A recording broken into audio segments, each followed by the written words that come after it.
Chapter 1291. Although this Yun Sheng did not have any obvious fluctuation of battle energy or magic power, the messenger of the Beast King did not dare to let his guard down. After all, the Beast King's influence was still very limited. If he accidentally gave himself away, it was very likely that it would affect the Beast King's overall plan, and the person who spoiled the Beast King's great plan would die without a doubt.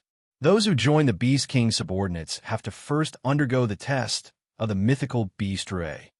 With that, the messenger of the Beast King waved his hand, and the magical beast that had been following the team all this time walked out. When she saw that magical beast, the look in Yun Sheng's eyes changed slightly.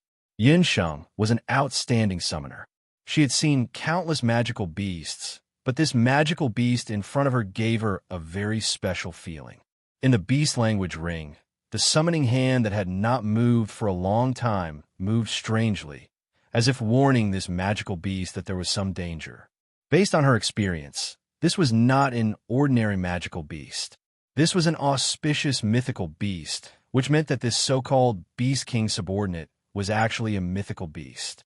Looking at its level, she was afraid that it was only slightly inferior to the vermilion bird, but slightly stronger than the current totem mythical beast vermilion bird. Yun Sheng, you can't let your guard down. What was the origin of that Beast King? Why would there be an auspicious mythical beast under his command? Yun Sheng's doubts grew, but her expression did not change at all. This auspicious mythical beast should be the real leader of this team. In terms of real strength, the so-called messenger of the Beast King was probably below this auspicious mythical beast. That auspicious mythical beast walked to Yun Sheng, and its very special eyes emitted a dazzling green light. When Yun Sheng's eyes stared into the auspicious mythical beast's eyes, she felt that she had lost control of her body all of a sudden, and she could not even make a sound. It seemed that this auspicious mythical beast was also the reason why Bobo and the others were quietly taken away that day. Although Yun Sheng could not move, she did not panic too much. Vermilion bird, do you know the origin of this auspicious mythical beast? Yun Sheng communicated with the vermilion bird totem on the Shinnong medical bracelet. That is a dream otter, an auspicious mythical beast in the god realm. This kind of mythical beast is not a real mythical beast, but its dream technique is very powerful. It can control people unknowingly. However, compared to the illusion technique of the celestial fox tribe, the dream otter's dream technique is nothing. The vermilion bird totem was also very strange.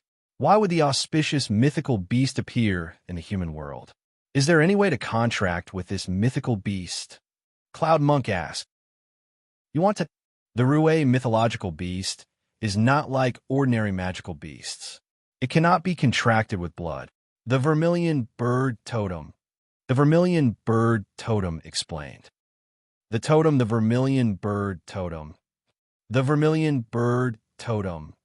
It was obviously impossible for other people to contract with the auspicious mythical beast, but Yun Sheng was different. She was a powerful summoner at the level of the Empress in red.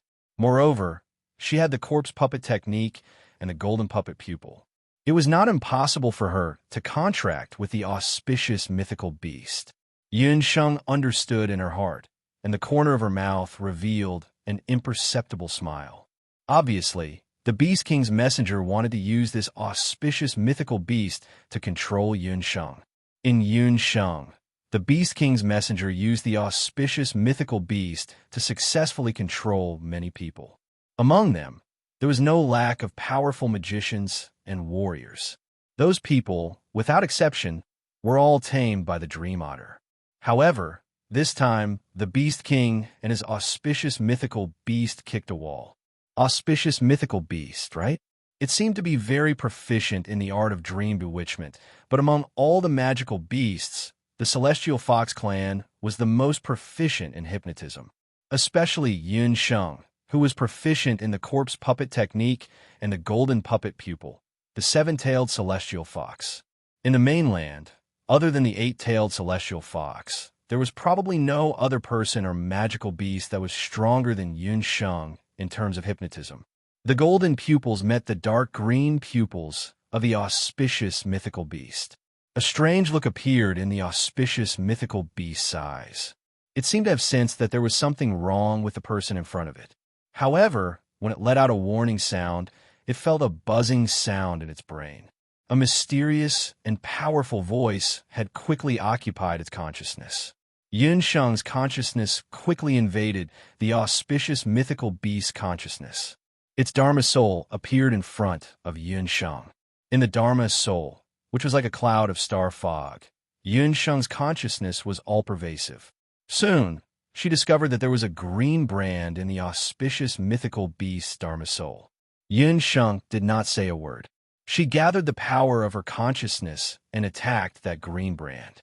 The auspicious mythical beast wanted to resist, but it was useless. Its eyes were blank at first and slowly became docile. All of this, in the eyes of outsiders, was silent. No one even noticed the changes in the auspicious mythical beast in Yun Sheng. If the Beast King's messenger knew that because of his carelessness, he had lost an auspicious mythical beast, who knew how angry he would be. Without anyone noticing, Yun Sheng had made a contract with the auspicious mythical beast. She wiped the sweat from her forehead. The green light in the auspicious mythical beast's eyes faded. It looked as if nothing had happened and growled a few words at the Beast King's messenger. It seemed that there was nothing wrong with that woman. Seeing this, the Beast King's messenger was relieved. At this time, the sky was already bright, and the rain outside had stopped. The Beast King's messenger waved his hand. Yun Sheng and the captured women of the Celestial Fox tribe followed the Beast King's messenger and set off. Above the light blue sky, the blonde elf queen and Boss Pengyu stood side by side. It seems that Master's plan was very successful. She has successfully sneaked in. Boss Pengyu's face was full of admiration. He had always thought that Yun Sheng was just a celestial fox with a noble bloodline. He did not expect that she had such a powerful companion hidden by her side. Take the elf queen beside him, for example. She actually knew how to call the wind and summon the rain. The sudden heavy rain last night was a trick play by the elf queen. After Yun Sheng got the news from Bo, she also thought about how to sneak into the Beast King's messenger's team. After discussing with Boss Pengyu, she deliberately created the rain so that the Beast King's messenger would have no choice but to stop when they reached the city. As for Boss Pengyu, he was lying in ambush in the dark. When everyone was unprepared, he injured a woman.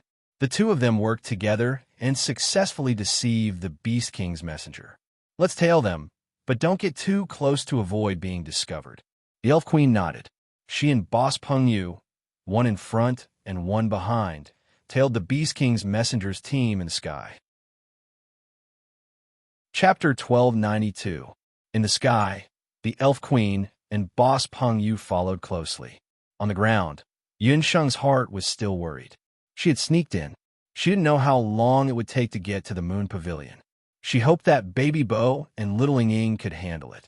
Because of the trap set up yesterday, Yun Sheng was delayed for a night. Following the team, Yun Sheng did not rush to contact Baby Bo. But along the way, Yun Sheng happened to be following the newly contracted dream otter and communicated with it. Yun Sheng originally thought that after contracting the dream otter, she would be able to find a mastermind behind the Moon Canvas restaurant. However, after contracting the dream otter, Yun Sheng discovered that the Beast King behind the dream otter was very cautious. After Yun Sheng erased Dream Otter's spiritual contract mark, Dream Otter could not explain the true identity of the Beast King. But one thing was certain, the Beast King was just a code name. His true identity was a god in the god realm. When Yun Sheng was in the underworld, she had heard Ming Ri say that other than the respective gods, no other gods were allowed to appear in the human realm and the underworld. Now that it was confirmed that there was a god-level character in the Ba Huang continent, and this person was using illegal means to collect the power of faith, this matter must be treated carefully. After a day and a night, around dawn, Yun Sheng and others arrived at the foot of the mountain. The Sun Pavilion is in front. Everyone follow me up the mountain. The words of the Beast King's messenger surprised Yun Sheng. She did not go directly to the Moon Pavilion, but was taken to a place called the Sun Pavilion. It turned out that the stronghold of the Beast King in the human realm was different. Those men and women with outstanding looks would be sent to the Moon Pavilion managed by Rong Yang, while those like Yin Sheng, who were not outstanding in appearance but had special skills, would be sent to the Sun Pavilion. Earlier, the Beast King's messenger had planned to send most of them directly to the Moon Pavilion, but because of the agreement between Rong Yang and Ni Yijiao would send a statue of faith to the Sun Pavilion in a few days. To be on the safe side, the messenger of the Beast King decided to go to the Sun Calling Pavilion to welcome the statue of faith first. Yinsheng naturally didn't know the whole story. She could only follow him up the mountain. The Sun Beckoning Pavilion was built on top of a tall mountain. It was located in the east of the 8 wastelands and was immersed in the sea of clouds and strange rocks all year round. There's also a large number of ferocious magical beasts residing in the mountains. Usually, if someone accidentally entered the mountains, there was an 80 to 90% chance that they would not return. Yun Sheng followed the Beast King's messenger up the mountain, all the way until they reached a precipitous cliff, where a majestic pavilion appeared. Mythical Beast Rue, take these people down first. The messenger of the Beast King looked at 1 hour with an anxious expression. Yun Sheng and the other women were escorted away. After everyone left, the Beast King's messenger rose into the air and flew toward a certain place in the sea of clouds. No one knew that there was a magic array hidden in this sea of clouds that never dispersed all year round. This magic array was also the only exit between the realm of the gods and the 8 wastelands. The sea of clouds was filled with clouds and mist. The Beast King's messenger found a colorful cloud with a special color. He chanted, and that colorful cloud emitted a colorful golden light. Under the illumination of the golden light, the sea of clouds and the surroundings surged like a tidal wave. The sea of clouds kept gathering together and formed a cloud vortex. In the vortex, a treasure ship appeared. The ship was exquisitely carved and looked extraordinary. There was a silk banner fluttering at the bow of the ship. On the banner, there was the word Ni. That was the ship of one of the gods of the realm of the gods, Ni Yijiao. There was also a handsome male servant standing at the bow of the ship. Looking at his delicate features and good constitution, one could tell at a glance that he was from the realm of the gods. This servant was Ni Yijiao's eldest disciple, Qing Cheng. He received a message from his master to send a statue of faith over. It was said that it would be delivered yesterday morning, but the Beast King's messenger was still not there. He had to wait for a few days. Seeing the Beast King's messenger at this time, Qing Cheng's face was inevitably a little unhappy. He was from the realm of the gods and was ordered to deliver something. That subordinate of the Beast King dared to make him wait for so long. If it was not for his master's sake, he would have left long ago. Sir Messenger, I'm really sorry. Something happened on the way, so I was late. The Beast King's messenger had dealt with people from the realm of the gods and knew that these so-called messengers were very proud. He respectfully led Qing Cheng and flew in the direction of the Sun Beckoning Pavilion. The statue of faith is on the ship. I'll leave after delivering it. The human realm is indeed a filthy place. I feel uncomfortable all over if I stay a little longer. Qing Cheng's face was full of arrogance. Don't worry. As long as you confirm that the statue of faith is correct, you can leave. If you want to go to the human realm in the future, you can come to the Sun Beckoning Pavilion at any time. The Beast King's messenger fawned. A statue was brought out. If Ni Yijiao was a god, his character and strength were not very good, but his carving skills were indeed outstanding in the realm of the gods. This new statue was exactly the same as the one Yun Sheng and the others saw in the Beast King Temple. It seemed that the statue in the Beast King Temple was also made by Ni Yijiao.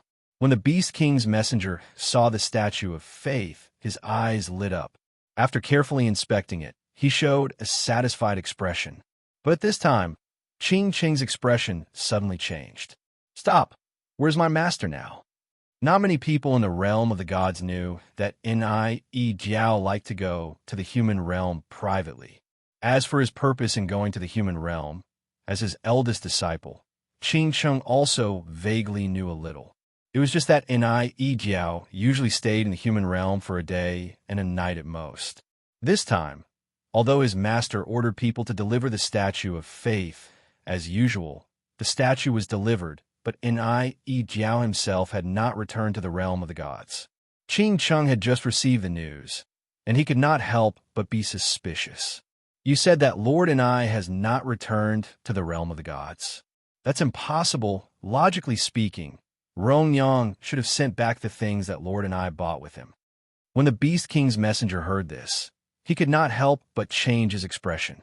He felt that something was wrong.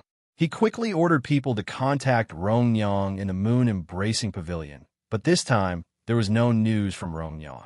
Could it be that something happened to Rongyang? The Beast King's messenger and Qing Cheng both showed an incredulous expression. Lord Messenger, don't worry. I will take you to the moon-embracing pavilion. The Beast King's messenger thought for a while and decided to take people directly to the moon-embracing pavilion to look for Ni Jiao. Because there was still some distance between the moon-embracing pavilion and the sun-beckoning pavilion, Qing Cheng decided to drive the boat directly to the moon-embracing pavilion. When the boat was moving quickly, the Beast King's messenger and Qing Cheng did not notice that a figure, a short god, had quietly sneaked onto the boat. Chapter 1293. Needless to say, the person who sneaked up was Yun Sheng.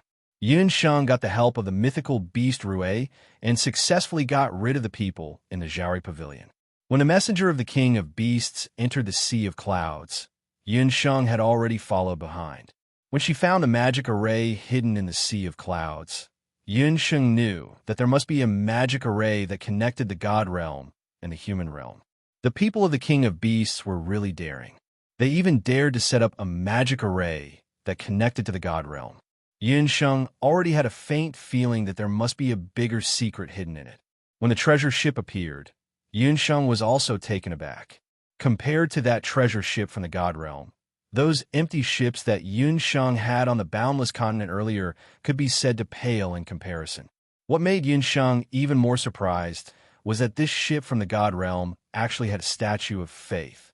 But in this way, Yun Sheng knew where those statues of faith in the Beast King Temple came from. After boarding the ship, the messenger of the king of beasts and the messenger of God didn't notice that there was one more person on the ship. The treasure ship from the god realm was naturally much faster than the empty ship that Yun Sheng had taken before. Under the effect of the two large-scale wind magic arrays at the stern, the treasure ship only flew for half a day and arrived at the location of the moon-embracing building.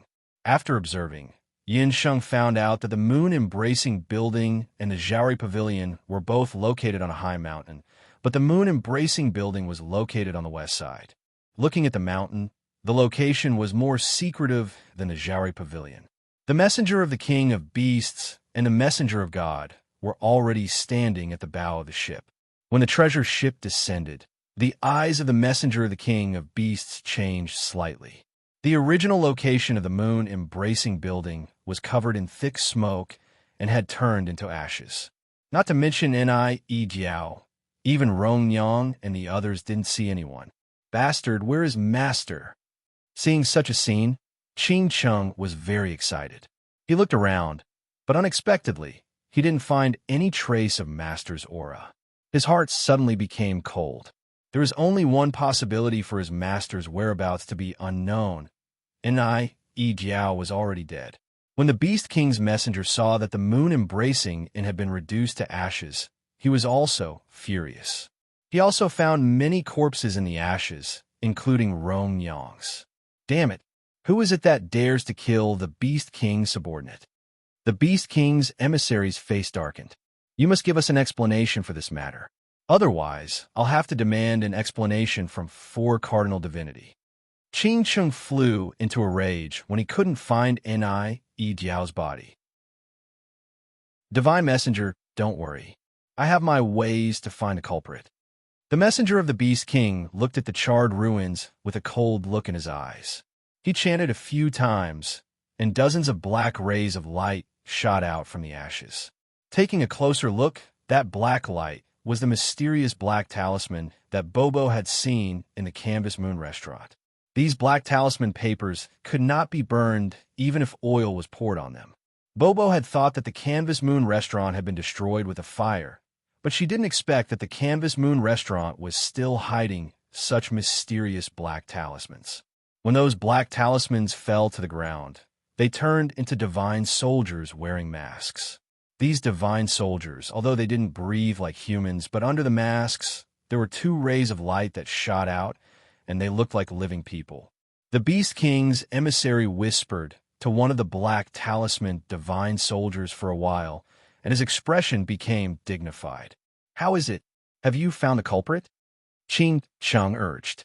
"We have found the culprit. They shouldn't have run far. We will catch up with them soon." The Beast King's emissary laughed.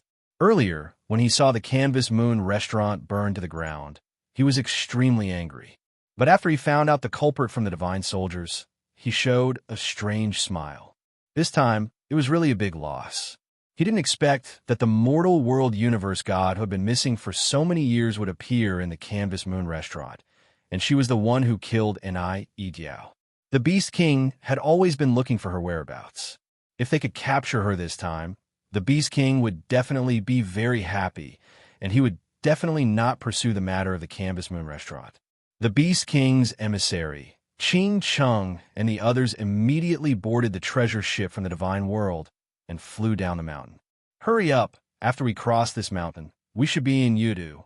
Between the lofty mountains and precipitous ridges, close to 100 figures were struggling to escape forward. Among these people, there were men and women, and there were also some children. They looked very flustered. These people were the ones who were locked up in the Canvas Moon restaurant with Bobo and the others. After Bobo and little Ing Ing killed Enai Idiao and burned down the Canvas Moon restaurant, they were also worried. They decided to escape first.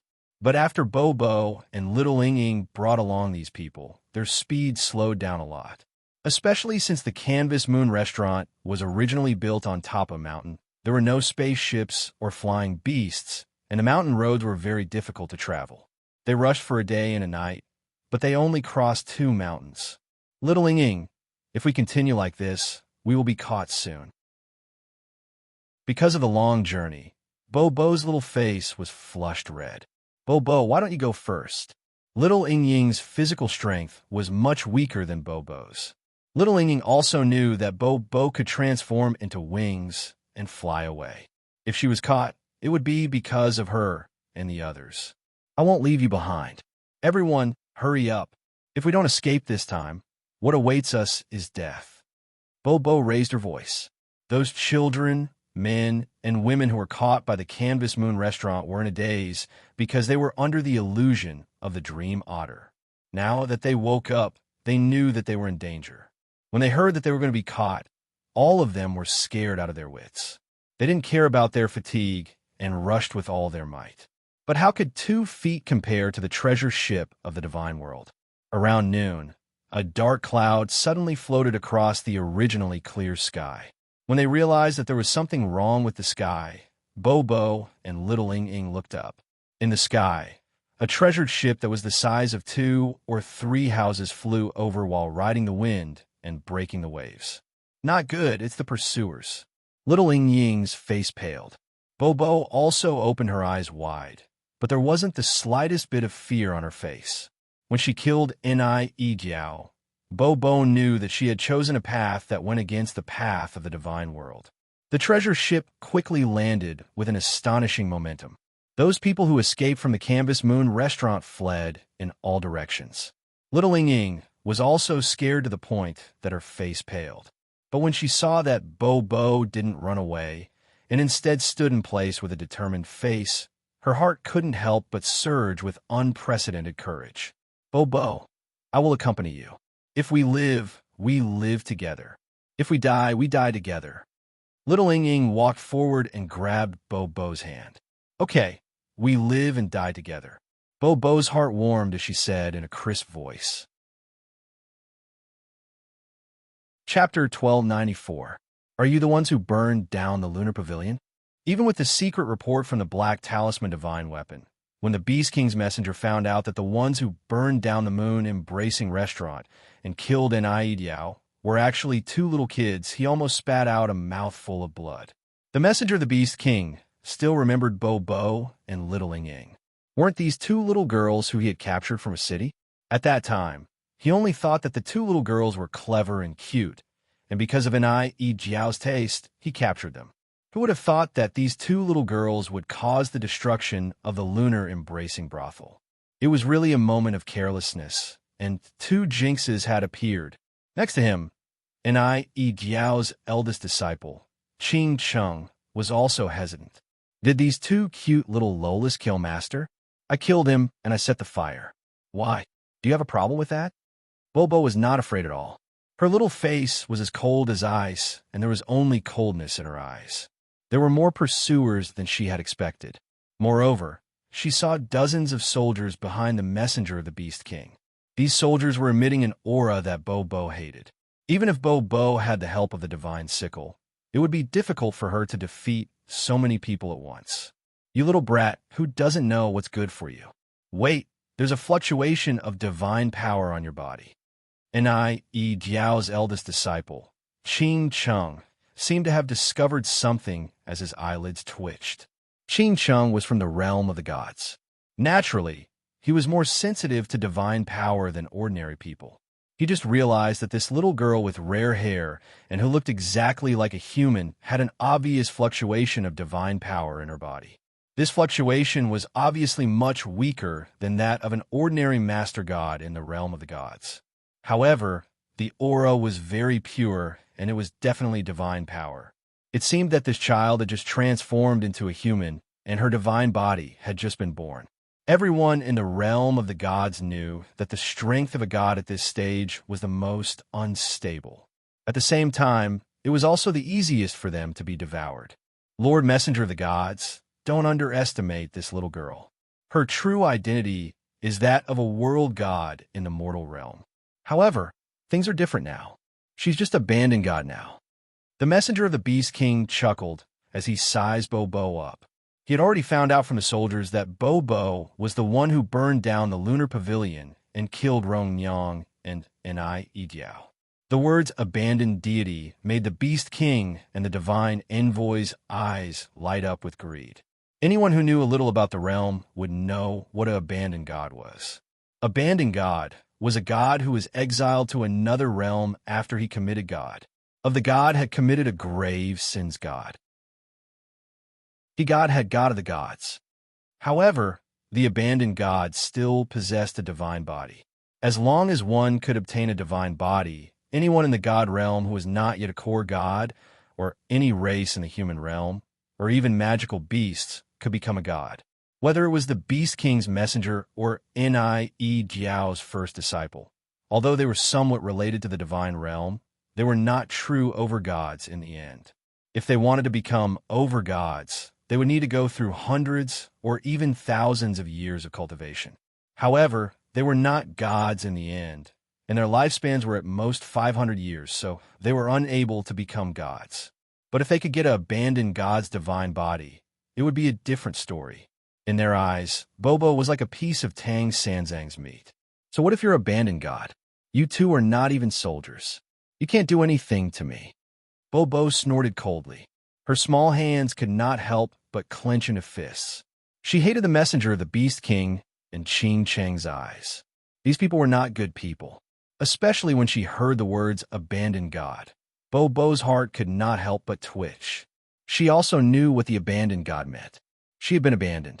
This matter had been stabbing Bo's heart all the time.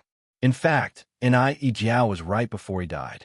It was best for Bo to leave the mortal realm and go to the underworld. Perhaps with the protection of Ming's son, she could avoid the fate of being hunted down. In the past, Bo might have done so without hesitation. At that time, she was weak and needed protection. She only knew how to hide behind Mother Goddess and Ming's Sunday. But after her adventure in the mortal realm, Bo was different from before. She was not willing to be a burden to Ming's Sunday. That's not necessarily true. Lord Messenger, why don't we join forces? After we get the divine body, we can split it 50-50. This way, we can greatly increase our chances of becoming gods. The messenger of the Beast King could not help but lick his lips.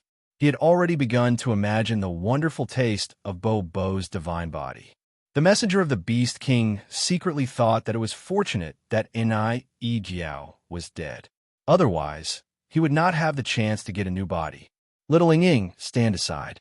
Bo could also see that the two of them were up to no good. Her small body suddenly soared into the sky. The two divine sickles turned into a pink hurricane. The hurricane's momentum was very shocking. It made it impossible for people to get close. Black Talisman soldiers, go. The messenger of the Beast King had come prepared. At his command, dozens of Black Talisman soldiers behind him shot out like dozens of arrows. Bo looked at the divine soldiers whose momentum had skyrocketed. There was some surprise in her eyes. She could feel that the energy fluctuations on the Black Talisman soldiers were very similar to the previous Black Talisman. They were all surging with divine power. Kill! The Black Talisman soldiers let out a furious roar, and divine bows appeared in their hands. Then the divine bows flashed. Divine arrows condensed on the bowstrings. In an instant, countless arrows rained down on Bo like a torrential rain. Bo did not dare to underestimate the enemy. Her small face tensed up. Her body spun like a top. The two sickles protected her body. The divine soldiers also seemed to have spiritual consciousness. The bows in their hands gathered together. Boom! The earth shook. It was as if the entire mountain range was going to be razed to the ground. Countless divine bows gathered together to form a black python. The python opened its ferocious mouth. Like a tumbling flood, it blasted toward Bo. The pink hurricane and the black python collided, forming a powerful energy fluctuation. The children and little Ying, who were running in all directions, were all sent flying by a huge force. The two forces weakened each other. Bo's body was sent flying and rolled on the ground. Her pink curly hair scattered messily. Her body was also covered with various wounds. The messenger of the Beast King was delighted. He was about to summon the divine soldiers to launch the final attack. You really want to hang yourself. You don't want to live anymore. How dare you touch my people? A somewhat mocking voice made the messenger of the Beast King and the divine messenger, who thought that victory was in their hands, stop smiling. Chapter 1295. Hearing that voice, Popo and little Ying were dumbfounded. They looked at the source of the voice in disbelief. A fiery light shot out from the treasure ship behind the Beast King's emissary in Chung, charging towards the dozens of Black Talisman soldiers. The messenger of the Beast King and Chung stared at the flame with their mouths agape. The flame was dazzling like a scorching sun. It stung their eyes. The flame was fierce and fast. In the blink of an eye, it had reached them. Looking carefully, there was a person in the flame. It was a young lady. Like a phoenix bathing in fire, she walked out of the flame slowly. She was wearing a moon-white doctor's robe. Her smile was like a blooming summer lotus. She was alone, but it felt like she was the moon surrounded by stars. The most terrifying thing was the flame beside her. Wherever the flame passed, even the boulders were burned to ashes. However, the lady in the flame didn't seem to feel anything. The lady walked over leisurely. She was like a sun emitting light and heat, especially her eyes. It was as if she could ignite a person with just one look. Facing the murderous Black Talisman soldiers, the lady didn't seem to care. She only glanced at Popo and little Ying. After making sure that they were fine, she looked around and stared at the messenger of the Beast King and Chung. What's going on? Where did this person come from? Chung was shocked to see someone jump out of the treasure ship. He didn't know that there was a person hiding on the treasure ship. If you want to snatch Popo's divine body, you have to ask me first. Yinsheng raised her eyebrows and sneered. Yinsheng always paid attention to being sure of victory. She had the chance to deal with the messenger of the Beast King and Chung on the treasure ship. However, she wanted to know more secrets. That was why she hid in the dark. As expected, she heard a lot of things. When the treasure ship caught up with Popo and the others, she heard everything that Popo and the messenger of the Beast King and the others said. As it turned out, Bo's world deity position was threatened, and the mortal world deity had another strong competitor. However, unlike the last time, Yunsheng wasn't in a hurry to help when Bo was attacked. She also wanted to see how long Bo could last by himself. The incident of a universe god in the mortal world also made Yunsheng realize that she had spoiled Bo too much. Whether it was in the mortal world or the divine world, the survival of the strong and the elimination of the weak was the only law. Luckily, Bo's performance was a lot better than Yunsheng had expected. It was only at the last moment when Bo could no longer hold on that Yunsheng made a move. How dare he hit her people, courting death? Yunsheng's eyes turned sharp, and the divine lotus hellfire beside her turned into dozens of streaks, rushing towards those divine weapons like shooting stars. Those divine weapons were formed from mysterious black talismans, but in terms of their origin, they were still black talismans. In the mortal world, they could be considered invincible, and even divine weapons could hardly hurt them. However, today they just had to meet Yunsheng, who had the divine lotus hellfire. Once the hellfire touched those black divine weapons, it ignited. The dozens of black divine weapons made crackling sounds as they burned, and immediately turned into pieces of talisman paper, ignited, and fell from the sky. That fire was actually able to burn the black talisman divine weapon of the god realm to nothing. Qingsheng didn't know who Yunsheng was, but the messenger of the Beast King knew. Although the appearance was different, that voice, the messenger of the universe god's face twitched fiercely. It was her. This woman was the female miracle doctor that he had recruited into the Zhao Ri pavilion earlier. He clearly saw that Yunsheng didn't have any aura or magic fluctuation. So how could she release such a powerful flame all of a sudden? And what's with the intense magic fluctuations around her? Damn it, he actually made mistakes one after another. Not only did he capture a universe god from the mortal world, he even provoked such a female fiend. After using the divine lotus hellfire to force back the divine weapons, Yunsheng swept to the front of Popo and little Ying. You too, did you eat leopard guts? Murder? Arson? Who did you learn this from? So young and bad. Yunsheng was angry and amused at the same time. Looking at these two little guys, their bodies were wounded and their clothes were dirty. These two little fellows really made her worry sick. Learn from you, Popo and little Ying said in unison. Yunsheng rolled her eyes. These two little brats were really lawless, but it seemed that if she thought about it carefully, they did learn from her. Cough, cough. All right, don't learn good things and bad things. But you're not good at learning, so I have to help you deal with the aftermath. This is not good. Look carefully. If you want to kill, you have to kill them until they cry for their parents and not leave a single one alive. As Yunsheng said, her eyes suddenly turned cold and stared at the messenger of the Beast King and the messenger of God. Both of them shuddered. This woman, although not a god, had a suppressive force on her, which made people feel as if they were facing a god. Humph, no matter who you are, you offended the Master Beast King, so only death awaits you. The messenger of the Beast King sneered and suddenly took out a bottle. In the bottle, a viscous black blood was poured out, and the black blood sprayed on the ashes of the black talismans. On the ground, the dozens of black talisman soldiers that had been burned to ashes by Yunsheng's divine lotus hellfire suddenly came back to life. Their ashes gathered together in an instant. Yunsheng's expression changed slightly. After the black talisman ashes were stained with the blood, there was a strange change. The paper gathered together, and the blood vessels and muscles kept growing. First, an arm appeared, and gradually legs and a torso appeared, and then a body. In just a moment, the ashes had already formed a black humanoid figure. The humanoid figure reeked of blood and gave off a terrifying aura. Dear Master, that's a divine weapon of the realm of the gods. But looking at the situation, the bottle seems to contain some medicinal blood. After the divine weapon of the divine weapon was stained with the medicinal blood, it evolved, and I'm afraid it has become even more difficult to deal with. Bo's little face was full of nervousness. Evolved, Yunsheng couldn't help but frown. Don't underestimate these divine weapons.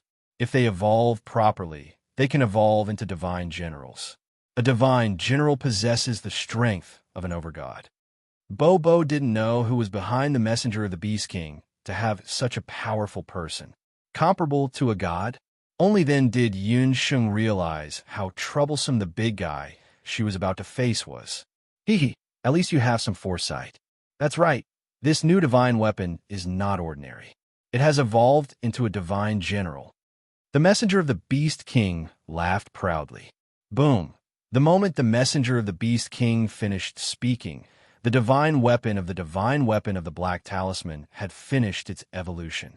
It stood in front of Yin Sheng, Bobo, and the others like a towering mountain. See that the protest Night Fox is not going to appear. Calm down, she will appear. Then, it will be the husband and wife struggle, laying eggs. I miss the day to have babies and the day to strive for sexual bliss. At the end of the month, please spend your votes.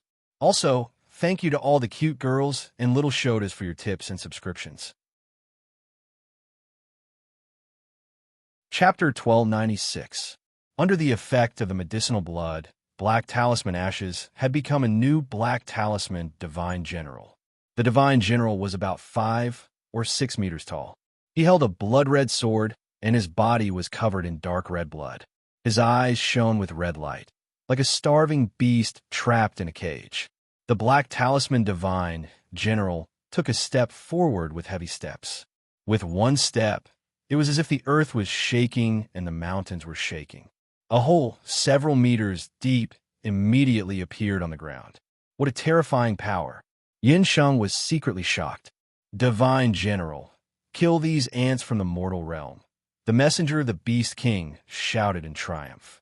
King of the evil spirits, meet the enemy. The king of the evil spirits appeared behind Yun Sheng at the same time.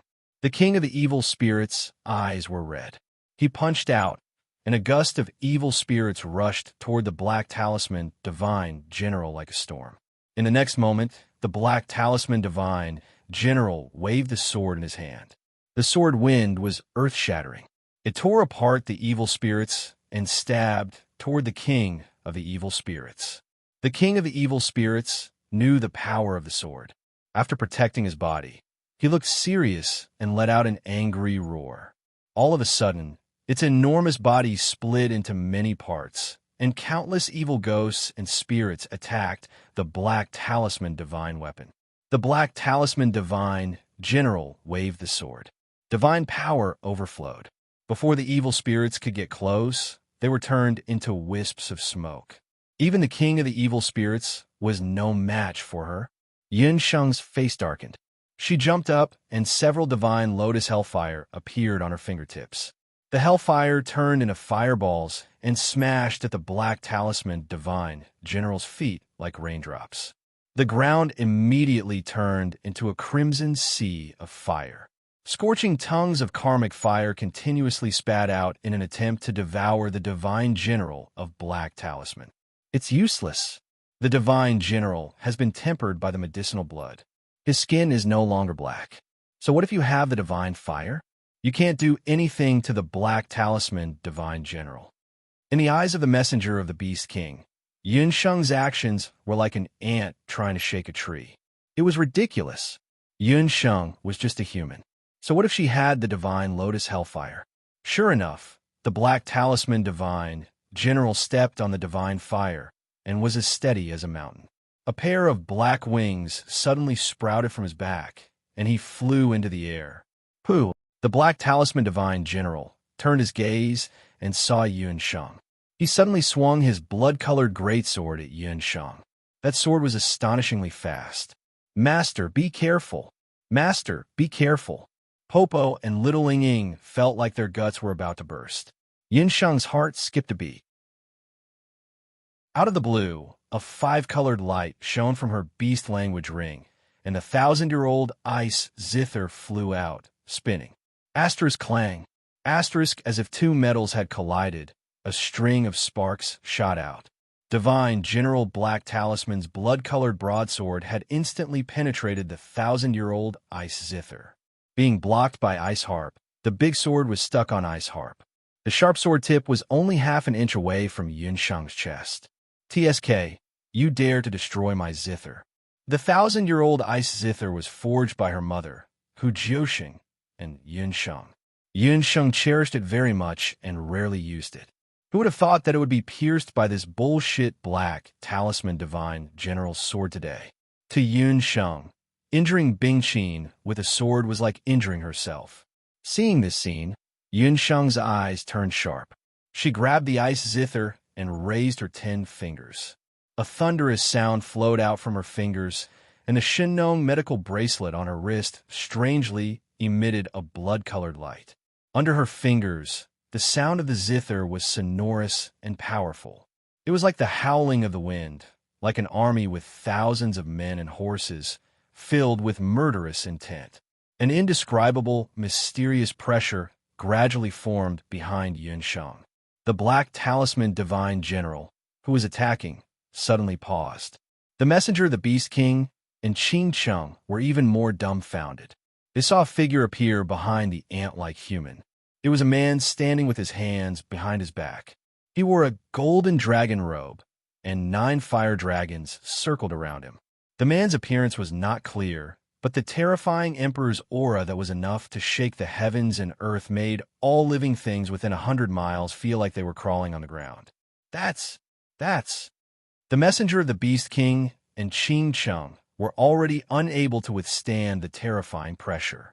They became soft-footed shrimps, and with 2 plopping sounds, they knelt on the ground. The God Emperor's aura. Just a glimpse of it was enough to shock all the sovereigns in the sky. The 8th chapter of the Dihong song, the pinnacle of the song. The God Emperor's aura suddenly appeared. Crack, crack, crack.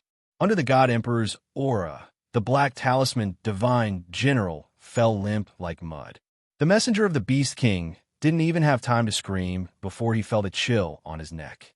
He saw that his head was separated from his body, and then everything fell into darkness.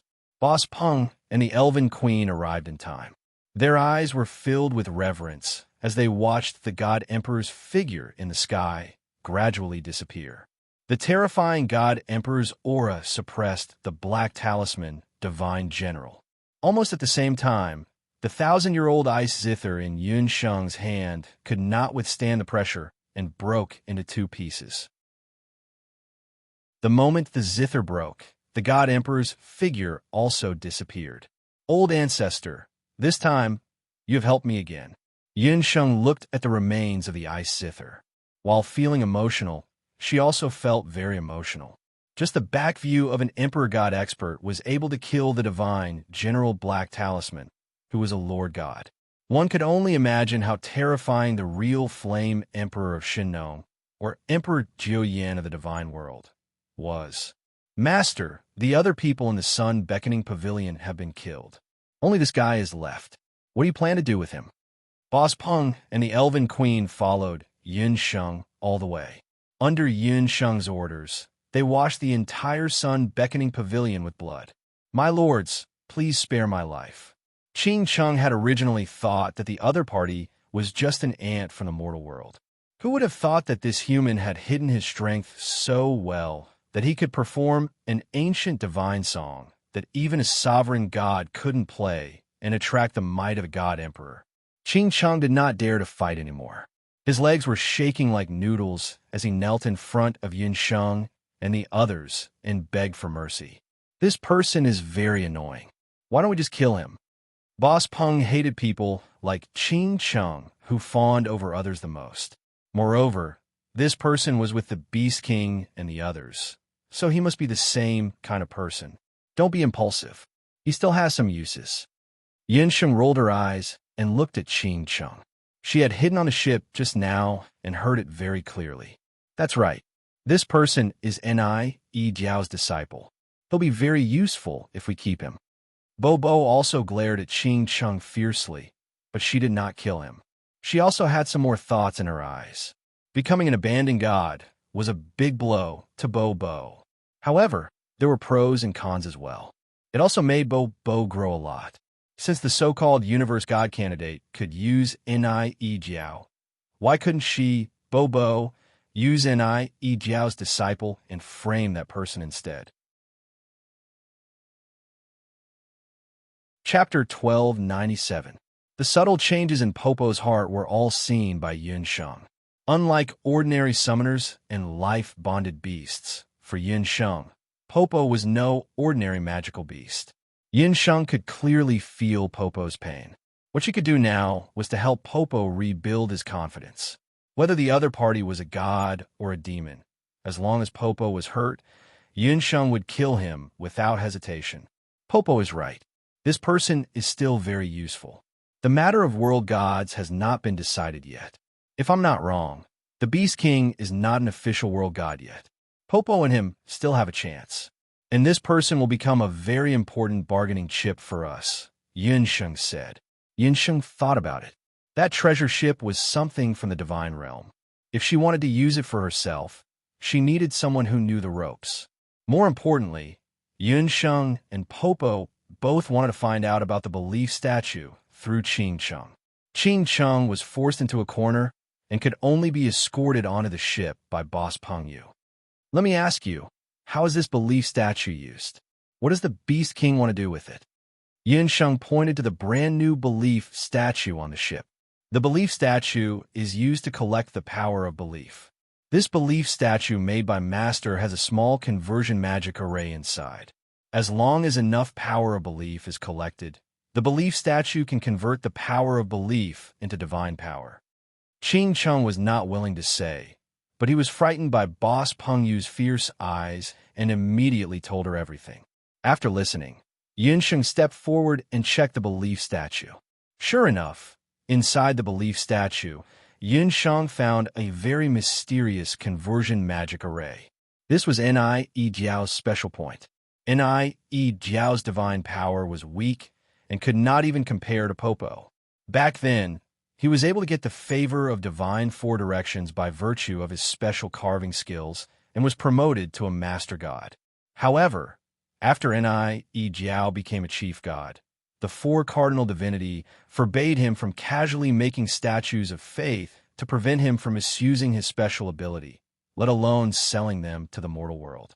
A statue of faith made by Ni Jiao could continuously absorb the power of faith for 10 years and convert it into divine power. It can convert the power of faith into divine power. Ever since Bo found out that she had become abandoned god, she had been a little depressed. Now that she heard Qing Cheng's words, her eyes lit up a little. In other words, as long as she had enough statues of faith, it meant that she could also obtain an endless stream of divine power. But even if I have divine power, it's useless. I've already been abandoned. She thought of something and lowered her little head again. That look made people feel that she was very pitiful. You're wrong. Bo, if the other party is really a world deity, why would he sneakily use the statues of faith to obtain godly power? I'm guessing that the so-called Beast King is still in a waiting state like you. The two of you can still compete fairly, Yun Sheng said with certainty. That's right. All world deities have a boundary seal. Bo's boundary seal is still hidden on her body. Mother God also did not order anyone to take away my boundary seal.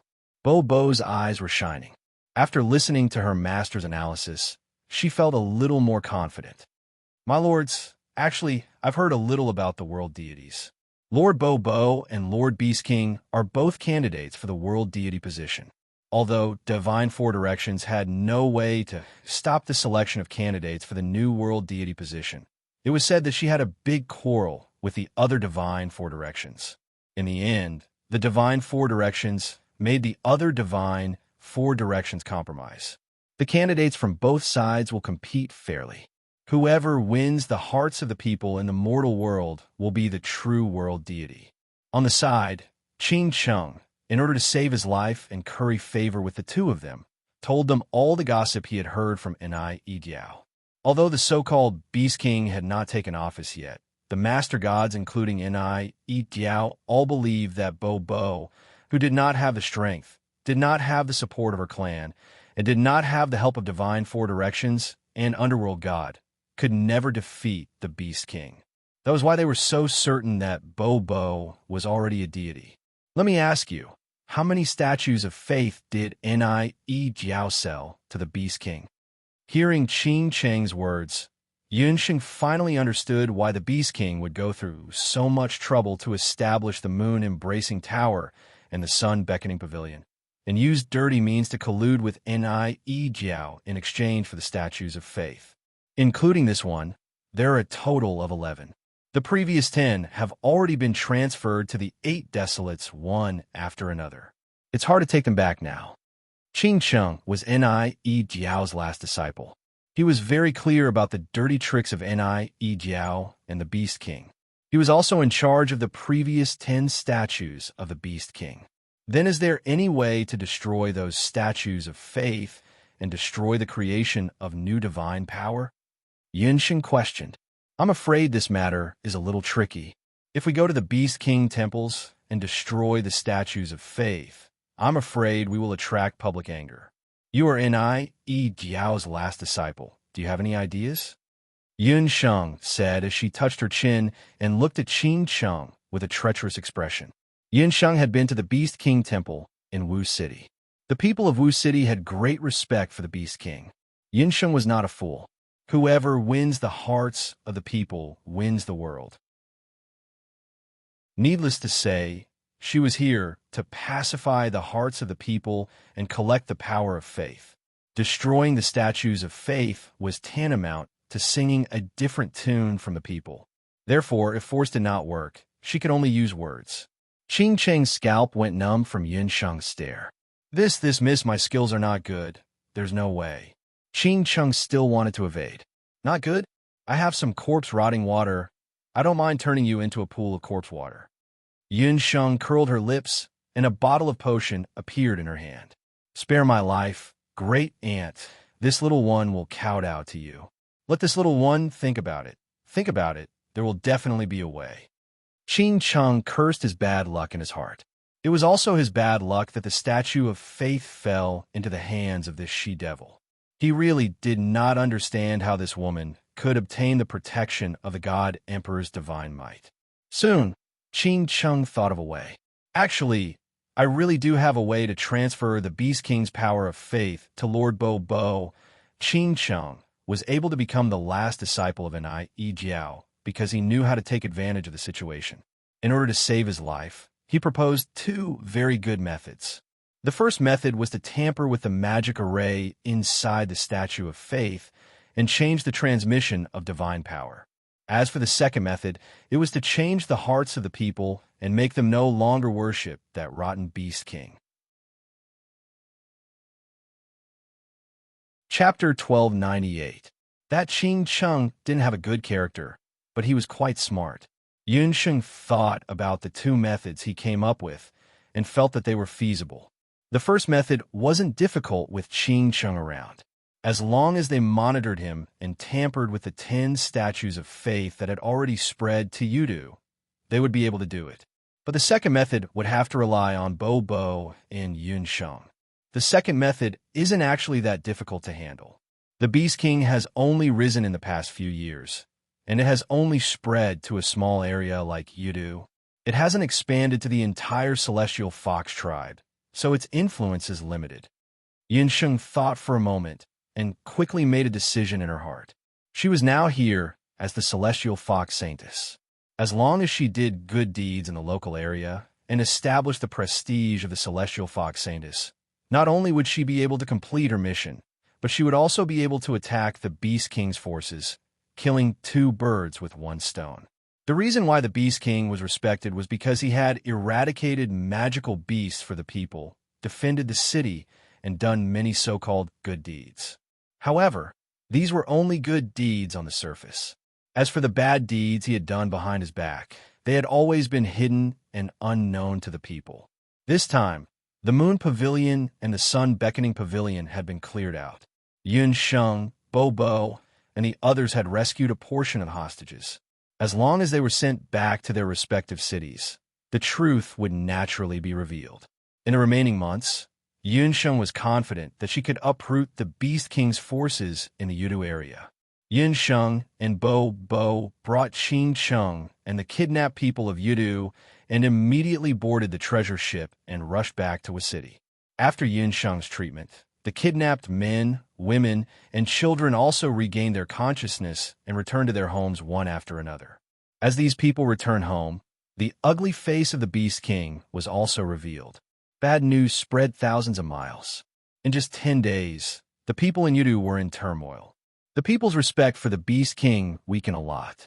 The Beast King Temple, which had been full of incense, suddenly became deserted. Under Yunsheng's coercion, Qingsheng went to the Beast King Temple in the city. That's the statue of the Beast King's faith. Do it. Remember, don't play any tricks. Otherwise, you'll end up like your master, Yunsheng said coldly. How could Qingsheng dare to say no? In his eyes, Yunsheng was someone who had the protection of an emperor god. No matter how strong the Beast King was, he was only an overgod. How could he compare to the Emperor Huiyin, who was an emperor god? He obediently walked forward, took out a carving knife, and lightly dug at the base of the Beast King's statue. At the base of the statue, a piece of clay fell off.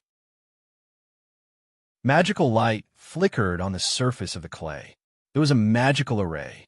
It was the conversion magic array with special functions drawn by Ni-Jiao that Qingsheng had mentioned earlier. It was unknown what Qingsheng did to the conversion magic array, but after a while, the conversion magic array dimmed down. Lord Bobo, can I borrow your blood? Qingsheng stole a glance at Yunsheng and Bobo. What are you doing? Don't you dare have any bad intentions? Bobo glared at him. Lord Bobo, I'm innocent. This little one wants to help you. To tell you the truth, this little one has followed my master for a few hundred years. I'm quite familiar with the conversion magic array. As long as you use Lord Bobo's blood to draw a new magic array, this faith statue will be yours. In the future, the divine energy it absorbs will all belong to you, Qingsheng said carefully. He only wanted to curry favor with this big and small female fiend so that he could escape as soon as possible. Really? Yunsheng and Bobo were delighted when they heard this. Of course, this little one is confident. Qingsheng's face was sincere. It didn't seem like he was lying. Master, why don't you use your and Bobo's blood to draw this magic array? Bobo raised her cute little face and stared at Yunsheng. That won't do. Bobo, this faith statue belongs to you. Furthermore, using the conversion magic array to convert faith statue to divine energy is only for gods. Yunsheng didn't want to take advantage of Bobo. She only wanted Bobo to grow stronger and make that Beast King scram out of the human world. That's right, Lord Bobo. Faith statue doesn't have much use for humans. It's only useful for master gods and gods above master gods. When Qingsheng heard that Bobo wanted to share his faith statue with Yunsheng, he was also shocked. Every master god was eager to obtain more divine energy. This world god, Wai Gang, was actually stupid enough to want to share his divine energy. Bobo, it's too lonely to be a god alone. Bobo wants to be with Master forever. Bobo sniffled. Gods had eternal life, but Master was just a body. When Bobo thought about how she wouldn't be able to see Yunsheng for a long time in the future, her heart tightened. Bobo, you killed Ni-Jiao, and you still have his divine body. As long as Master devours Ni-Jiao's divine body, you can become a demigod. With Master's talent, you can definitely become a god. Master, promise Bobo that you'll become a god with Bobo? Bobo pitifully tugged at Yunsheng's sleeve. Bobo was still a little narrow-minded when she killed Ni-Jiao that day. She kept Ni-Jiao's divine body because she wanted to let Master devour it when she met Yunsheng. That way, Master could always be with her. Becoming a god. Countless figures flashed through Yunsheng's mind. There was Night Fox, her parents, her good friends. Although becoming a god was good, if she became a god, it meant that she would be separated from her loved ones. Yunsheng wasn't ready for all of this. But if she refused, Bobo would definitely be very sad. This little fellow had already experienced too many things that she couldn't accept. Moreover, was it really good to leave Bobo alone? Qingsheng, who was listening at the side, was very envious. Divine body. This woman actually had the chance to devour a divine body. One must know that after devouring a divine body, the worst would be a demigod with a lifespan of 2,000 years. Compared to him, a slave of the Master God who only had a lifespan of 500 years, it was much better. He wanted a god body even in his dreams. This human woman was hesitating. Yin Sheng stared at Bobo. After a long time, she sighed. Bobo, Master won't leave you alone. Never. Yin Sheng bent down and gently hugged Bobo in her arms. Bobo's little body trembled slightly. Her face was full of joy. But I can't promise you to devour Ni, Jiao's divine body. Her joy didn't last long. Bobo was shocked again. Master, I will use my own strength to find the path of gods and become a god. At that time, I will bring more people like Littling Ing and Xiaohe. We will accompany you through the endless years in the future. We will always be with you. Yin Sheng's eyes moved, and the confidence on her face infected Bobo. Chapter 1299. It was just a short conversation, but for Yin Sheng and Popo, it was a promise that would never change. Bobo's heart was touched like never before. Master. Woo. This was the master she was familiar with. Bobo blinked her eyes, trying hard not to let the tears in her eyes roll down. Bobo was still too selfish. Master still had her family and friends. Only by opening the path of the gods could Master and her loved ones become gods together. The path of the gods sounded very far away, but as long as her divine power continued to increase, she would definitely be able to find the path of the gods in the human world. Bobo believed that Master would definitely become a god. Refused? Ching Chung thought he had heard wrong. Was this woman from the human race really going to give up on such a good opportunity? She actually said that she wanted to open the path of the gods by herself. How stupid. In the human world, spiritual energy was scarce. How could there be an existence like the path of the gods? Boy, that divine body is cheap for you, but I want you to swear on your divine body that you will always support Bobo in the future. Otherwise, even if I kill my way to the divine world, I will not leave your bones behind. Yin Sheng glanced at Qin Chung from the corner of her eyes. This boy was much better than his wretched master. Bobo did not have much support in the divine world, so it was good to have one more person to support her. My lord, you are not joking. You want to give that divine body to this little one.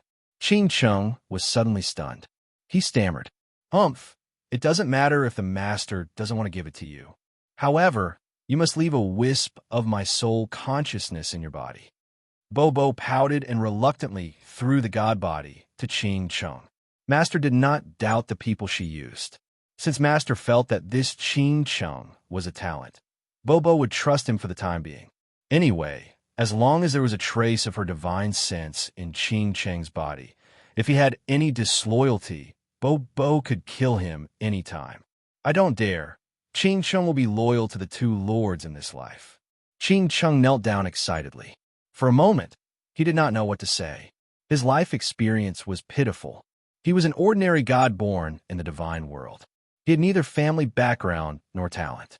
When he was still a child, he was snatched by Ni Jiao because of his handsome appearance and followed Ni Jiao for hundreds of years. In the past few hundred years, Ni Jiao had never thought of getting him a divine body. He had thought that he would only be able to die in the divine realm at the end of his lifespan. Who would have thought that he would obtain such a great opportunity in the mortal realm?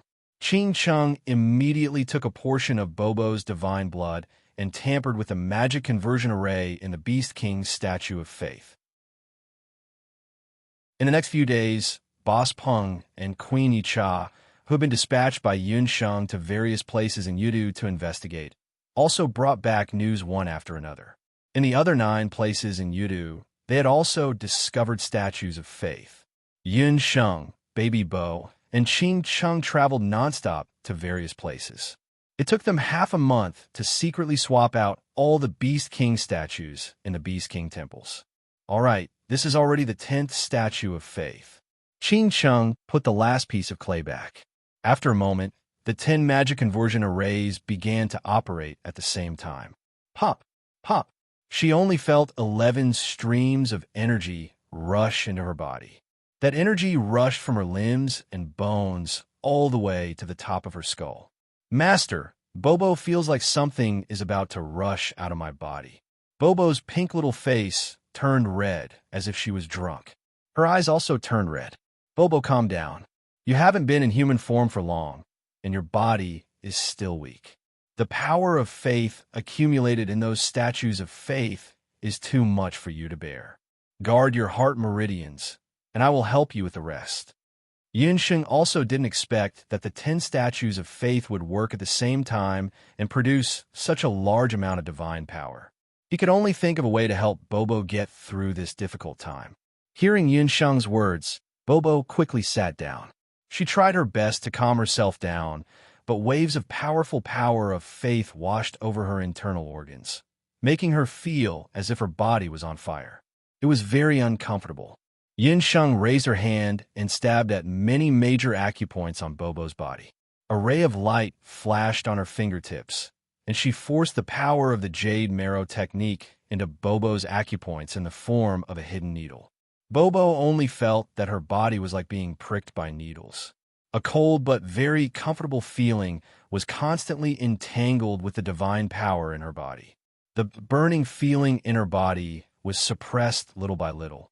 Her bones made a crisp sound like beans popping, and a burst of pink light flashed. Bobo, who was only 6 or 7 years old, was constantly growing like a willow branch after the spring rain, and her posture was constantly changing. Witnessing this scene, no one dared to speak. After half a day, Bobo spat out a mouthful of turbid air. She opened her eyes, and her butterfly-like eyelashes fluttered. A pair of beautiful big eyes swept around. Dear Master, Bobo is done. Bobo jumped up happily. No one said a word, and they all looked at her strangely. Little Ying, how did you become shorter? Bobo first noticed little Ying. This girl had always been calling her little sister Bobo, because Bobo was shorter than her. But today, Bobo found that little Ying had obviously shrunk. Bobo bully. Little Ying pouted. It's not me who became shorter. It's you who became bigger. Became bigger. Bobo looked at her hands and feet again, and found that her hands and feet, which were originally as tender as lotus roots, had all changed. At this time, Bobo was wearing a lotus-pink gauze dress, and her pink curly hair was casually draped over her body. Her cheeks were evenly red, and her ice skin and jade bones revealed a bit of playfulness and cuteness. She had already become a bright and beautiful girl of 14 or 15 years old. The divine power actually made me grow up all of a sudden. Bobo was wild with joy. She put her hands on her hips and laughed inelegantly. Smelly Mingri, see? Let's see if you still dare to call me a weakling in the future. When Yunsheng, little Ying, and the others saw this, they couldn't help but burst out laughing. Bobo was still Bobo. Even if her appearance changed and she grew taller, her temper was still the same. However, when Mingri saw Bobo like this, should he be happy or have a headache? Cough, cough. Bobo, don't make a fuss. You've absorbed a lot of divine power. Other than your appearance, did you make any other progress? For example, did you learn any new divine skills? Yunsheng asked. This was what Yunsheng was most concerned about. As a world deity, just having an appearance was absolutely not enough. Divine skills? Bobo's smile froze. Chapter 1300. Looking at Bobo's appearance, Yunsheng's mouth drooped. Bobo, this fellow, it was indeed easy to change mountains and rivers, but hard to change one's nature. When Bobo was still an egg, Yunsheng had also asked her about it, and she remembered her reaction then was similar to what she was doing now. Bobo, did you absorb all the divine power and use it to grow taller? Yunsheng had the urge to facepalm. Dear Master, Bobo was just teasing you. Of course, I learned a new divine skill. Bobo was proud of herself. My new divine skill is keeping a secret for now. Everyone was speechless. AI. All right, I admit that I'm still not familiar with the application of my new divine skill. I still need some time to adapt before I can really use it. Don't look down on it. When it can be used, all of you will be begging me to use it. Seeing everyone's speechless expression, Bobo's face turned red. She was anxious to show off. Unfortunately, no one believed Bobo at all. Since the conversion magic formation in the Statue of Faith has been modified, it's time to go to the prefecture of Yudu. We need to think of a way to rebuild the celestial fox temples everywhere. Being interrupted by Bobo's matter, Yunsheng almost missed the official business of this competition of celestial foxiness. Fortunately, the matter was resolved satisfactorily. In addition, during this period of time, Yunsheng and the rest have been passing by various cities and towns in Yudu, either doing free medical treatment or helping the local people to repel the devil beasts. More or less, they had gained a certain amount of reputation. Now in Yudu, there were fewer and fewer people who supported the Beast King, and the number of people who began to support Celestial Fox Anus was increasing. Yunsheng planned to bring the Celestial Fox statue to the prefecture of Yudu, Fengyu City, and begin to announce her identity as the Saintess of Celestial Fox through the local city Lord's Manor. At that time, she could officially start to collect the power of faith that belonged to her. Bobo's breakthrough made Yunsheng's mood very good. Everyone talked and laughed as they boarded the treasure ship. The moment they boarded the ship, Yunsheng suddenly turned her head sharply. "You're not going to show yourself?" Yunsheng seemed to be muttering to herself. "Dearest master, hurry up," Bobo called out from the boat. Yunsheng shook her head helplessly and boarded the boat. Not long after the treasure ship took off, there was an energy fluctuation in the Beast King temple where everyone was. The son of the underworld appeared. He stood with his hands clasped behind his back as he watched the God Realm's treasured ship soar into the clouds. "Bobo, I'm sorry. This time, I can't be by your side." A crack appeared on Ming Ri's cold face, even though he couldn't personally appear in front of Bobo. But these days, the dignified underworld god, underworld son, would follow beside Popo like a shadow.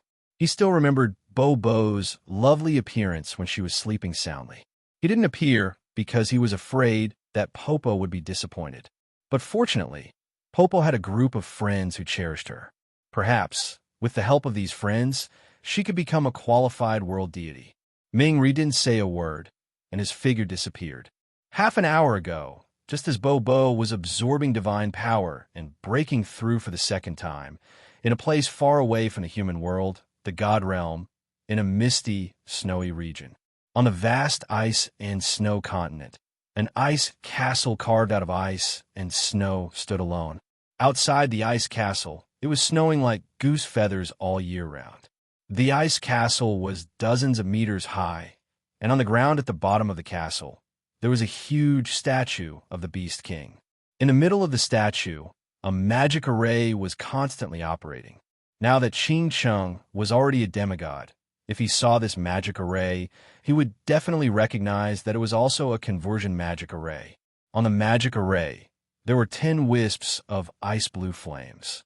The 10 wisps of flames represented the 10 statues of faith that were originally enshrined in the Beast King Temple in Yudu. Since the Beast King and Ni Jiao established a partnership, this magic array had been operating for 3 years.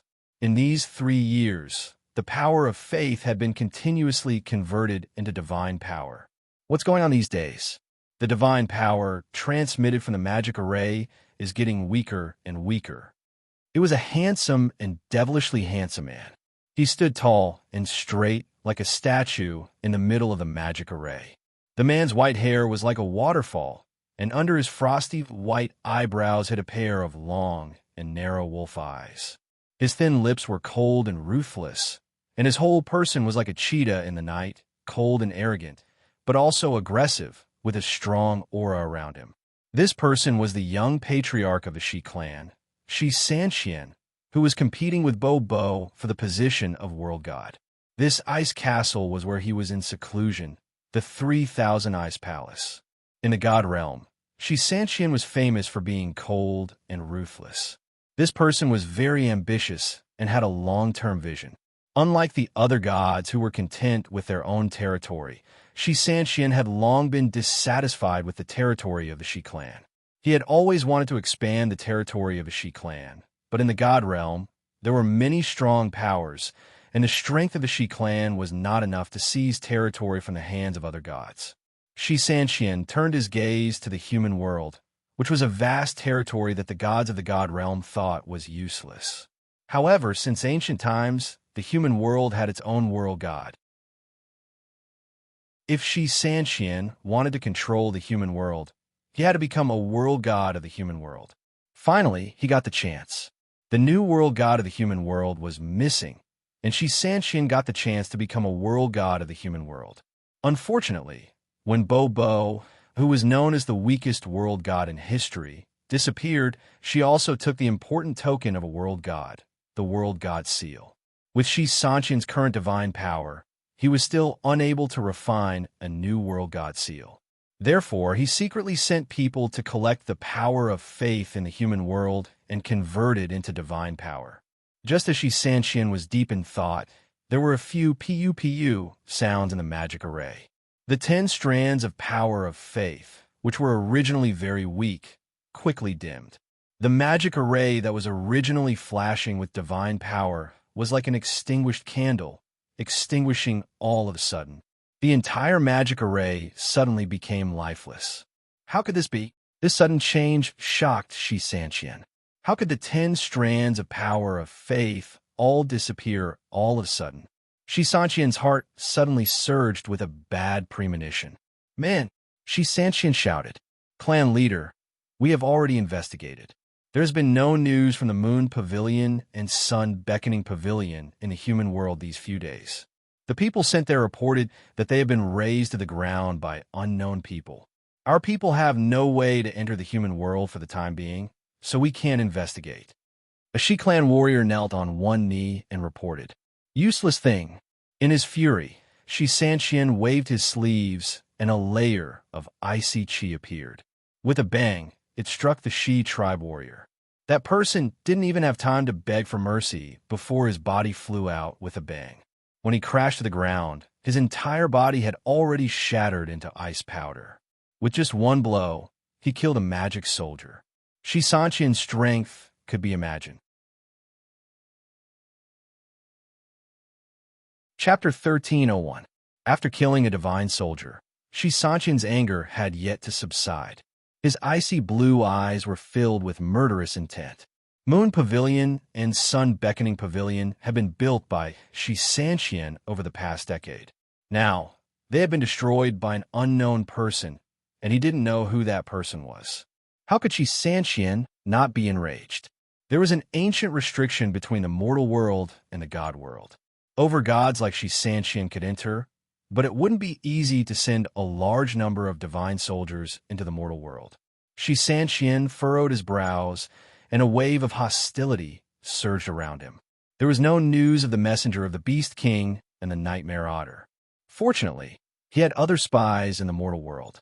He immediately summoned the great witch doctor of the Celestial Fox tribe with the power of his consciousness.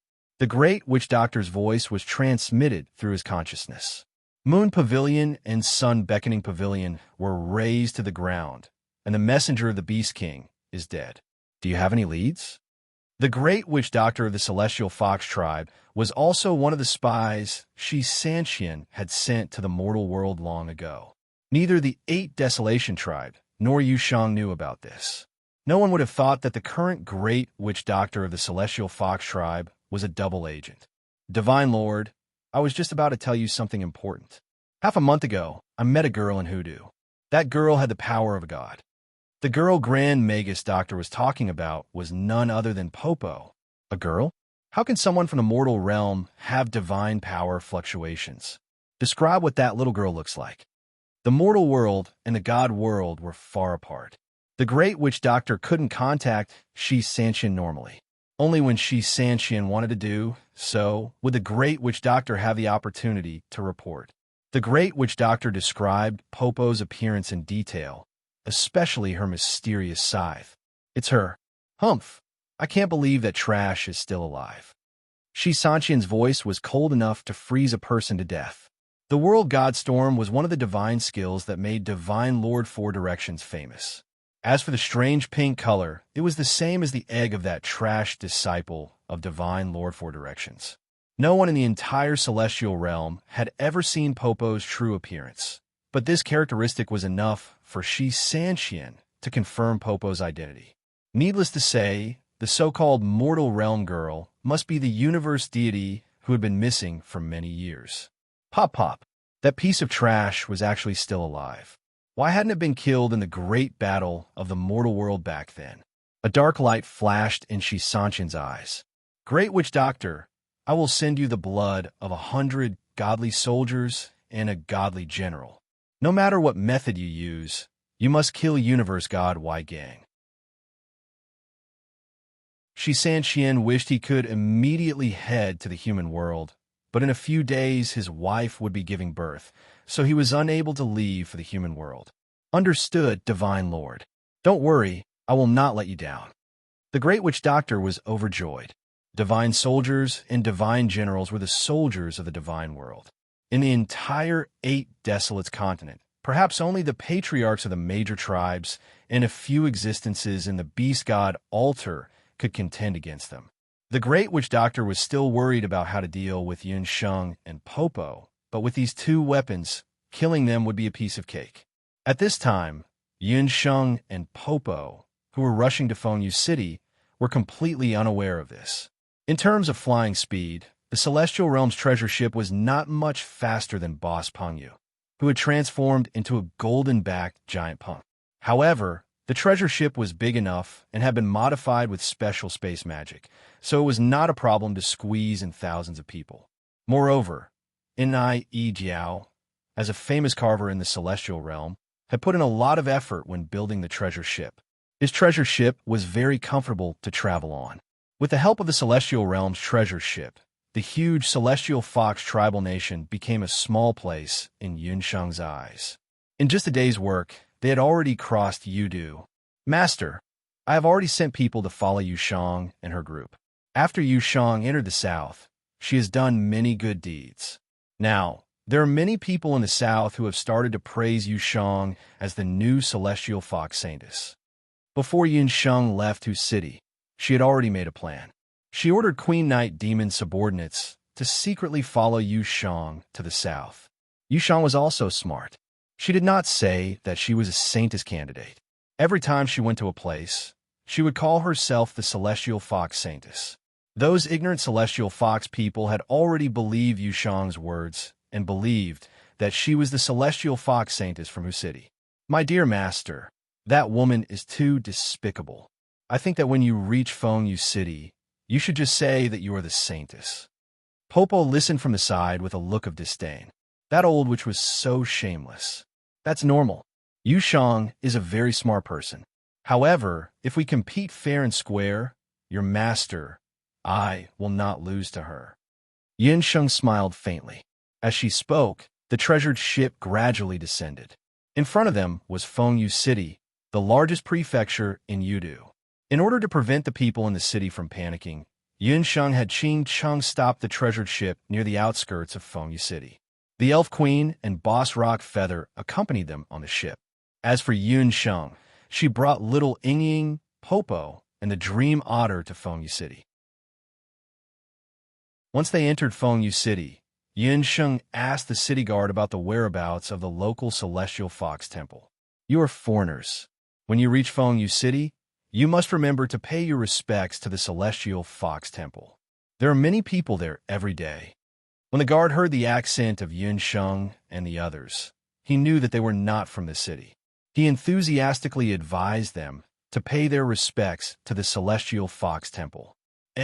Master, from the looks of it, the people in Fengyu City seem to respect the Celestial Fox Saintess very much. After visiting so many places, only the people in Fengyu City paid their respects to the Celestial Fox Temple. In this way, it should be much easier for Yun Sheng to obtain the power of faith. Everyone instantly became optimistic. It seemed that this trip to Fengyu City was much smoother than the previous few cities. They should be able to complete the mission soon. Yun Sheng followed the guard's guidance and led them to the Celestial Fox Temple. Just as they walked to the main street in the city, they saw that the road was crowded with people. These people were all tiptoeing and squeezing in the direction of the street. Uncle, what are you guys doing? Popo and little Ying both loved to join the fun. Seeing so many people on the street, they were curious. "Miss, you guys are foreigners, right? Don't you know such a big thing? We are going to the Celestial Fox Temple to welcome the Saintess." A warm-hearted person on the side told Popo. "Welcome a Saintess." Popo's eyes lit up. They hadn't arrived yet, and there were already so many people coming to welcome them. This was really the first time since the beginning of time. Chapter 1302.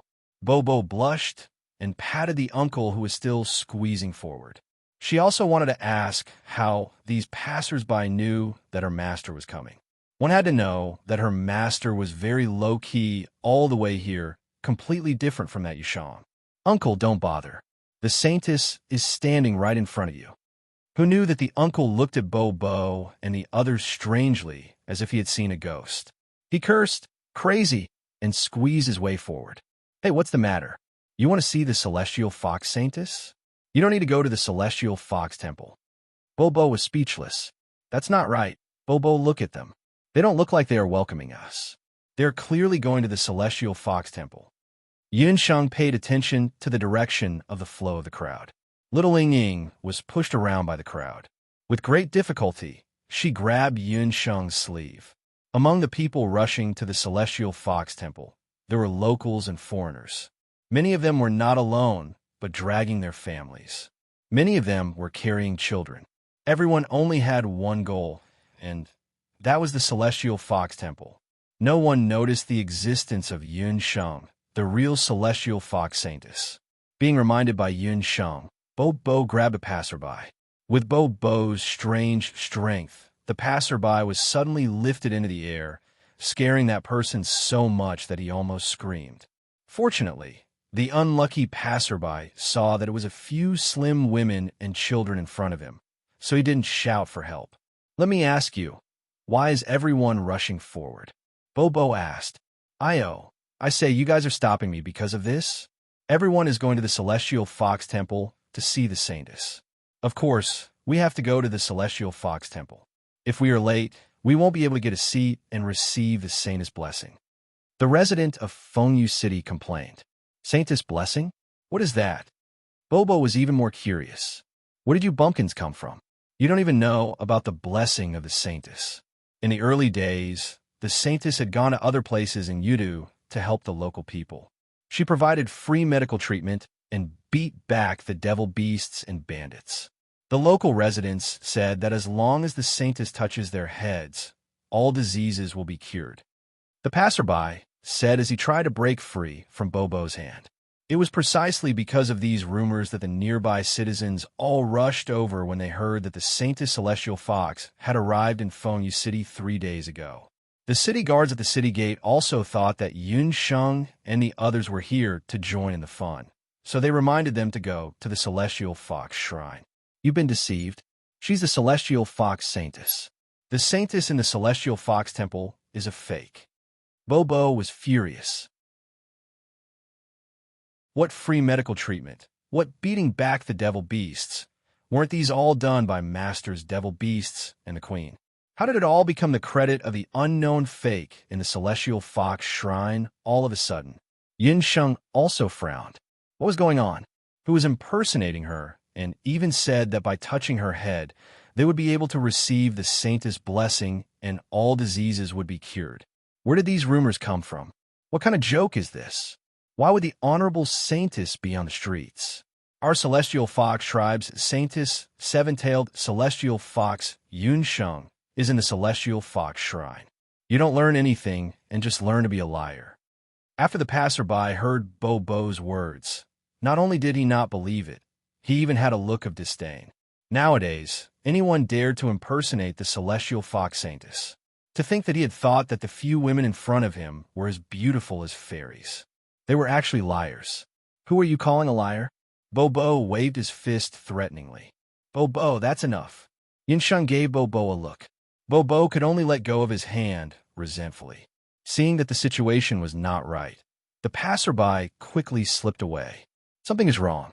Let's go to the Celestial Fox Shrine to take a look." Yunsheng, Bobo, and the others followed the flow of people and walked in the direction of the Celestial Fox Shrine. The Celestial Fox Shrine in Fengyu City had just been renovated. Looking from afar, the scale was actually not inferior to the Celestial Fox Shrine in Hu City. According to the passers-by, the local residents and rich families from all over the country had recently renovated it in order to thank the Celestial Fox Saintess. The Saintess has come out. There are too many people in the Celestial Fox Shrine. Yun Sheng, Bo Bo, and the others could barely see a few people coming out of the entrance of the Celestial Fox Shrine through the heads of the people. Among them, there were a few men and women. The woman in the middle was wearing a gorgeous saintess robe. Her eyes were black, and her skin was flawless like jade. Her pair of black eyes were incomparably pure.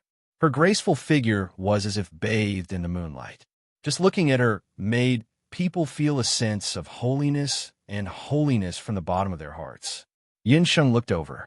When she saw the woman coming out of the Celestial Fox Shrine, they were all stunned. How could it be?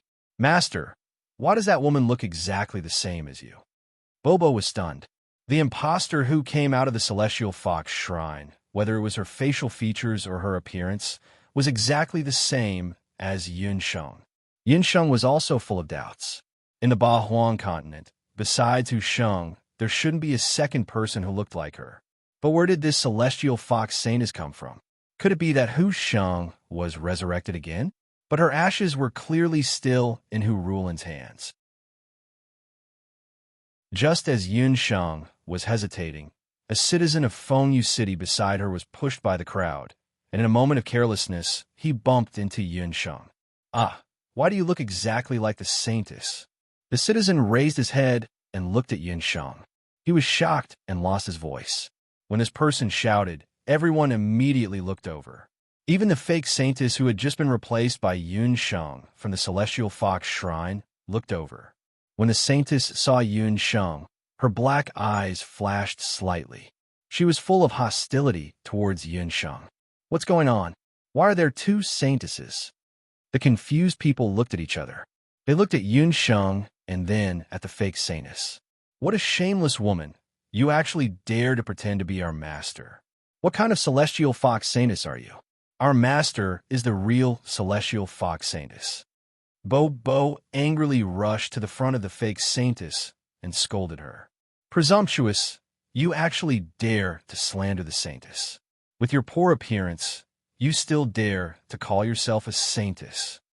Behind the fake Saintess, someone cursed in a strange tone. The onlookers looked at the clothes of Yun Sheng and the others and also showed a look of disdain. It turned out that Yun Sheng and the others had spent the past few days on the Heavenly Realms treasure ship. They were travel-worn and did not have time to dress up. Indeed, they were a little dusty. Looking at Yun Sheng, who walked out of the Celestial Fox Shrine, her makeup was exquisite. Wearing the exquisite Celestial Fox Saintess robe, her whole body was overflowing with holy light. No wonder when she appeared, these ignorant people thought that Yun Sheng and the others were the fake ones. Chapter 1303. Two Saintesses who looked exactly the same stood together. Oh, I remember. Aren't you the swindlers who stopped me and asked about the Celestial Fox Saintess? The passerby who was carried by Bobo earlier was also watching in the crowd. When he opened his mouth, everyone was even more convinced that Yun Sheng and others were swindlers. Shut up, she's the imposter. My master is the Celestial Fox Saintess Yun Sheng, who was sent to the north by Hu Du. She is the seven-tailed Celestial Fox Yun Sheng. She also has the Celestial Fox statue given by Hu Qinqiu on her body. Seeing these people slandering her master for no reason, Bobo hurriedly argued. She didn't believe that the imposter could even fake these things. Who knew that when the imposter Saintess heard these words, a smile appeared on her holy and flawless face. Behind the imposter, 7 fox tails suddenly appeared. She also took out a Celestial Fox statue. When she saw those two things, Bobo's face was full of disbelief. Those people, on the other hand, suddenly boiled up.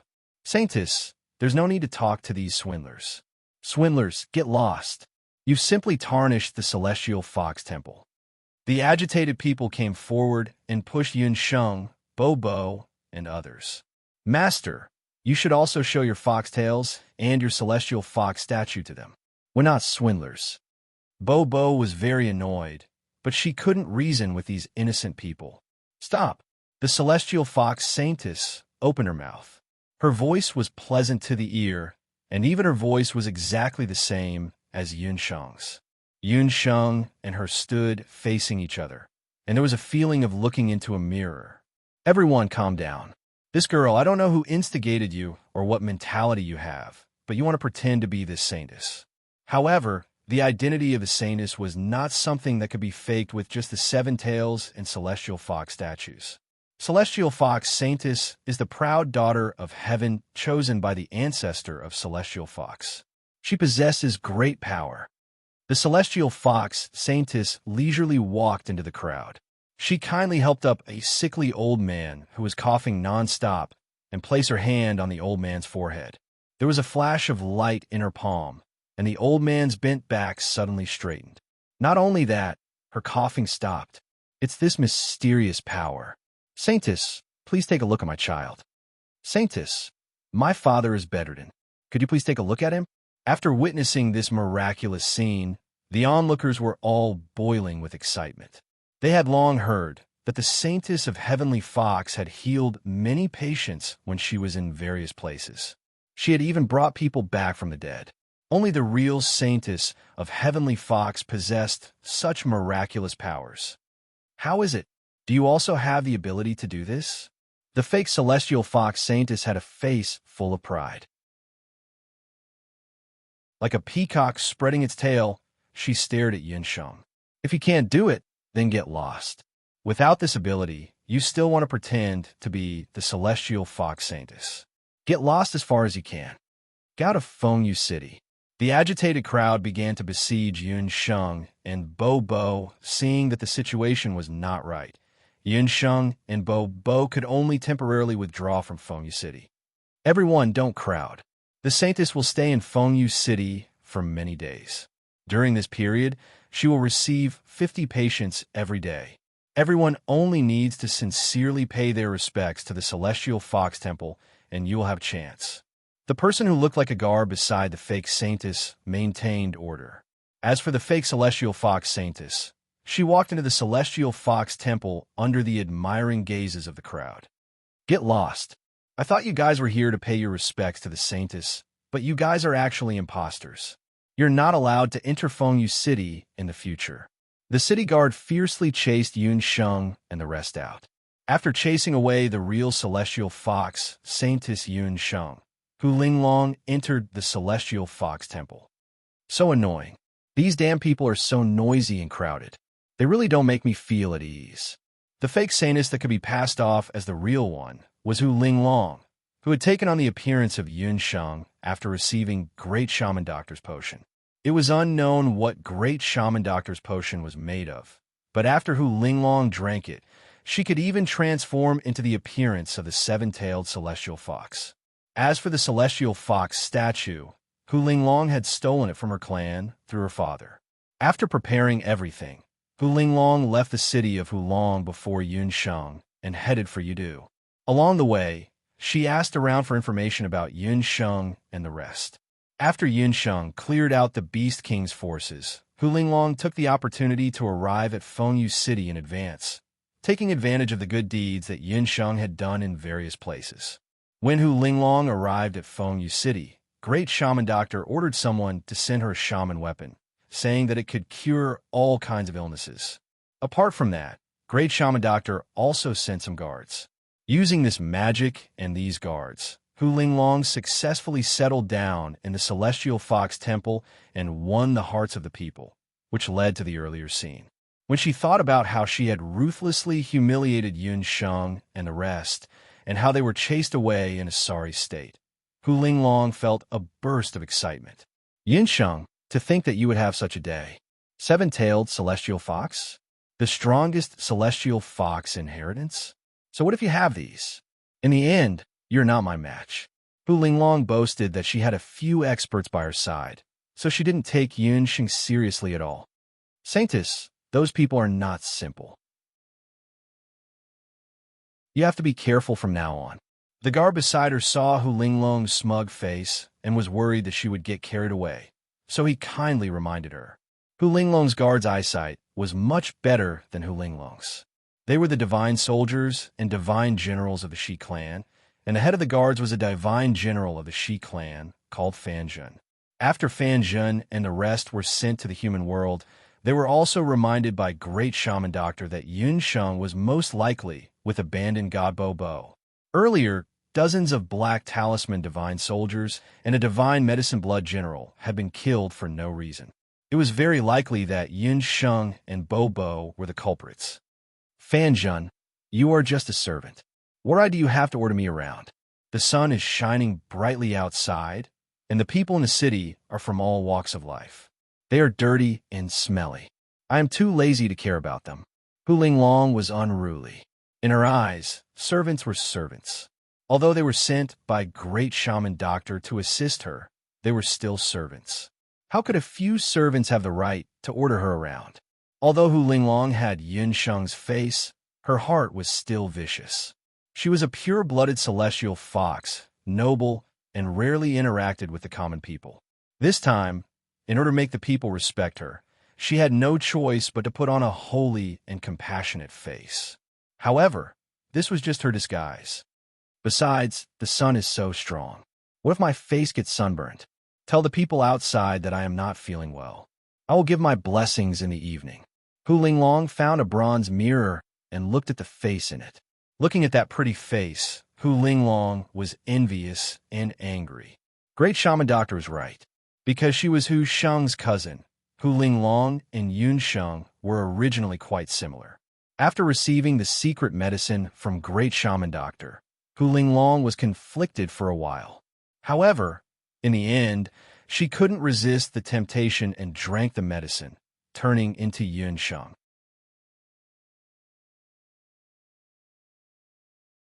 Chapter 1304. After drinking the medicine, Hu Linglong fell asleep in a daze. After a full day and night, when she woke up again, an unbelievable scene occurred. Hu Linglong had become Yun Sheng, from inside to outside. Even after transforming into a fox, she still had 7 tails. When Hu Qiansui saw this, he almost couldn't recognize her. However, this sinister father and daughter pair soon calmed down, especially Hu Qiansui, who was overjoyed. Daughter, this is a once-in-a-lifetime opportunity. Immediately set off for Yudu and win the respect of the local people before Yun Sheng. When the time comes, you can officially become the saintess of Celestial Fox. In addition to your appearance, you are exactly the same as Yun Sheng. When you return to Hu Capital, I will ask Chief to grant you in lieu of marriage. Only then did Hu Linglong arrive at Yudu with the face she hated the most in her life. However, when she thought about how everything she had was because of this face, Hu Linglong's face contorted again. Wait a minute, Great Witch Doctor said your abilities are very strong. Since that's the case, go and get rid of those eyesores. Even though Hu Linglong had chased away Yun Sheng and the rest, she still felt uneasy. Yun Sheng, that woman, had escaped death time and time again. Even in a hopeless situation like 8 Desolates mountain range, she could still come back alive. Hu Linglong might, as well, order people to kill her. Understood. God General Fan Zhen lowered his head with a respectful expression. However, his eyes were full of disdain. This lowly beast woman really thought she was something. Leaving her alive would only bring disaster sooner or later. It was a pity that they couldn't find anyone more suitable than her to pretend to be Yun Sheng. Hu Linglong was just a chess piece of Great Witch Doctor and Lord Beast King. These people who were pretending to be Celestial Fox's guards weren't ordinary people. They were divine soldiers that Shi Sanqian had secretly sent to the human world. Among them, there were a few god generals. Fan Zhen was originally ordered to assist Great Witch Doctor. However, Great Witch Doctor wanted them to come to Yudu to help Hu Linglong. If it weren't for the fact that they were still alive, they wouldn't have obeyed this woman who didn't know the immensity of heaven and earth. Anyway, she only needed to serve her for a month or so. When the great witch doctor finished his business in the south, the great witch doctor said that she would kill this arrogant woman and take away her heavenly fox statue. Hu Linglong did not know about these things beforehand. She was still immersed in a wonderful feeling of being supported by others. Divine General Fan Zhen walked out and ordered the people of the Celestial Fox Temple to disperse the crowd temporarily. "General, are we really going to kill those women?" A few divine soldiers also heard Hu Linglong's order. "An ant of the beast race wants to order us around?" However, those women really couldn't be left alive, especially that pink-haired one. If I'm not mistaken, that woman should be the abandoned god. Bo Fan Zhen had been in the crowd just now, so he had noticed Bo at first glance. It wasn't just the abandoned god, Bo, that made the divine general avoid her. He was even more wary of the woman beside Bo. That woman should be the real celestial fox saintess candidate, Yin Sheng. "General, she's just an ant of the beast race. Even if she's the seven-tailed celestial fox, we don't have to avoid her too much." The divine soldiers had looks of contempt.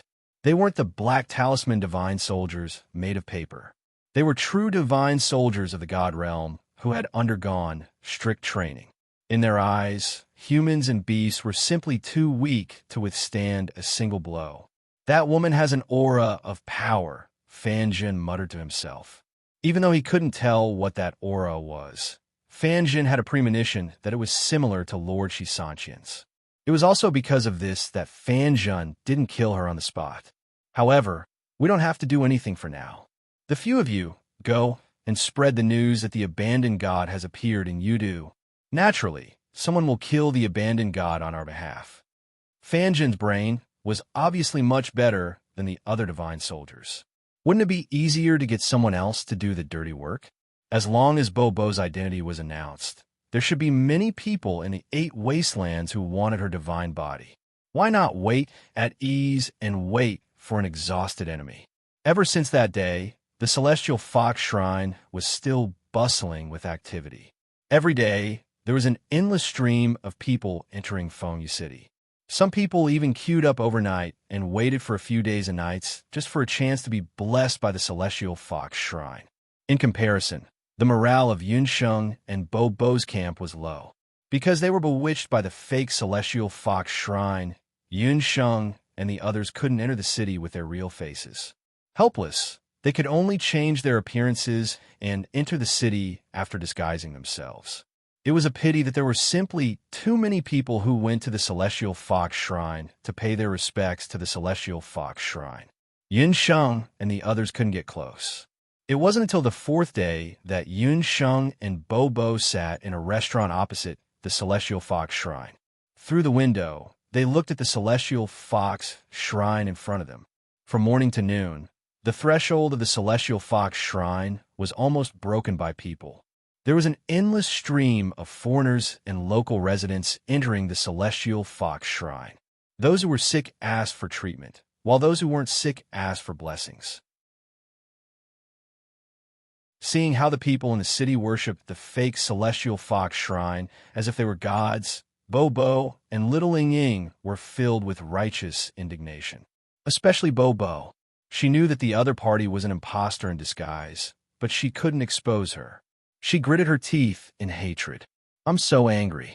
Master, why don't you let me go up and tear that imposter's face apart? Her face must be fake." Bo's little face was red from anger. "Bo, don't be impulsive. That woman is not simple. Didn't you notice that the people beside her are all divine soldiers?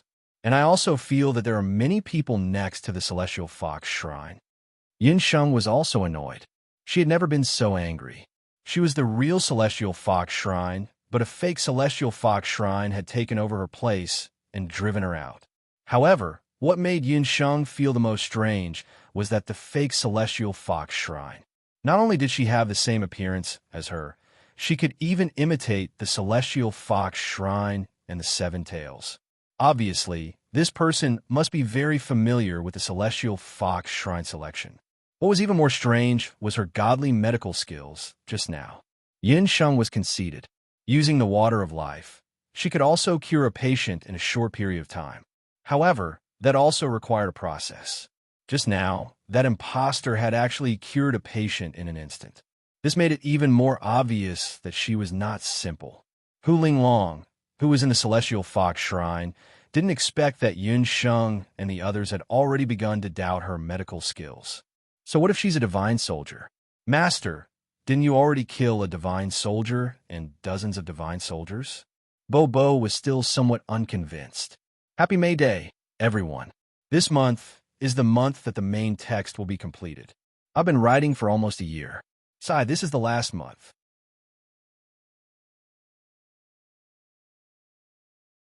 Chapter 1305. Yun Sheng smiled bitterly and shook her head. How could the divine soldiers and divine generals of the divine realm be so easy to deal with? Moreover, Yun Sheng could see that the divine soldiers and immortal generals beside Hu Linglong were much more powerful than the divine soldiers and immortal generals transformed from black runes that the messengers of the Beast King's messengers had sent this time. Just by looking at the light in their eyes and their restrained divine power, she knew that they were not ordinary people. Moreover, last time when they were fighting against the divine generals, Yun Sheng used the Millennium Ice Zither to win. But the Ice Zither was also destroyed in that competition. This time, the number of opponents was several times more than the last time. Without the Millennium Ice Zither, Yun Sheng did not have full confidence to defeat those divine soldiers and divine generals, unless she could comprehend the last eight-tailed celestial fox inheritance. Perhaps she still had the ability to fight against those divine soldiers and divine generals. But Master, are we just going to watch that woman occupy the celestial fox temple? If this goes on, we will not be able to obtain the power of faith. Bobo was somewhat anxious. Now, it was difficult for them to even enter the city. Needless to say, that woman's tricks had already penetrated deep into the hearts of the people. Wait and see. I feel that woman gives me a very familiar feeling. Do you still remember her proud expression? Yun Sheng muttered. Speaking of which, I also feel that the smell on her body is very familiar. Bobo recalled for a moment and suddenly patted her head. I remember that proud peacock-like look. That look is exactly the same as that hateful Hu Linglong. As the saying goes, a dog can't change its habit. Some people, even if their appearance changed, but their temper and some details of their actions could not be changed. Bobo could not bear to continue watching. But 3 to 4 days have passed. We can't just keep waiting. Bobo was so angry that he kicked the table in the restaurant. His monstrous strength caused the table to collapse. Bobo, don't be impatient. I have already ordered Boss Pongyu to sneak into the Celestial Fox Temple. Compared to Bobo's irritation, Yun Sheng was much calmer. After leaving the Celestial Fox Shrine, Yun Sheng had been secretly on guard. However, what surprised Yun Sheng was that nothing had happened in the past few days. None of the divine soldiers and divine generals under Hu Linglong's command made a move. Could it be that Hu Linglong had changed? Or could it be that those divine soldiers and generals did not notice Popo's divine power? Thinking of this, Yun Sheng's eyes turned and fixed on the unusually lively Celestial Fox Shrine. Yun Sheng chose the best place in the restaurant. Opposite the window was the gate of the Celestial Fox Shrine. Unfortunately, Hu Linglong had been receiving treatment in the Celestial Fox Temple, so he couldn't see clearly from here. Therefore, Yun Sheng had no choice but to arrange for Boss Pongyu to blend into the worshipping crowd and think of a way to lure Hu Linglong out. In this way, Yun Sheng could see more clearly how Hu Linglong was being treated. As there were too many people, even the tall and strong Boss Pongyu took half a day to get the qualification to be blessed by the saintess today. Finally, it was Boss Pongyu's turn at dusk. At this moment, Boss Pong, you no longer looked like a desperado in the 8 desolate mountain range. He was dressed shabbily, like a man from a poor family, and there were wounds on his body. Saintess, please save my sister. Boss Peng Yu's acting skills couldn't be described with just the word good. As soon as he saw Hu Linglong walking over, he hurriedly rushed up and knelt beside Hu Linglong. An additional trace of disgust appeared in Hu Linglong's eyes when she smelled the sweat and blood coming from the other party's body. She really wanted to shoo such a lowly person away. However, she could only barely squeeze out a smile in front of so many people. Don't panic. What happened? Are you here to treat her or to bless her? After being an imposter for so many days, Hu Linglong could be said to be familiar with this. The way she saw it, those ignorant Celestial Fox residents had come to the Celestial Fox Shrine for nothing more than two purposes. For the former, she would need to exert some effort. As for the latter, it would be much easier. Treat her. I'll come to treat her. However, the person who's injured is not me. My daughter has been bitten. She's lying outside. The injured cannot be moved. Saintess, please take a few steps outside. Boss Pengyu appeared to be burning with anxiety. As he spoke, he staggered outside. In order to show that she was close to the people, Hu Linglong could only walk out. Sure enough, there was a female injured person at the entrance of the Celestial Fox Shrine. She was a blonde woman with white skin. Her long hair covered her face, making it impossible to see her appearance. There were many wounds on her body. However, the most fatal wound was on her calf. She had been bitten to the point that even her bones were exposed.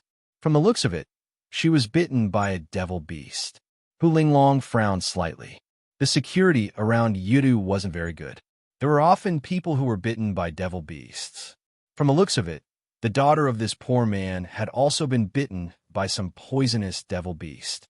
The wound was also poisonous. The poison caused the woman's wound to bleed nonstop. The female injured person had already fainted. Even her breathing sounded very weak. The injury is quite serious. Don't worry too much. Hu Linglong didn't even look at the female patient's condition. She stretched out her hand and, as usual, covered the wound with her hand. A white light shone under Hu Linglong's hand. That magical white light burrowed into the body of the female injured person. After a moment, the wound that was originally bleeding nonstop immediately stopped bleeding. What was even more magical was that the wound healed. After a moment, the breathing of the female injured person stabilized. She lifted her long hair and revealed a very beautiful face. Such a boor could actually give birth to such a beautiful daughter? Hu Linglong didn't expect the female injured person to be so beautiful. There was always a natural hostility between beautiful women and beautiful women. Lord Saintess, thank you so much. Boss Pengyu and the female injured person both looked grateful. As Hu Linglong spoke, she put her hand on the head of Boss Pengyu and the female injured person. After pretending for a while, she turned around to treat the others. Boss Pengyu and the female injured person left the Celestial Fox Temple. When they turned around, the two of them looked at each other. The female injured person was the elf queen in disguise. The two of them went up to the restaurant and prepared to meet up with Yin Sheng. By the window of the restaurant, thanks to Boss Pengyu and the elf queen, Yin Sheng, Bo, and the others also saw clearly. They all had strange expressions on their faces. Judging from the situation just now, the fake Saintess Hu Linglong actually had magical medical skills. It was only about half a month. Where did she get these magical medical skills from? Especially Yun Sheng. She was even more baffled. Yun Sheng was a medical practitioner. At the same time, she was also a magician. Regardless of whether it was ordinary ancient medical skills or magical treatment, it was impossible for her to learn them in such a short period of time. There must be some sort of shameful secret behind Hu Linglong.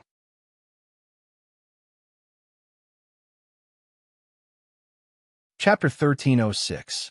Master, did you see it clearly? After the Elven Queen returned, she showed the wound to Yun Sheng. The Elven Queen's calf was white and flawless. There was not even a blemish, let alone a wound. In order to prevent Hu Linglong from seeing through her, the Night Demon Queen had left the wound on her own accord. There was even poison on it. However, the wound had already healed. If one did not look carefully, one would not even be able to tell that it had been injured. Elven Queen, tell me how you felt when you were being treated. Yun Sheng glanced at the Elven Queen. She had a motive for making the Elven Queen pretend to be injured. The Elven Queen was the only one among all of Yun Sheng's magical beasts who knew how to treat injuries. That fake Saintess's treatment was very special. If I'm not wrong, she should have mastered a very advanced light magic. To be exact, it should be a god-level light magic that could heal all wounds in an instant. The Elven Queen described her feelings in detail. The Elven Queen's water-based healing skills were very advanced. However, she was not confident that she could heal all injuries in such a short time, regardless of the body's constitution. It was indeed light magic. Yunsheng had the same opinion as the Elven Queen. It can't be. How could that bad woman, Hu Linglong, master a god-level light magic? Bobo opened her mouth wide in disbelief. God-level light magic. At the mention of light magic, Yunsheng could not help but think of a person. That person was the former #1 genius of the Dharma Temple, Jirumo of Penglai of Gojoseon. The true genius of the Boundless Land who was proficient in light magic and was born from the heavenly fate mirror. If he was here, he might give Yunsheng some advice. It was a pity that the heavenly fate mirror was broken. An indescribable melancholy welled up in Yunsheng's heart. Every time she thought of the man who had died in her arms, who was as perfect as an immortal, Yunsheng would always feel a sense of guilt. Bobo, do you have a way to send me back to the human realm? I want to find Gufeng and ask him about divine light magic. Yunsheng thought of Jirumo, and at the same time, thought of another person. That was her good friend, Gufeng, who was trapped in the Dutian blood realm and was supporting the new Dutian blood seal. Gufeng was also a light magician. Perhaps he would know something about divine light magic. No problem, dear master. Don't forget, Bobo is a world deity. Bobo's godly power is enough to set you up. Bobo patted his chest confidently. Back then, when she was still an egg, her ability to banish was a little weak. However, things are different now. As long as it was a place where Popo had been before, she was confident that she could accurately banish her master to that place in an instant. However, there was still a time limit to the banishment. Yunsheng could only stay in the Boundless Land for a short period of time, about 12 hours. 12 hours was enough for Yunsheng to find Gufeng and ask about divine light magic. It's decided then. I will temporarily return to the Boundless Land. The few of you stay on the Divine Realm's treasured ship for the next few days. If there's anything amiss, immediately pilot the treasured ship and leave. Yunsheng was still worried that Hu Linglong's group would make some strange movements during her absence. Fortunately, they now had the Divine Realm's treasure ship and the demigod Qingsheng. If there was really any trouble, they would be able to escape on the Divine Realm's treasure ship. Hence, with Bobo's help, Yunsheng temporarily bid farewell to the few of them and headed to the Boundless Land. Dear Master, the taste of banishment is not good. Bear with it and close your eyes. Bobo playfully stuck out her tongue. Her pink, long hair fluttered as she pointed her slender finger to the sky and mumbled. A strong energy fluctuation could be seen. A 1-meter-wide black hole appeared under Yunsheng's feet. In just a breath's time, Yunsheng disappeared in front of everyone's eyes. Soon after, Bobo also disappeared. Beside her ears was a whistling sound. Yunsheng felt as if she was sealed in a sealed space. Fortunately, this feeling did not last for long. Soon, she heard Bobo's cheerful voice. Dear Master, we have arrived at the Dutian blood realm. Yunsheng opened her eyes. Around her was a familiar red aura. The sky, the ground, and even the flowing river nearby were all red. The Dutian blood realm. Ever since the blood seal collapsed, Yunsheng had not come here again. Seeing the familiar soil and the whistling sound of the wind, Yunsheng's eyes could not help but have a hint of disappointment.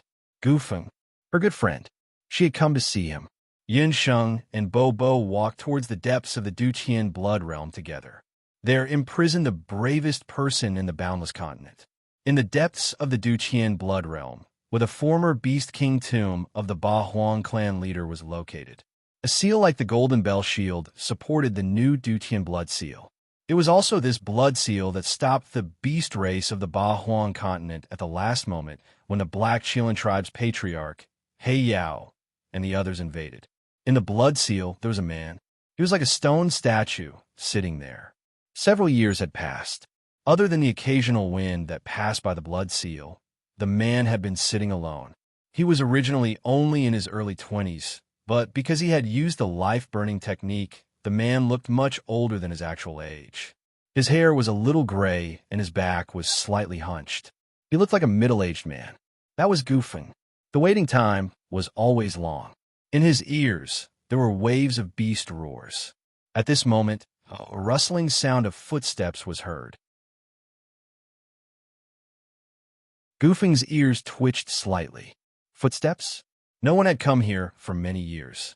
Ever since the new Dutian blood seal appeared, the 5 major countries and several major forces on the continent issued a joint order that no one was allowed to enter the Dutian blood seal. Who dared to violate the ban and approach this place?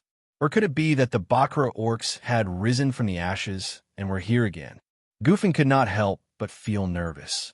He raised his eyes and stared at the dense, murderous aura in front of him. He saw 2 figures walking out of the murderous aura. When he saw the person walking in front, Gufeng's eyes widened in disbelief. Yun Sheng. As he had not spoken to anyone for too long, Gufeng's pronunciation was very unnatural. He seemed to have suddenly become the little stutterer that Yun Sheng had just met. Gufeng. This was the first time Yun Sheng saw Gufeng after several years. Although she knew that Gufeng would age more easily after using the life-burning technique, Yun Sheng did not expect that Gufeng would suddenly become so old.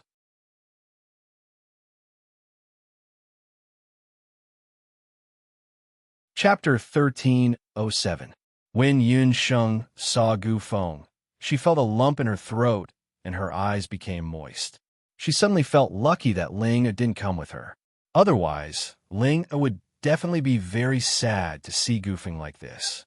Haha, have I become much more mature? Gufeng scratched his head.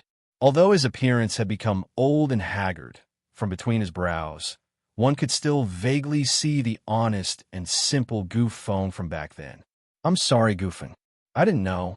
Yun Sheng suddenly had mixed feelings. She felt very sorry for Gufeng. Back then, when Gufeng sacrificed himself to rebuild the Dutian bloodprint, she had promised that she would definitely think of a way to save Gufeng. However, all these years, she had completely forgotten about Gufeng because of her own matters. This time, if it weren't for the god-tier super magic, Yun Sheng probably wouldn't have thought of coming to see Gufeng. Yun Sheng, don't be sad.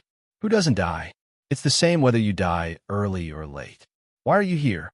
Did something happen to Ling, and the others? Gufeng had been in the Dutian bloodprint all this time. He didn't know anything that happened in the outside world. He only knew that back then, he told Qi, Ling, and Yun Sheng not to come and see him. After that, the 3 of them went their separate ways.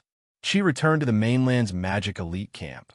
Ling, became the queen of the East Imperial Dynasty, and Yun Sheng returned to Zhou State. However, seeing Yun Sheng suddenly appear today, something must have happened. Gufeng was puzzled. Then, he looked at Yun Sheng's side. Beside her stood a very playful girl. The girl had pink hair and pink eyes. At first glance, she looked very familiar. However, Gufeng couldn't remember where he had seen this girl before. Dearest master, don't be sad. Don't worry. When you become a god in the future, you can bring this silly boy to the divine world. At that time, you'll have a way to let him regain his youth. Seeing Yun Sheng's sad face, Popo couldn't bear it and comforted her. You're that egg, no, that sheep. Gufeng heard Popo's tone and thought back, and he almost jumped up. You're the egg, you're the sheep. This is the true face of this world deity. She glared at Gufeng with her big eyes, as if she was about to quarrel with him. All right, Popo, stop fooling around. Gufeng, Popo is a world god beast. Her previous appearance was because she had yet to evolve. Yun Sheng was amused by the 2 of them. However, Popo's words rekindled Yun Sheng's hope. That's right. If she could find the path of gods in the future, she might be able to bring Gufeng, Ling, and the others to become gods. However, before that, she had more important things to complete. Gufeng, don't worry. Lu and Ling are fine. I came to find you this time to ask about the god-level light magic. Yun Sheng spoke of the purpose of her visit today. God-level light magic. When Gufeng heard about light magic, he was immediately interested. Yun Sheng, why did you suddenly ask about this? On the boundless continent, there is no god-level light magic. No, to be exact, the heavenly fate mirror's ability to reflect all attacks is considered a god-level light magic. However, the heavenly fate mirror is already broken. Therefore, on the boundless continent, there should be no one who knows god-level light magic. Gufeng's answer made Yunsheng very disappointed. However, in the hands of the Bakra orcs, there might still be people who know god-level magic. Gufeng suddenly changed the topic. Hey, silly boy, can't you say it all at once? Popo, who was listening at the side, rolled her eyes. She was almost angered to death by Gufeng. Gufeng smiled embarrassedly. He also just thought of it. When Gufeng was in the continent's magic elite camp, he was asked by his teacher to study many books about the continent's history of magic. Among them, there was a small section about the battle between the 8 great experts and the Bakra clan leader. The human race had the powerful Bakra divine weapon. However, in the beast race, it was rumored that the great witch doctor of the celestial fox tribe, who was the most powerful in magic at that time, might have a god-level light weapon that had been lost in the boundless continent for a long time. Legend has it that the light magic weapon has a very strong healing power. It can instantly heal wounds and even repair all kinds of damaged weapons. However, this is only a legend. Moreover, it was something that happened many years ago. I'm just guessing. I can't be 100% sure that this news is true. Gufeng was also not very sure whether this record was true or not. Gufeng, this record is very likely not just a legend. That god-level light magic weapon might really exist. Yunsheng combined what Gufeng said and thought about Hu Linglong's miraculous healing power. She was 99% sure that Hu Linglong should have that light magic weapon on her. Moreover, this light magic weapon was probably given to her by the Great Witch Doctor. So all of this was instigated by the Great Witch Doctor. It seemed that the Great Witch Doctor of this generation of the Celestial Fox tribe was also in cahoots with the God Realm. Yunsheng briefly told Gufeng about how she escorted Hu Sheng's ashes to the Bakra continent, met the Celestial Fox Saintess ceremony, and then went to Yidu. After Gufeng heard this, he knew that so many things had happened to Yunsheng in the past few years. Yunsheng, you have to take back that light magic weapon no matter what. You have to know that light magic weapons are different from god weapons. If the person who has the light magic weapon is determined enough, they might be able to control the light magic weapon. However, if it is as you said, the other party is an unruly celestial fox noble lady. It is definitely not a good thing that the light magic weapon is in her hands. Gufeng's face was solemn. The beast clan of the 8 wastelands was different from the human clan. Their great witch doctor mostly cultivated dark magic. This group of people had great power, but if this power was not used properly, it would bring about terrible consequences. It is a pity that we don't know what the light magic weapon is. We can only be sure that the light magic weapon is definitely with Hu Linglong. Gufeng, my time in the Boundless Land is limited. You have to take care of yourself. I believe that Chi and I will one day come and take you away from the Dutian blood seal. After Yunsheng investigated the matter, she considered the safety of the few people in Fengyu City and did not stay any longer. Don't worry, Yunsheng. I will definitely wait for all of you. Gufeng revealed a silly smile. He watched as Yunsheng and the rest disappeared into the murderous aura. The loneliness in his eyes was concealed. Although she had figured out the secret of Hu Linglong, Yunsheng's heart was still heavy. She did not know if Gufeng would still be around the next time she saw him. Dearest Master, Bobo looked at Yunsheng from the side with a worried face. She had known Master for so long, and Master rarely revealed such a depressed expression. Thank you for your double monthly tickets.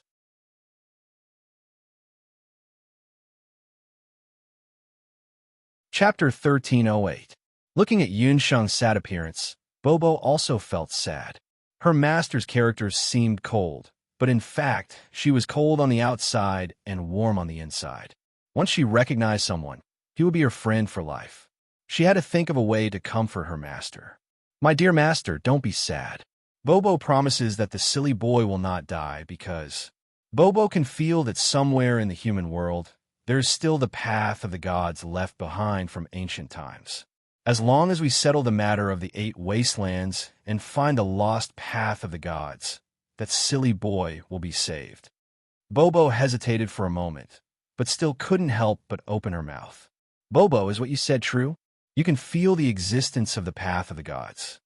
Yunsheng suddenly raised her head.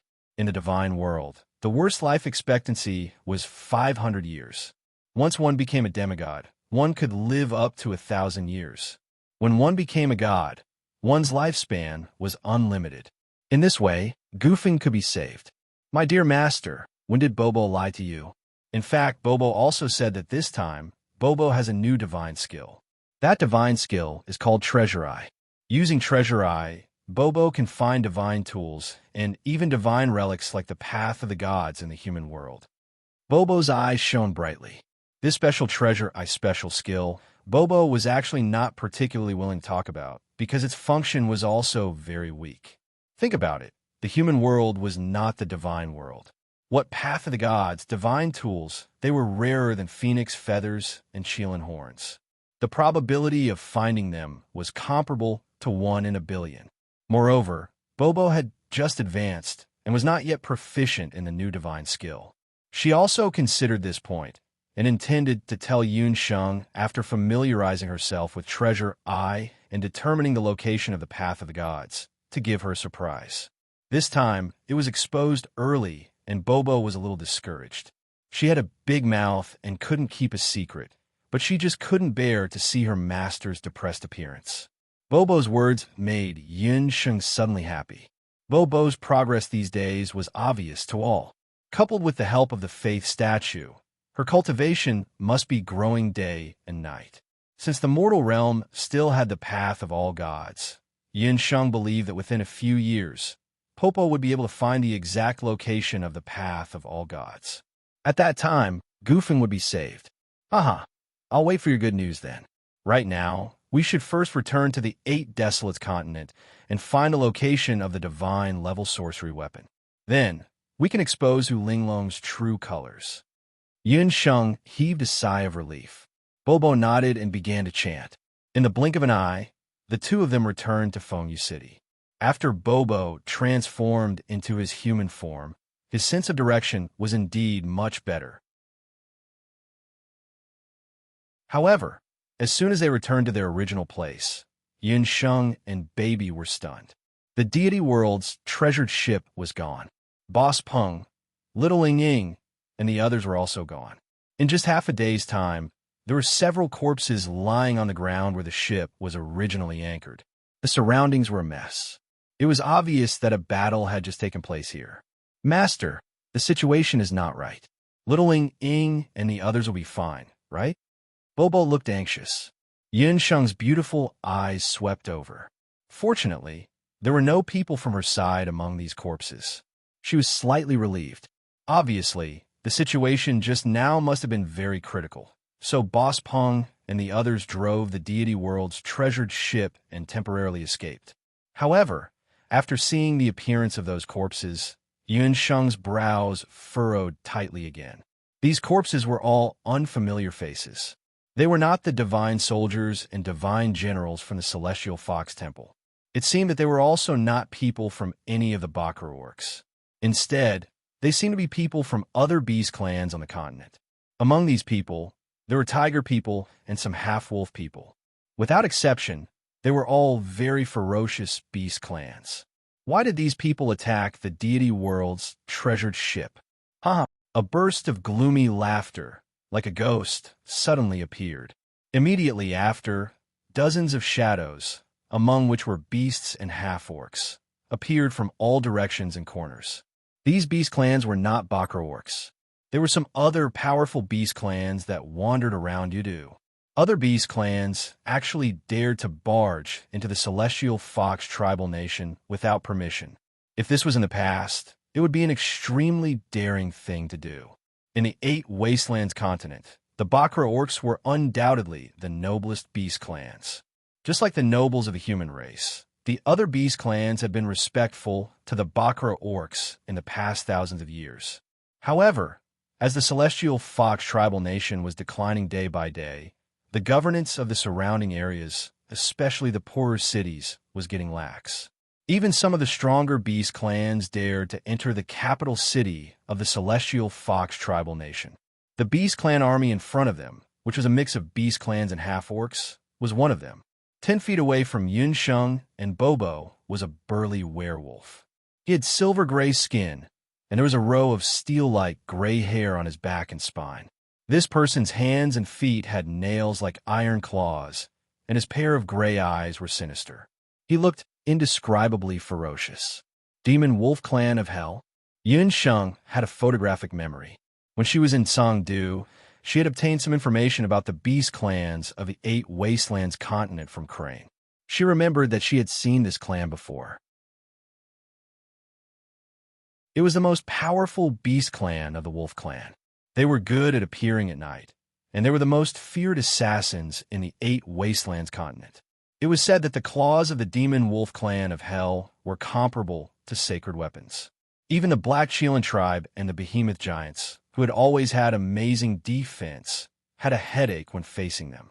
However, after Yunsheng came to the 8 Wastelands continent, she had never interacted with the Demon Wolf Clan of Hell. Why would they want to kill them? However, Yunsheng soon had an answer to her question. Abandoned. God. The most burly Demon Wolf of Hell lowered his head and growled a few times with the other demon wolves beside him. The Demon Wolf Clan of Hell was a very reclusive beast clan. They disdained to interact with humans, so their language skills were poor.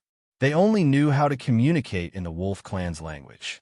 However, after Yunsheng received the beast language inheritance from Celestial Fox, she had become proficient in all the beast clan languages of the 8 Wastelands continent. From the conversation of the demon wolves, she could roughly understand what was going on. The leader of the demon wolves was called Manluo, and he was the current chief of the Demon Wolf Clan of Hell. They had received a secret report from somewhere, saying that the abandoned god of the god realm had appeared in the outskirts of Yudu. When they rushed to the outskirts, they had a fierce battle with Boss Feather Rock on the god realm's treasure ship. In the end, Boss Feather Rock and the others were no match for the abandoned god, and could only rely on the speed of the treasure ship to escape. Just as the demon wolves of hell were furious, they sharply smelled the aura of the god realm nearby. Only then did they come back to outflank them. Manluo just didn't know which of the 2 women in front of him was the real abandoned god. This person can understand our language? Manluo quickly realized that Yunsheng could actually understand their language. Previously, I had made abandoned god green. Thank you for everyone's reminder. Big Fu Z, whose brain was stuck, bowed and apologized.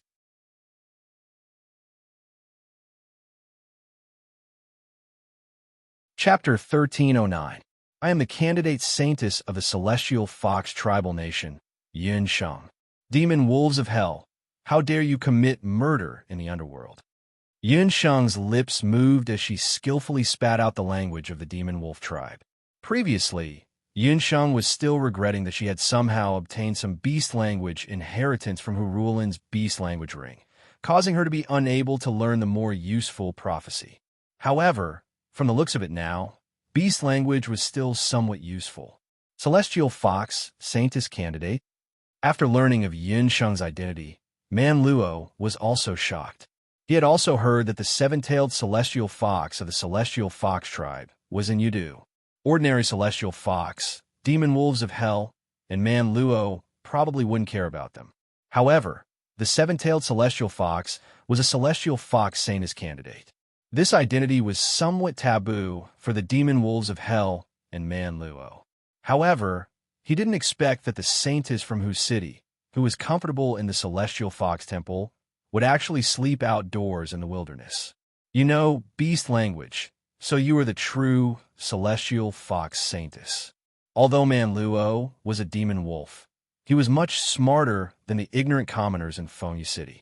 He didn't suspect Yunsheng's identity. Since Yunsheng's identity had been confirmed, then the woman beside her must be the abandoned god. After confirming Bo's identity, the group of demon wolves of hell looked at Bo in unison. Their gazes were as if they had seen a delicious prey. Bo, I'm afraid your identity has been exposed. Yin Sheng had already sensed that something was amiss. These people's target was indeed Bo. The demon wolves of hell were indeed not ordinary beasts. Yin Sheng could feel a very strong energy from their bodies. Furthermore, the deeper the night, the stronger the energy waves were. These people were vicious to the extreme, all of them desperados. Compared to the three Peng brothers from before, they were not willing to yield.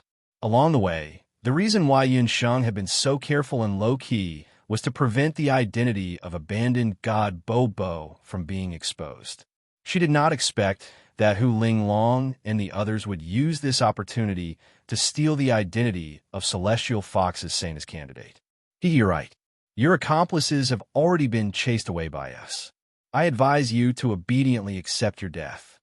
Seeing that Yun Sheng and Bo were just two people, Man Luo was even more fearless. Even though she was the abandoned god, she was still a god that had yet to mature. Even an ordinary beast could kill such a god. You want to win with fewer people? There was no fear in Yun Sheng's laughter. On the contrary, there was a trace of gentleness. When Man Luo heard this, he couldn't understand Yun Sheng's intentions. Bang! Without another word, Bo's pink figure suddenly disappeared. In the blink of an eye, the two demon wolf warriors standing on either side of Man Luo shot out like a violent storm.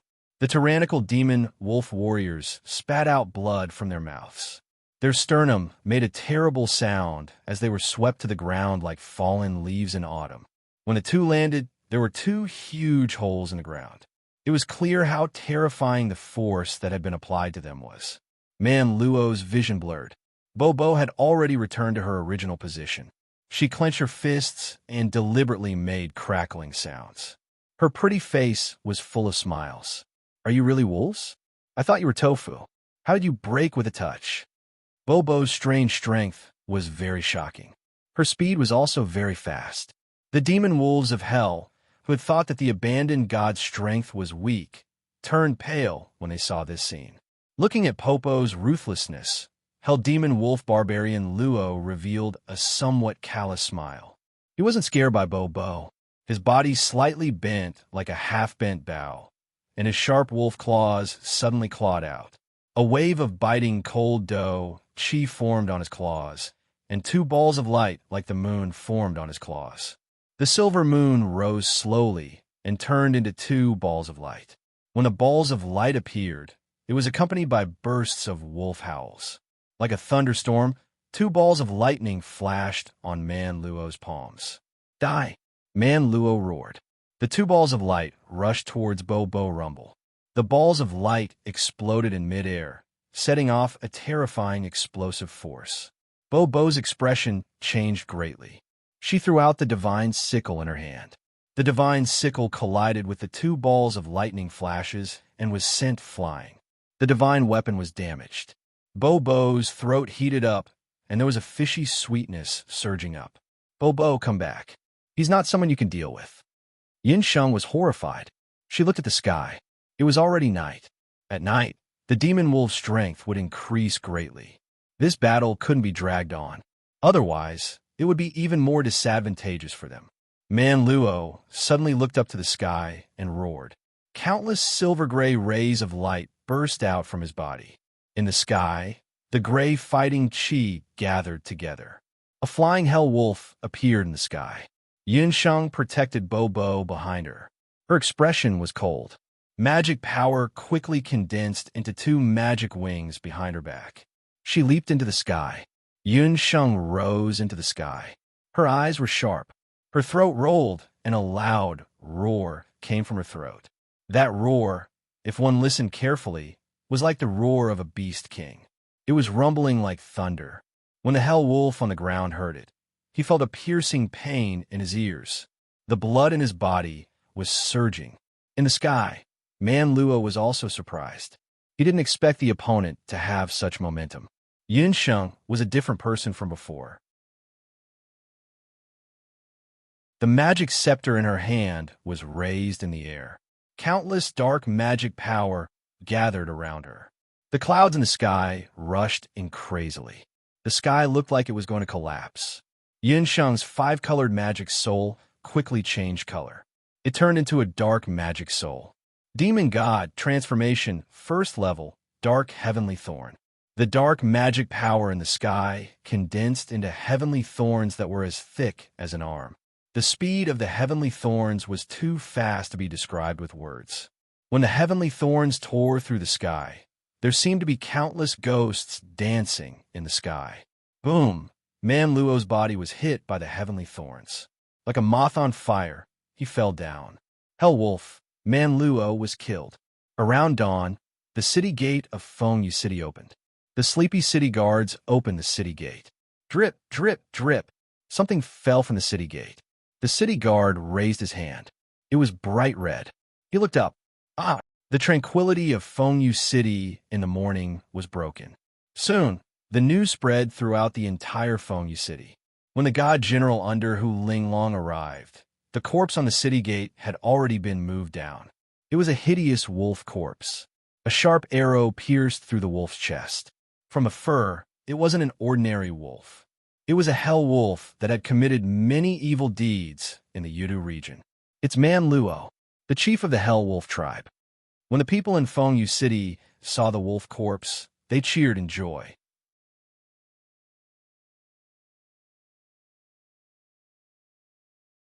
Chapter 1310. Hell Demon Wolves were a very ferocious beast clan in this area, especially their demon wolf clan leader, Man Luo, who was cold-blooded and ferocious. He usually didn't commit crimes nearby. Unexpectedly, he was shot to death by an arrow. God General Fanjun's gaze suddenly turned cold. The leader of Hell Demon Wolf Clan was one of the few relatively powerful Beast Clan leaders who had received the news that he had released earlier. He had been killed. It went without saying who did it. Unexpectedly, that Yun Sheng and abandoned god Bobo were much more powerful than he had imagined. Everyone, there's no need to panic. Man Luo has always committed crimes, and the Saintess has always wanted to kill him. Unexpectedly, before she could do anything, he had already suffered the retribution he deserved. Therefore, those who disrespect the Saintess will not be able to escape death in the end. Fanjun was indeed someone who had seen big scenes. He shook his voice and announced to the people. This Fanjun was also quick-witted. His ambiguous words made the people immediately think that this evil wolf, Meng Luo, was killed by the celestial fox Saintess. So what if they killed Man Luo? He could use this opportunity to build up Hu Linglong's prestige in Fengyu City. Whoosh! A cold arrow shot out from nowhere. It hit the city gates squarely. The arrow had sunk several inches deep into the city gate. The people who were still in heated discussion immediately quietened down. There was also a piece of paper on that cold arrow. There were a few words written on the paper. The outcome of the imposter. Hiss, someone drew in a cold breath. Everyone knew that the celestial fox Saintess, who had been clearing out bandits and devil beasts in various parts of Yudu, was said to have extraordinary archery skills. When she killed devil beasts, she used an arrow to kill them. Although the one in the Celestial Fox Temple had extraordinary medical skills, she seemed to have never used an arrow before. In addition to that piece of paper, the people couldn't help but reveal suspicious looks when they compared it with the tragic death of Man Luo. Fanjin's expression was also very ugly. The feeling of being shot in the head wasn't good. In the end, the matter of Man Luo being killed was forcefully suppressed by the Celestial Fox Temple. But the next day, something even stranger happened. Once again, at the city gates, they discovered the corpse of another magical beast clan leader. This time, it was the clan leader of the Blazing Tiger clan. The third day, the fourth day, all the way until the fifth day, the corpses of the magical beast patriarchs who had committed crimes in the vicinity would appear on the city gates almost every day. Without exception, they were all killed by arrows. The same note, the same way of death. Trash! All of you are just there for show. Spread the word and let the other beasts take action. Naturally, someone would take care of that bitch Yin Sheng. Now, that's how it's done. When Hu Linglong saw the same 5 slips of paper, She was so angry that her face turned pale. She pointed at the noses of the divine soldiers and divine generals and cursed loudly. Because of this incident, the number of people who came to the Celestial Fox Shrine to pay their respects had decreased significantly. The amount of faith power she could gather was also decreasing. Hu Linglong had a guilty conscience. She felt that the Celestial Fox people were looking at her strangely. All of this was because of Yun Sheng. That woman actually used underhanded means when she couldn't do it openly. Saintess, we've already investigated everywhere, but they don't have a fixed residence. When we attacked and killed those clan leaders, they also moved from one place to the other. We can't find them at all. The divine general also looked very unlucky. In short, you're all trash. Fortunately, I've already persevered for so many days. After tomorrow, I'll have collected enough faith power. Once this matter is over, you can go and kill that bitch. Hu Linglong was annoyed. She only needed 7 days and 7 nights to collect enough faith power for the Statue of Faith. Her mission would be considered complete.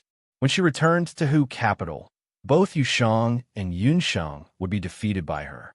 Hu Linglong rejoiced in her heart. Divine General Fan Zhun also sneered when he saw this. This stupid woman is still dreaming of being the saintess of the Heavenly Fox Tribe. She probably doesn't know that she is about to die. However, no matter what, they had to wait until tomorrow. Once the deadline of 7 days and 7 nights was over, there was no need for the real or fake Yunsheng to stay. In the outskirts of Fengyu City, a treasure ship was traveling at a low altitude. When the nearby beasts saw the ship, they acted as if they had seen something terrifying and scattered in an uproar. Master, kill whoever comes. The magical beast clan leaders who came to play with us recently are so scared that they're hiding far away. Bobo looked at the scattered beasts and complained with a pout.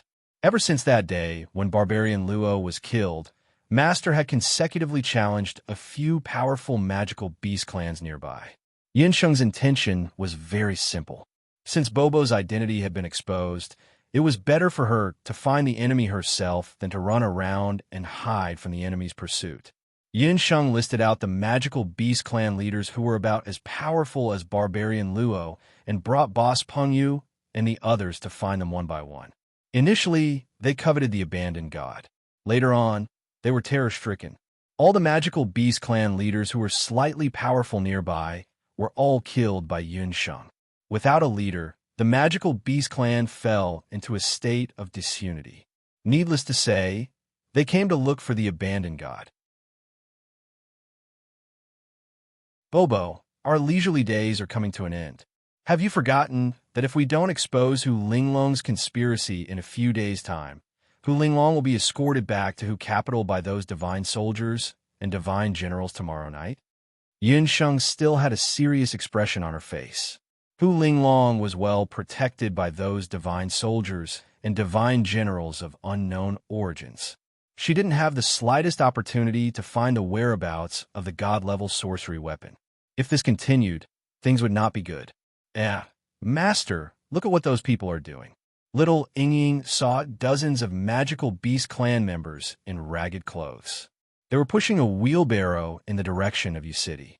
On the wheelbarrow lay a severely ill child. They seemed to be from other magical beast clans. They are from the Hell Demon Wolf clan. Bobo also saw those magical beast clans. But the strange thing was that those magical beast clans were heading in the direction of Fengyu City. Generally speaking, the magical beast clan would never enter the capital of the Celestial Fox Tribe without any special circumstances. The Bakra orcs were xenophobic. This wasn't something that happened overnight.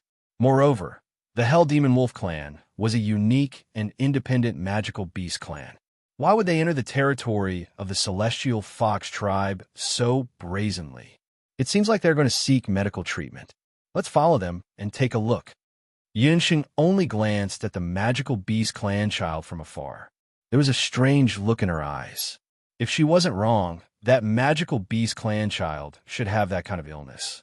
But she didn't know if Hu Linglong, who had a god-level sorcery weapon, could cure that child's illness this time.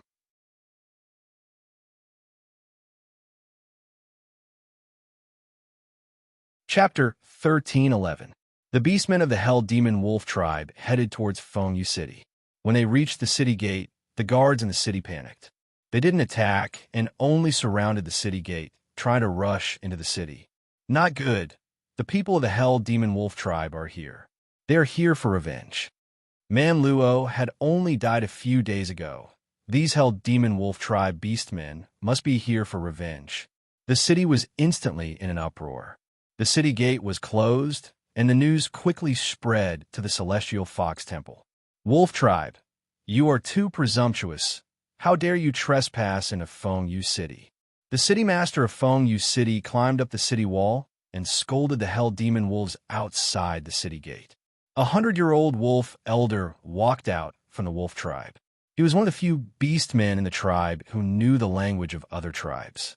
Celestial Fox, we are not offending you. We are here to ask the Saintess to treat our illness. As he spoke, the old beast man pointed at the child on the wheelbarrow. Celestial Fox Saintess had the miraculous ability to bless and treat all kinds of illnesses. This news had already spread to all the big beast tribes near Yudu. The child on the wheelbarrow was the only child of the unfortunate chief of the Hell Demon Wolf tribe, Man Luo. He had contracted an unknown illness. The witch doctor of the Hell Demon Wolf tribe couldn't cure the child's illness immediately. In order to preserve the last bit of the chief's bloodline, the people of the Hell Demon Wolf tribe had no choice but to bring the chief's son to ask the Saintess to treat his illness. After hearing the other party's intentions, the city master of Fengyu City could only send the news to the Celestial Fox Temple. Hell Demon Wolf? Isn't that an outsider tribe? What are they doing in Fengyu City? Once she thought of the dirty fur of the Hell Demon Wolf tribe and the smell of blood on their bodies, Hu Linglong couldn't help but frown. She was about to collect enough power of belief and leave this lousy place, so why should she save an outsider tribe? Lord Saintess, the Hell Demon Wolf tribe is a very powerful tribe. If you are on good terms with them, you can gain more support. Besides, you'll be able to gain even more prestige, suggested Divine General Fanjun. Didn't Yin Sheng kill the head of the Demon Wolf clan, Man Luo? If Hu Linglong could form a good relationship with the Demon Wolf clan, she could obtain the support of the Demon Wolf clan and work together with the Demon Wolf clan to kill Yin Sheng. Reminded by immortal General Fanjun, Hu Linglong also thought for a while. That was right. As long as she had the treasure given by the great witch doctor, she could cure any disease. It was just a piece of cake for her. Why not? When Hu Linglong thought of this, she reluctantly went to the city gate. The city gates were opened. Hearing that the Saintess was merciful and wanted to save the Wolf Clan leader's son, the citizens of Fengyu City all came out to watch. The city gate was already surrounded so tightly that not even a drop of water could trickle through. Hu Linglong had an arrogant look on her face as she walked in front of the Hell Demon Wolf clansmen. The Demon Wolf beastmen in front of her were all in tattered clothes and emitted a strange smell. Hu Linglong could only hold her breath and force a smile as she looked at the sick child on the wheelbarrow. Just as Hu Linglong was about to treat the child with her hand, as usual, her hand suddenly froze in midair. What kind of disease was this? The gay boy on the wheelbarrow had a swollen face and an abnormally red complexion. His eyebrows and hair were almost all gone.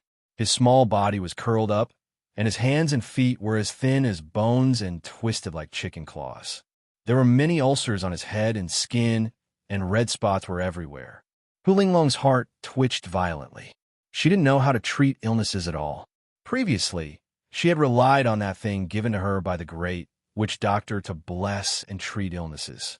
But as luck would have it, she recognized the illness of the Wolf Clan leader's child because she had heard of this illness before. This is the wolf disease. Hu Linglong's voice became sharp. As soon as they heard that it was the wolf disease, the Celestial Fox City residents, who were originally watching from the side, immediately dispersed. The wolf disease was a notorious disease in the 8 Desolate continent. It was probably before the Bakra orcs had just moved to the 8 Desolate continent.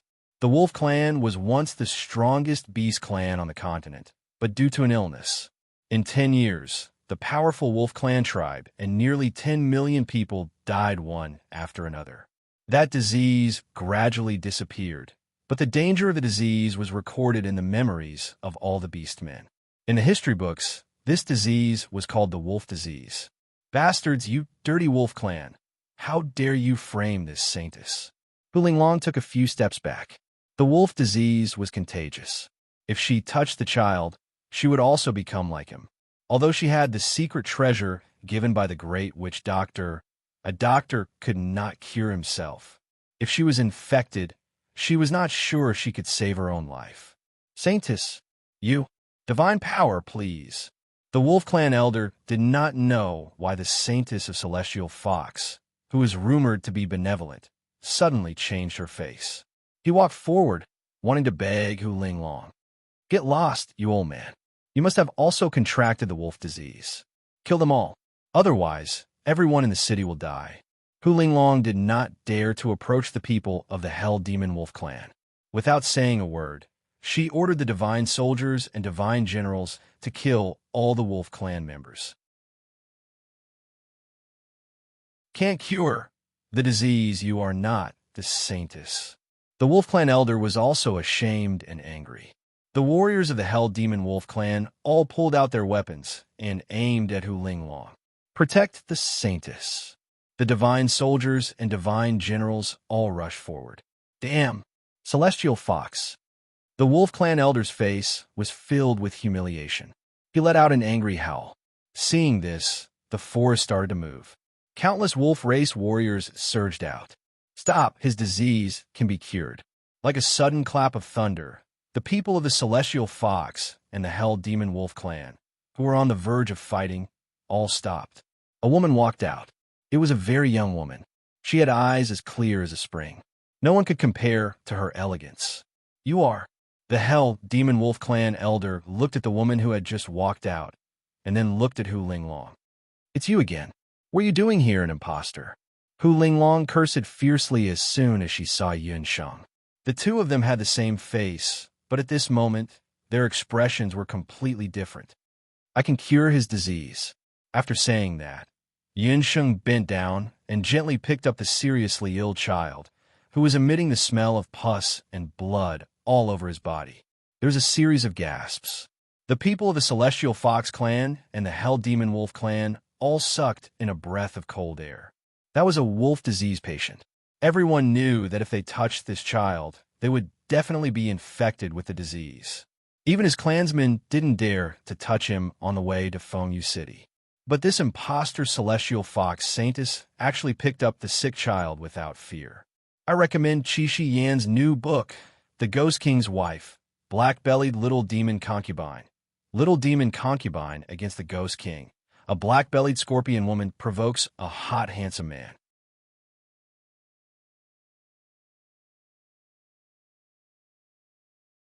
Chapter 13:12. Yun Sheng had a smile on her face when she picked up the child. She did not feel disgusted at all, as if she did not know that she was carrying a patient with the wolf disease.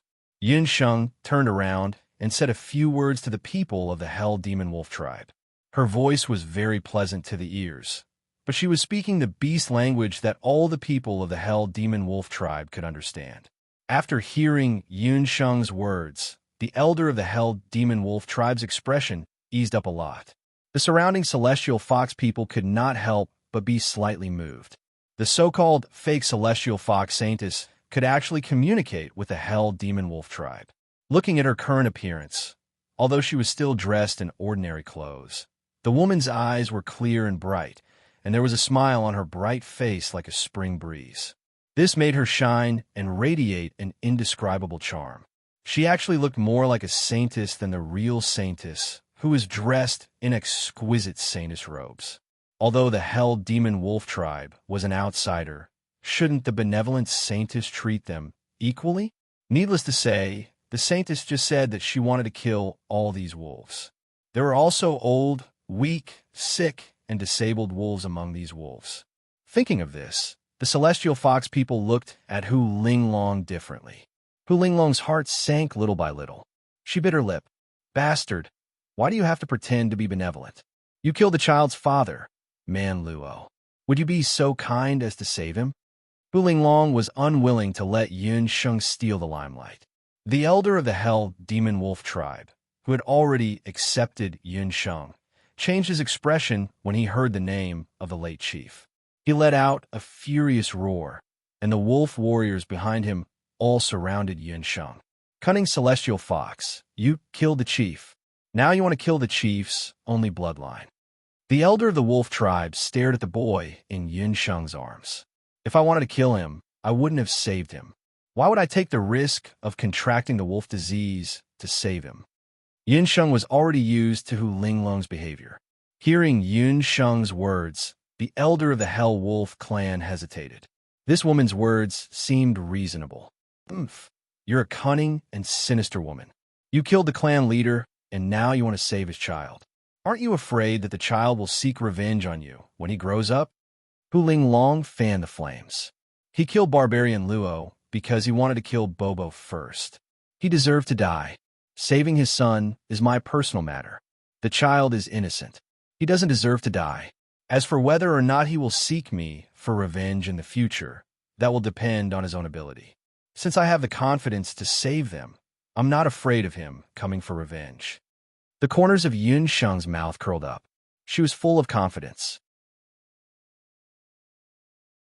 At that moment, an absolute might surged around her, leaving Hu Linglong with no room to refute. You bastard, let's see how you're going to save her. Men, chase all these people away. Hu Linglong had a face of disgust. Since this bastard wanted to die, let her be. As long as she didn't implicate the Celestial Fox clan, she didn't care if she contracted the wolf disease or was torn to pieces by the Hell Wolf clan. Hu Linglong brought a group of divine soldiers and divine generals and left. The citizens of the city were also fearful and retreated back into the city. The city guards also closed the city gates, unwilling to let the Hell Wolf clan enter the city. Hu Linglong even gave an order to forbid any citizen of Yudu from coming into contact with the Hell Wolf clan. The bustling city gates instantly became quiet. Only a few hundred wolf warriors of the Hell Wolf clan, the dying child, the elder of the wolf clan, and Yun Sheng's group were left. Master, are you really going to treat this child? Even the fearless boss Pong, you didn't dare to get too close to the child. The wolf disease wasn't an ordinary disease. Furthermore, the fake saintess in the city had given an order. Without the supply of herbs, even the cleverest housewife couldn't cook without rice. How was Master going to treat the illness? Nonsense. Are you doubting Master's words? If Master says it can be treated, then it can be treated. Bobo glared at Boss Pengyu. That's right. Master's medical skills are very good. If she can treat his hand, then she can definitely treat him. Little Ying Ying had seen Yun Sheng treat her mother before. She gathered her courage and walked to the side of the seriously ill boy. She curiously touched his forehead with her hand. Taking a closer look, it was a boy with handsome facial features. It was a pity that because of his illness, his face was almost disfigured. Can you really save him? The doubtful elder of the wolf clan was still doubtful of Yun Sheng. It's useless to say more. Give me some time. I promise I can treat him. Yun Sheng lowered her head to look at the little boy in her arms. Now, bring me back to the wolf clan. I have to completely reorganize your clan to prevent others from contracting the wolf disease. A few days passed by very quickly. Due to the closed city gates, no one could freely enter or leave. These few days, the entire Fengyu city was filled with a strange atmosphere. The Celestial Fox Temple, which was originally very popular, also lost a lot of people because of this person. The power of faith that was supposed to be collected in a few days was also unable to be collected successfully. How is the situation of the Hell Demon Wolf clan? Hu Linglong's face was gloomy. She had to ask the same question every day. Yun Sheng, that bastard, directly came into contact with the child who contracted the wolf disease. At this time, she should have been infected with the wolf disease. Her hands and feet should be festering and infected with the disease. But every time she asked, the answer she got was not what she expected. Everything is normal in the Demon Wolf clan. Recently, the Demon Wolves have been reorganizing their home. They seem to have moved the clan to the hillside facing the sun. The Demon Wolf clan has built many water pots on the hillside. Every day, they keep boiling water. They wash their clothes and all kinds of utensils with boiling water.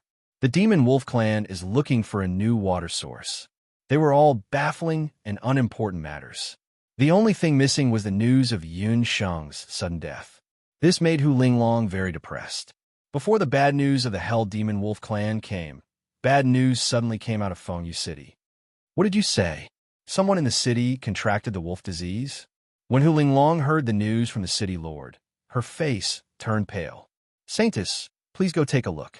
Fengyu City's city lord had an anxious look on his face. That patient just so happened to be the night watchman in the city. It was likely that many people had already come into contact with him. What's there to see? There's no cure for the wolf disease. I can't stay in this damn place any longer. Hu Linglong was furious. She immediately flared up and wanted to leave Fengyu City. Saintess, you can't leave. The Divine General's face changed drastically. If Hu Linglong left at this juncture, all their previous efforts would be in vain. Who do you think you are? If I don't leave, am I supposed to stay here and be infected with these lowly people? Anyway, I've collected most of the power of faith in the faith statue. I'm going to return to Hu Capital. Hu Linglong glanced at the Divine General. Without another word, she prepared a carriage and left the city.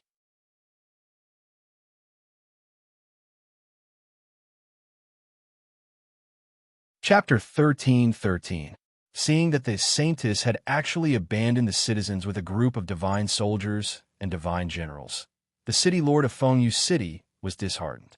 Although the city lord tried his best to hide it, the Saintess and her group had opened the city gates and left in a hurry. Many citizens had seen it. Very quickly, the citizens knew that there were people with the wolf disease in the city. Even the Saintess was afraid of being infected and had left. The situation in the city suddenly became very tense. The citizens who were not infected panicked and wanted to escape. The city was in chaos. Many people took the opportunity to cause trouble and loot. Seeing that the situation was getting out of hand, the city lord unexpectedly received a piece of news. What? You said that people from the Hell Demon Wolf tribe came. They said that as long as we allow them to enter and leave the city freely, they are willing to teach us how to treat and prevent the wolf disease? The city lord looked at the people from the Hell Demon Wolf tribe in disbelief. What he found even more unbelievable was that the boy who was called Young Clan Leader and the Hell Demon Wolf tribe elder were among them. That boy was the one who had been on the verge of death half a month ago. He was Man Luo, the son of the late patriarch of the Hell Demon Wolf clan, Man Luo. He looked no different from a normal person. The spots and ulcers on his face had all disappeared, revealing a handsome face. To be exact, it was Miss Yun Sheng who was willing to accept those celestial fox people who did not trust her. It was she who kept us away from the terrible wolf disease. Now, there is no one with the wolf disease in the Hell Demon Wolf tribe. A month ago, the elder of the Hell Demon Wolf tribe was still glaring at Yun Sheng. When he mentioned Yun Sheng, there was no more hatred. His words were full of respect. Celestial Fox, my father said that you are very smart, but you can't even differentiate between the real Saintess and the fake. You are really disgraceful to the Fox tribe. Although Man Luo was still very young, after he was cured by Yun Sheng and spent some time with Bo Bo, Little Ying and the others, he understood a lot of things, especially when Yun Sheng had saved him. The first thing she had done was to tell him that she was his father's murderer. Man Luo had also been at a loss for a few days. However, when he saw the changes in the Hell Demon Wolf clan after Yun Sheng and the others had arrived, his heart started to change. Yun Sheng told the Hell Demon Wolf clan that the wolf disease was not scary. Its real name was leprosy. As long as leprosy was properly treated, no one would die from it. She mobilized the wolves to move to a place with ample sunlight and ventilation. She also taught them that they had to use boiling water and sunlight to cure the disease. When Yun Sheng first saw Man Luo lying on the wheelbarrow, she had already determined that he was suffering from what modern medicine called leprosy. Leprosy was an incurable disease in the backward 8 Wastelands continent. Even light magicians didn't have absolute confidence in curing it. However, In modern times, there was already a very mature treatment system. The high temperature caused by boiling water and the ultraviolet rays from sunlight were the most direct treatment methods for leprosy. Therefore, even if Hu Linglong cut off the supply of medicinal herbs, Yun Sheng still had absolute confidence in curing leprosy. Yun Sheng only used these treatment methods to convey them in a way that the wolves could understand. At first, the wolves were half believing and half doubting Yun Sheng's words. However, as time passed, especially when Man Luo's body was recovering day by day, the wolves started to believe in Yun Sheng's words. Yun Sheng even suggested that the wolves should move into the city and learn the common language of the 8 wastelands continent like the Celestial Fox tribe, as well as learn magic and battle skills. That was why Man Luo and the elders came to Fengyu City today. Could it be that we were all wrong? That one from the Hell Wolf tribe is the real Celestial Fox Saintess? Fengyu City's master had a sudden realization at this time. The city's master was filled with regret. He immediately opened the city gates to welcome the Saintess in a grand ceremony and went to the Hell Wolf tribe to bring back the real Celestial Fox Saintess Yun Sheng. Different from the last time when they were chased out of Fengyu City, this time Yun Sheng, Bo, and the rest walked into Fengyu City with their heads held high. "Sai, Master, we have won back some ground. Unfortunately, we let that damned imposter Hu Linglong escape. Isn't it too easy for her?" Bo was a little dissatisfied. They had worked hard in the wilderness for more than a month. That Hu Linglong, on the other hand, had been worshipped as a saintess in the Celestial Fox Temple for more than a month. Now that her deeds were exposed, she just packed up and left. Moreover, Master had promised to stay in Fengyu City for a while to help stabilize the local wolf disease. Counting the days, Hu Linglong would have to escape back to Hu City. Bo, if Hu Linglong can really return to Hu City smoothly, you have overestimated her ability. At the same time, you have also underestimated Yu Sheng and the Great Witch Doctor. Yun Sheng smiled. She looked at the Celestial Fox Temple that was already empty. Her eyes were filled with thoughts. She didn't think that Hu Linglong could escape back to Hu City as she wished. Damned Yun Sheng. Even the wolf disease can't kill you. You really are a lowly person who can't be killed. Hu Linglong brought her people and hurriedly left Fengyu City.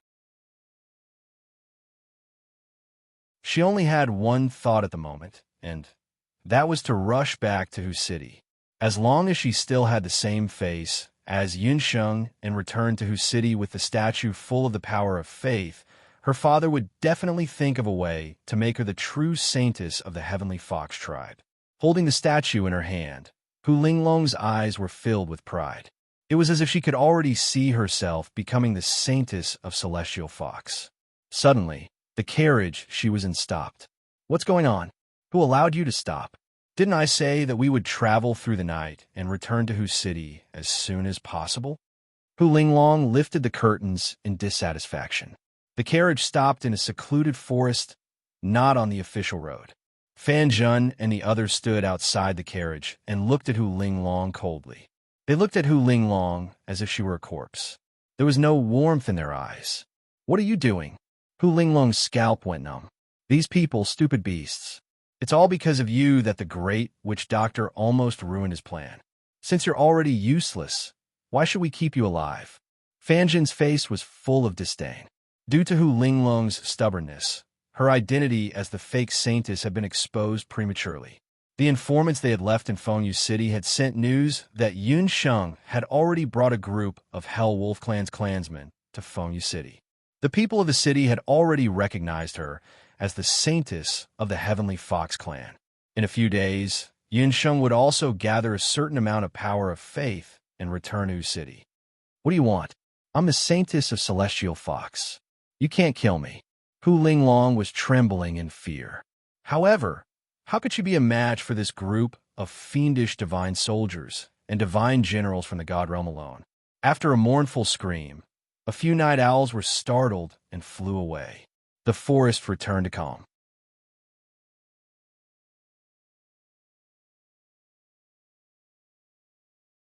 Chapter 13-14. On the ground, Hu Linglong lay in a pool of blood. Her chest was no longer moving, and she was no longer breathing. Fan Zhen took out the statue of faith from her body. He then cut off Hu Linglong's right palm. After doing all this, the divine soldiers and divine generals quickly left. The smell of blood and corpses attracted a few daring owls. They flapped their wings and landed on the body that was still warm. One of the owls aimed at Hu Linglong's heart and pecked at it.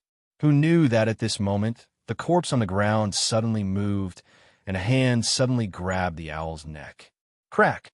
Yi Shao didn't even have the time to struggle for a moment before his bones shattered, and he was actually choked to death. Throwing the owl away, Hu Linglong sat up. The blood on her body had not yet coagulated, and the cut on her right hand was even more shocking. Great Shaman Doctor, Yu Chong, how dare you two old farts burn the bridge after crossing the river? I, Hu Linglong, am no idiot. Hu Linglong spat on the ground and raised her left hand, which was still intact. Wiping her left hand on the ground, Hu Linglong's left wrist had an additional tattoo. After seeing the tattoo, Hu Linglong's eyes regained their luster. She quickly placed her left hand on her injured right hand. Just like how she had treated countless times in the Celestial Fox Temple in the past month, a magical fluctuation appeared on her left hand, and the sound of flesh and blood squirming could be heard from her chopped right hand. After the disgusting sound of flesh growing, Hu Linglong's severed hand magically grew back in less than a quarter of an hour. The newly grown right hand was no different from normal, except that it was slightly paler than normal. Great Witch Doctor, this time, I really have to thank you for your shaman artifact. You would never have thought that the shaman artifact engraved on my right hand would go my left hand. Hu Linglong's face flushed red again. She looked at her left hand, and then at her right hand with satisfaction. After Hu Linglong left for the north, Master Magus Doctor gave Hu Linglong another powerful weapon, a mysterious magic tool that allowed Hu Linglong to become a divine doctor.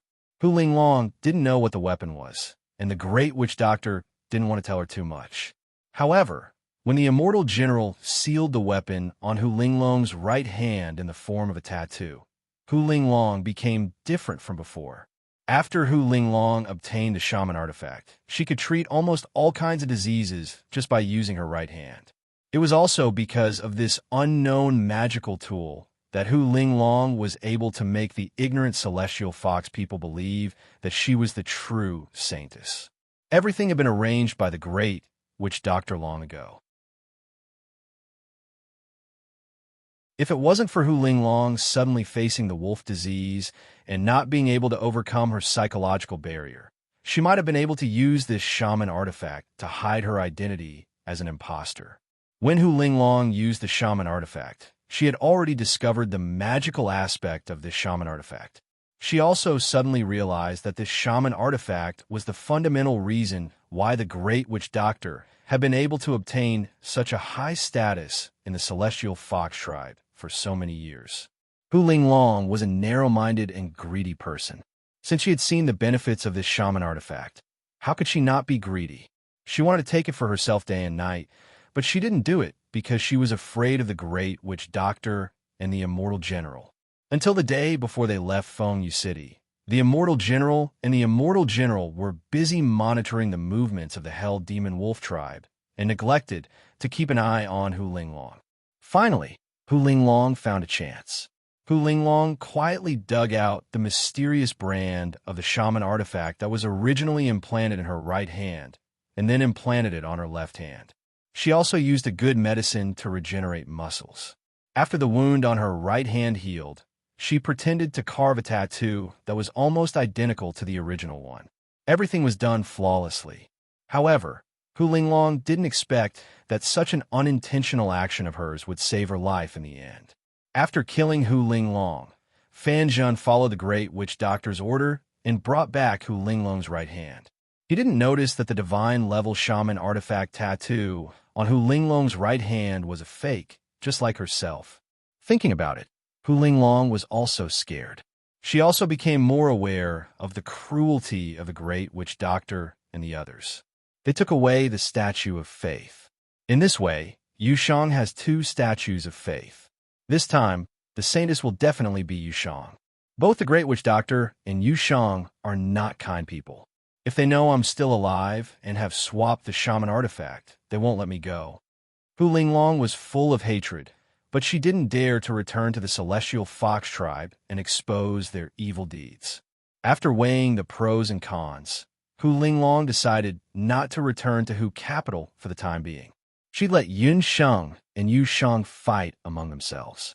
If Yun Sheng was killed, that would be even better. Hu Linglong touched her cheek and suddenly thought of something. Her lips curled into a sinister smile. She staggered to her feet and looked at the sky. After determining the direction, she fled toward the Nine Wand tribe. After days of running, the Divine General finally returned to the Shaman Doctor Tower 10 days later with the Statue of Faith. Inside the Shaman Doctor Tower, Yu Shang and the Great Witch Doctor were already waiting. Over the past 2 months, Yu Shang had won the trust of many people in the southern part of the Celestial Fox tribe with the experience and corpse puppet arts she'd accumulated as a saintess. Her Statue of Faith was now filled with the power of faith. Great Witch Doctor, Lady Yu Shang, these are the Statue of Faith and the shaman artifact we took from Hu Linglong. The Divine General bowed slightly and handed the Statue of Faith and Hu Linglong's right hand to Yu Shang and the Great Witch Doctor respectively. Hu Linglong can finally be of some use before she dies. This time, she's returned with a bountiful harvest. Yu Shang looked at the Statue of Faith and saw that it was densely packed with power of faith. She didn't expect Hu Linglong to be able to collect so much power of faith with the help of the shaman artifact. It seemed to be comparable to her harvest in the south. However, since the Statue of Faith was already in her hands, the power of faith inside naturally belonged to her. She'd heard that Yun Sheng had finally won the trust of the people in Fengyu City in the last few days. Unfortunately, there were only a few days left. Even if Yun Sheng had heaven-defying abilities, there was nothing she could do. This time, she didn't believe that Yun Sheng wouldn't be defeated. Thinking of this, a sinister smile appeared on Yu Shang's enchanting face.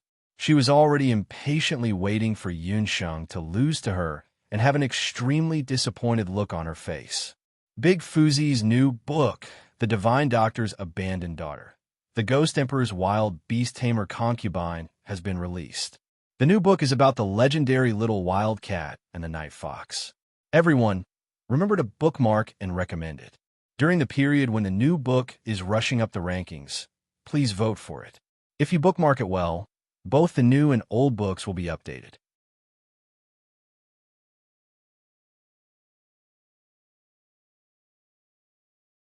Chapter 1315. Compared to Yu Shang's smug expression, the Great Witch Doctor's expression changed when she saw Hu Linglong's severed hand. The shaman artifact is no longer in Hu Linglong's right hand. Where's her body? Hu Linglong's trick could fool the Divine Generals, but not the Great Witch Doctor. She could tell at a glance that there was something wrong with the tattoo on the severed hand. The Great Witch Doctor didn't care that it was a severed hand. She wiped the tattoo with her finger. The color of the tattoo faded, and there was nothing left on the hand. It's fake. Yu Shang was shocked. The witch doctors of the Celestial Fox tribe had a mysterious shaman artifact passed down from generation to generation. The shaman artifact was maintained with flesh and blood, and it wouldn't be damaged for thousands of years. Only the leaders of the Celestial Fox people, the Saintess of Celestial Fox, and the Great Witch Doctor knew this secret. Even the Council of Elders didn't know much about it. This time, the Great Witch Doctor had paid a great price to let Hu Linglong replace Yun Sheng and obtain the power of faith. She took out the shaman artifact from her body and sealed it in Hu Linglong's body. She thought that someone like Hu Linglong wouldn't dare to be greedy. Who knew that Hu Linglong would try to steal the shaman artifact? That damned Hu Linglong! How dare she scheme against me? The Great Witch Doctor's cloudy eyes burned with anger.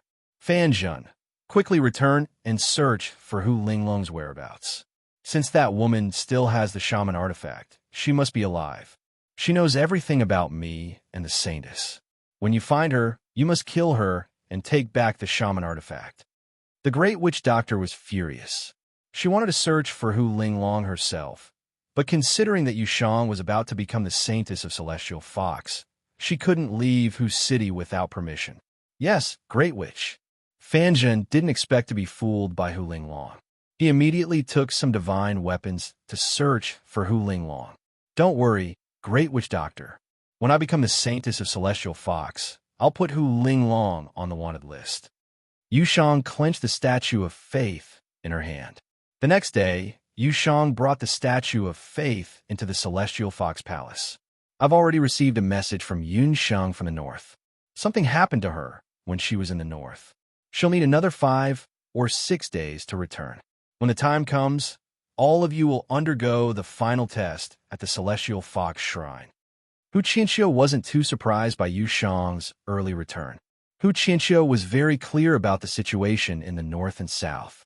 If there was anything to blame, it could only be blamed on Yunsheng's bad luck, drawing the relatively chaotic north. However, only in chaotic times could true talents be born. Hu Qianxiu had also heard that Yunsheng's trip to the north this time was not small. It was said that she had even tamed the unruly hell demon wolf tribe. However, Yushang's achievements were also impressive. She had won a good reputation in the south for both Hu Dou and Celestial Fox. Thus, Hu Qianxiu was even more conflicted. He could only wait for the two of them to display the power of faith they had gathered before coming to a conclusion. 5 or 6 days later, Yunsheng and the others rushed back to Hu Dou amidst the anticipation of everyone in Hu Dou. Not long after they returned, Hu Qianxiu ordered the great shaman doctor and the council of elders to head to the Celestial Fox Shrine together for the final test of Celestial Fox Saintess. As soon as they arrived at the Celestial Fox Shrine, the entire shrine was packed to the brim. The scale of the bustle was even greater than the previous Celestial Fox Saintess ceremony. After all, the Saintess election this time was longer than any other Saintess election of the Heavenly Fox Saintess in the past. To a certain extent, it was also because of the difficulty of the selection that the new Saintess popularity and prestige reached new heights. Hu Qianxiu, the great shaman doctor, and the council of elders had already noticed this when they entered the Celestial Fox Shrine. Not long after Hu Qianxiu and the others entered, Yunsheng and Yushang walked in separately. A wave of earth-shattering cheers almost overturned the entire Celestial Fox Shrine. Hu Qianxiu and the others were astonished. Yushang, the pride of the purebred Celestial Fox. Yunsheng, we half-beastmen support you. Almost equal cheers rose and fell one after another, making the Heavenly Fox Temple, which used to be quiet and sacred, suddenly become a noisy sea. The popularity and cheers were much higher than when Hu Qianxiu, the great shaman doctor, and the others had entered. It was no wonder. Yunsheng and Yushang were both unprecedented seven-tailed celestial fox beauties. They were young, but their appearances were the best of the best. They each had the support of the purebred and half-beastmen, so they each had their own audience. Hu Qianxiu frowned. He suddenly realized that the Saintess selection this time, no matter the result, would be a wedding dress for someone else. No matter who became the Saintess, her prestige in the tribe would surpass his in the future. This was not a good thing. Hu Qianxiu's expression changed, but he carefully concealed it. On the other side, Hu Qiansui's eyes were filled with anger and hatred when he saw Yunsheng. Hu Linglong had disguised herself as Yunsheng and gone to the north.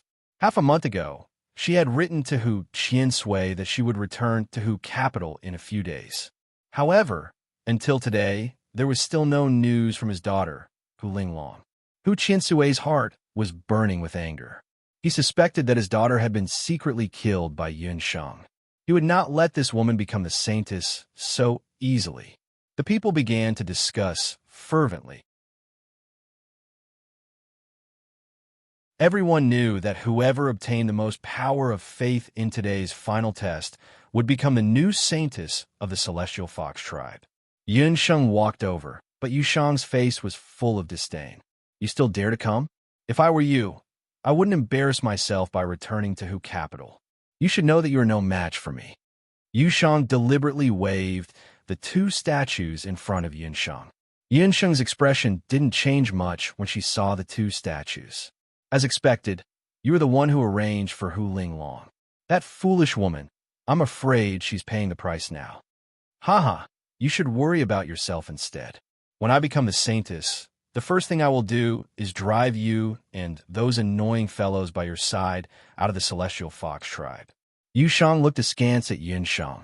Ladies, please come to the Celestial Fox statues and release the power of faith in them. Hu Qinqiu also sensed the tension between the two women, so he brought them to Hu Yan's statue. Yunsheng and Yushang took out their respective statues. The two women placed the statues in front of them. Suddenly, a buzzing sound came from the statues, as if thousands of little insects were flapping their wings. There were firefly-like power of faith coming out of the two statues. There were so many of them that the onlookers, including Hu Qinqiu and the others, couldn't help but stare blankly.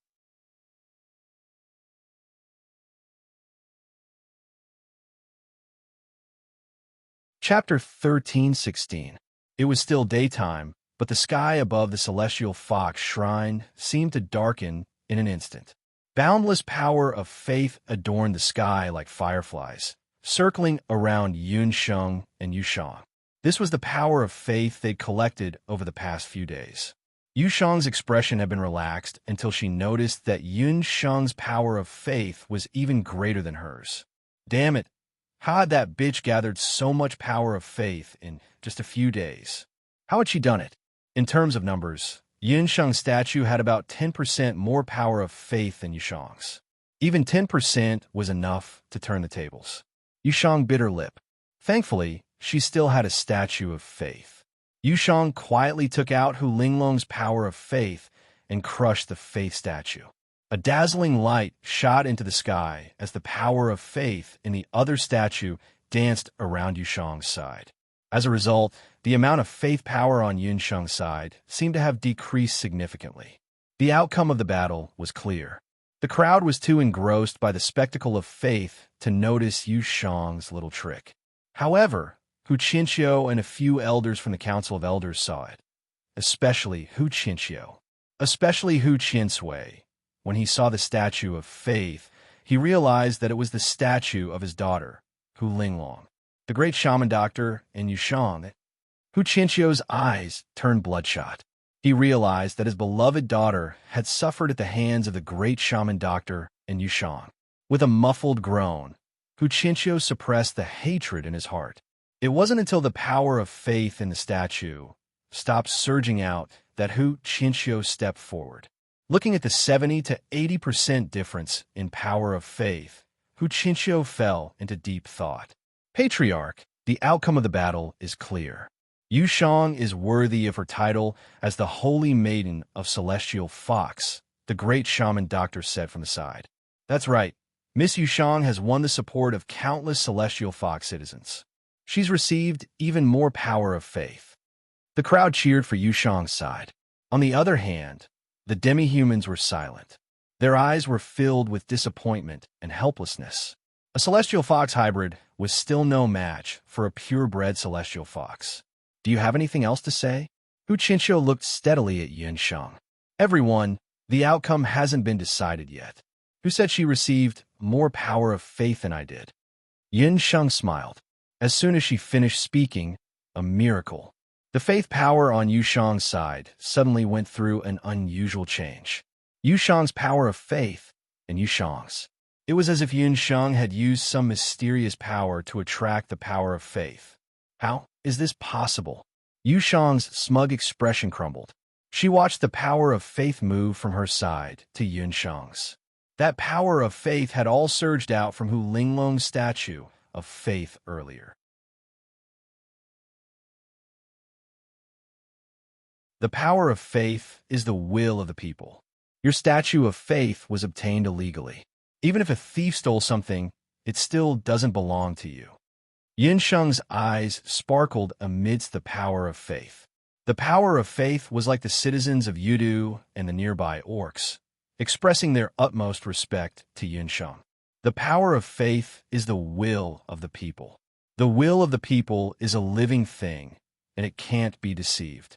Yusheng, I don't know where your two statues of faith came from, but the final winner of this competition is Yun Sheng. Hu Qinqiu sighed. In terms of strength, Yu Sheng and Yun Sheng were on par. But in terms of strategy, Yun Sheng was better. Over the past few days, Hu Qinqiu had received reports from the city lords of the south and north. Yun Sheng and Yu Sheng did well, but Yun Sheng relied on the wolf disease to win the hearts of the people. I'm not convinced. There's no rule that says I can't use two statues of faith in this test. Also, some of Yun Sheng's power of faith isn't from the citizens of Celestial Fox. Yu Sheng didn't expect that she would lose to Yun Sheng when the situation was so good. She pointed at the power of faith behind Yun Sheng. The power of faith of the citizens of Celestial Fox Tribal Nation was mostly pure white, but the power of faith behind Yun Sheng was a mixture of colors. Some of it was obvious that it wasn't from the citizens of Celestial Fox. In other words, Yun Sheng had cheated as well. Since both sides had cheated, how could Yu Sheng admit defeat?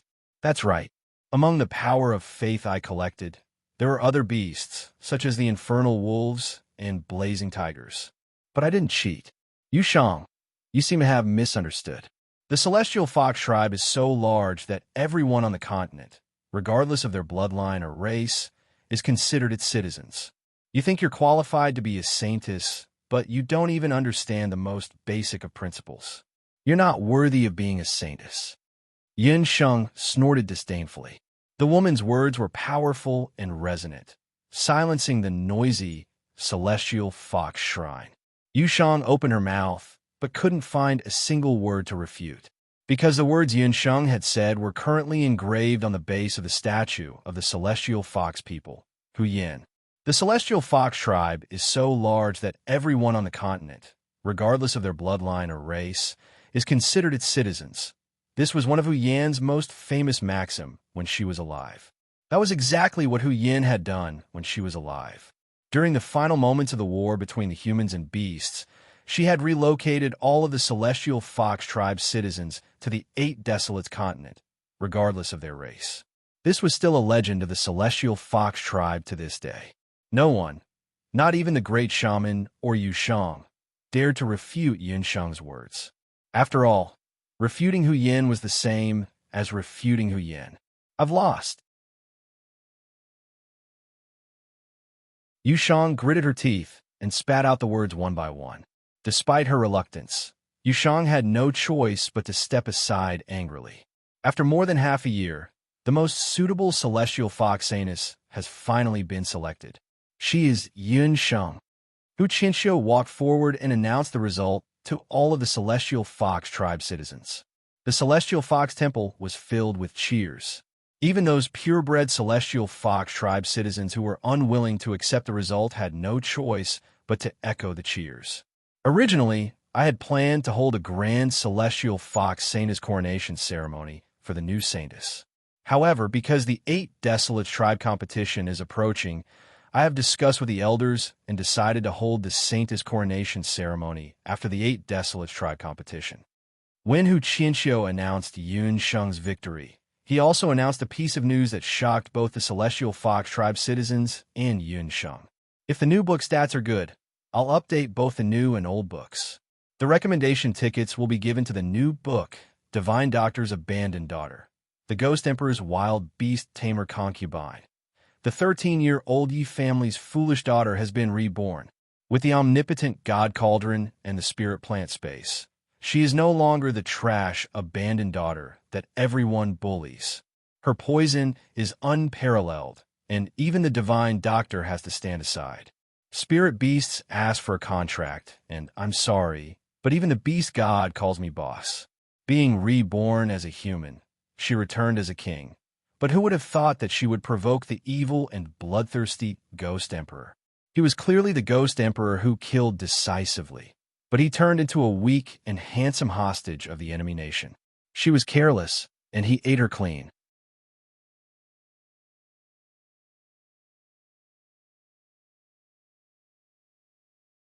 Chapter 13-17. Ba Huang Clan Competition? What kind of scheme was Hu Qinqiu, that old fox, up to this time? Yun Sheng frowned when she heard about the Ba Huang Clan competition. This matter was not within her expectations. Yun Sheng originally thought that after becoming the saintess, the matter would come to an end. She had been in the Bahuang mainland for so long, and had experienced so many twists and turns along the way that she almost did not catch her breath. Especially during this period of time, after the fact that Bobo was the abandoned god was exposed, they had to be careful even on the way back to Hu capital. There was also the god-level witchcraft weapon in Hu Linglong's hands, which was also waiting for Yun Sheng to investigate. She did not expect that this old fox, Hu Qinxiu, would cause trouble and suddenly announce some Bahuang clan competition at this time. Moreover, he even postponed the saintess enthronement ceremony. This way, Yun Sheng's identity would not be recognized, and she would not be able to enjoy the rights that the celestial fox saintess should have. Although she had become the celestial fox saintess, there was no enthronement ceremony, and her status was not legitimate. To Yun Sheng, such a situation was not an honor, but a humiliation. It was no wonder. Yun Sheng had offended many people along the way of the selection. Hu Qinxiu, Hu Qinsui, and the great witch doctor. Even the elders of the Council of Elders who rejected mixed bloods had some opinions about Yun Sheng, the mixed-blood celestial fox who had suddenly emerged. If not for the fact that the 9-1 young clan leader like Yun Sheng, Hu Qinxiu would not have changed sides at the last moment and spoke up for Yun Sheng. After Hu Qinxiu announced the news of the Bahuang clan competition at the Celestial Fox Temple, he immediately gathered Yun Sheng, Yu Sheng, and a few others to the Celestial Fox Palace together.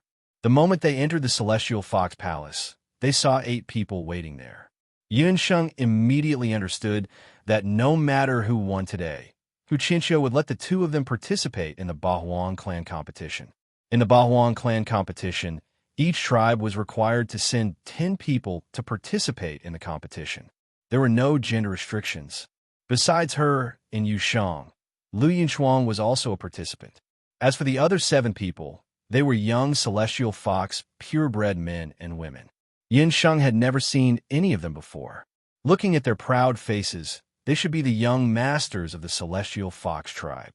Everyone, you are all elite selected by our Celestial Fox tribe to participate in the decennial Bahuang clan competition. The Bahuang clan competition was the grandest competition among the beast clans in the Bahuang continent. To be able to participate in the competition, you are all elites among elites. You and your families will definitely be proud of this opportunity. Hu Qinxiu used his usual trick to start off with a few encouraging words. Hearing the words Bahuang clan competition, the young warriors of the Celestial Fox tribe were all in high spirits. Obviously, they had been looking forward to this clan competition for a long time. However, due to certain reasons, our Celestial Fox tribe has rarely achieved any results in the clan competition in the past thousands of years. The failure of the clan competition has caused the Celestial Fox tribe's territory to be occupied by other tribes many times. Hu Qinxiu changed the topic with a pained expression. The old fox was putting on an act again. If Yun Sheng had not learned about Hu Qinxiu's character from Hu Sheng and Hu Ruolin, she would have been deceived by his face. The Celestial Fox tribe has few talents. Before this clan competition, there are other beast clans who want to use this Bahuang clan competition to challenge our Celestial Fox tribe's identity as the Bakra-orcs. I hope that you can defend the dignity of our Celestial Fox tribe in the Bahuang clan competition and obtain unprecedented results. Hu Qinxiu's eyes were shining and his voice was loud. There was an invisible charm in his words that made the Celestial Fox warriors who were blinded by glory let out a thunderous response. Yun Sheng could not help but sigh inwardly. Hu Qinxiu was a little lacking as a father and a husband, but if a person like him had transmigrated to the modern world, he would be a typical politician.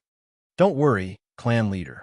We will definitely defend the glory of the Celestial Fox and repel those reckless beast clans. We will let the Celestial Fox tribe regain its vitality and become a middle-level beast clan. Looking at the young warriors who seemed to have been injected with chicken blood and were all fighting to express their loyalty to the Celestial Fox tribe, Yun Sheng's eyes were cold. Lu Yinchuang and Yu Sheng had a similar reaction as Yun Sheng. The two of them were obviously not interested in Hu Qianqiu's words. Hu Qianqiu was very satisfied with his encouragement just now, but when he saw the three foreign species standing at the side as if it had nothing to do with them, Hu Qianqiu could not help but feel angry. As everyone knows, every celestial fox saintess is the symbol of the celestial fox tribe. In this Baoang clan competition, as the new saintess Yun Sheng, you will lead the other experts of the celestial fox tribe to participate in the Baoang clan competition, Hu Qianqiu suddenly said. Let her be the leader? When Yun Sheng heard this, she was about to refuse when Lu Yunshuang shook her head at her. Yun Sheng suppressed the unwillingness in her heart. Who does she think she is? Asking me to listen to her orders is simply a fool's dream. Yu Sheng, who was at the side, finally spoke. This time, she had fallen into Yun Sheng's hands, but she and Yun Sheng were both seven-tailed celestial fox. Why should she listen to Yun Sheng? Not only Yu Sheng, but the celestial fox warriors also looked unhappy.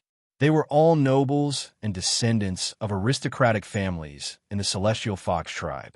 They were absolutely purebred celestial fox, and all of them thought that they were the strongest among them.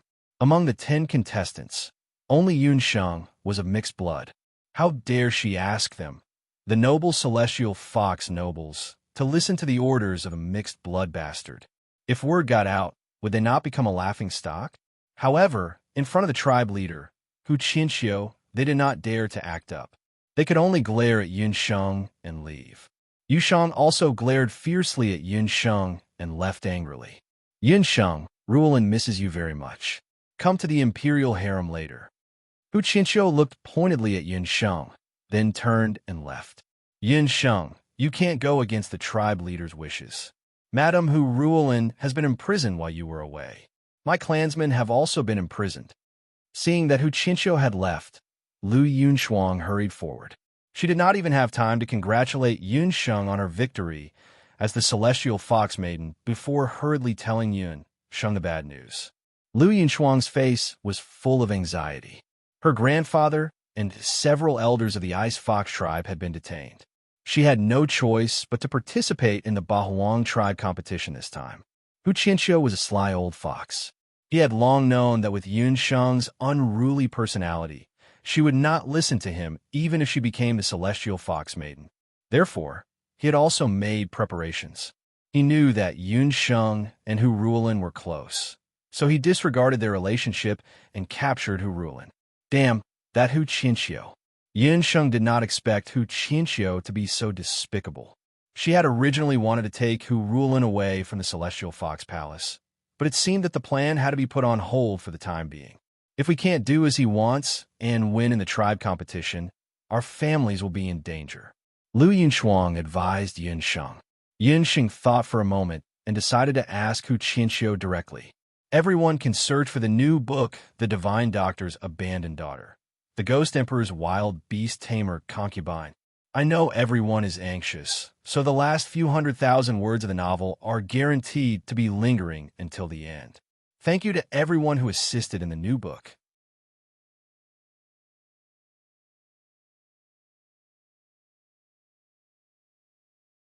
Chapter 1318.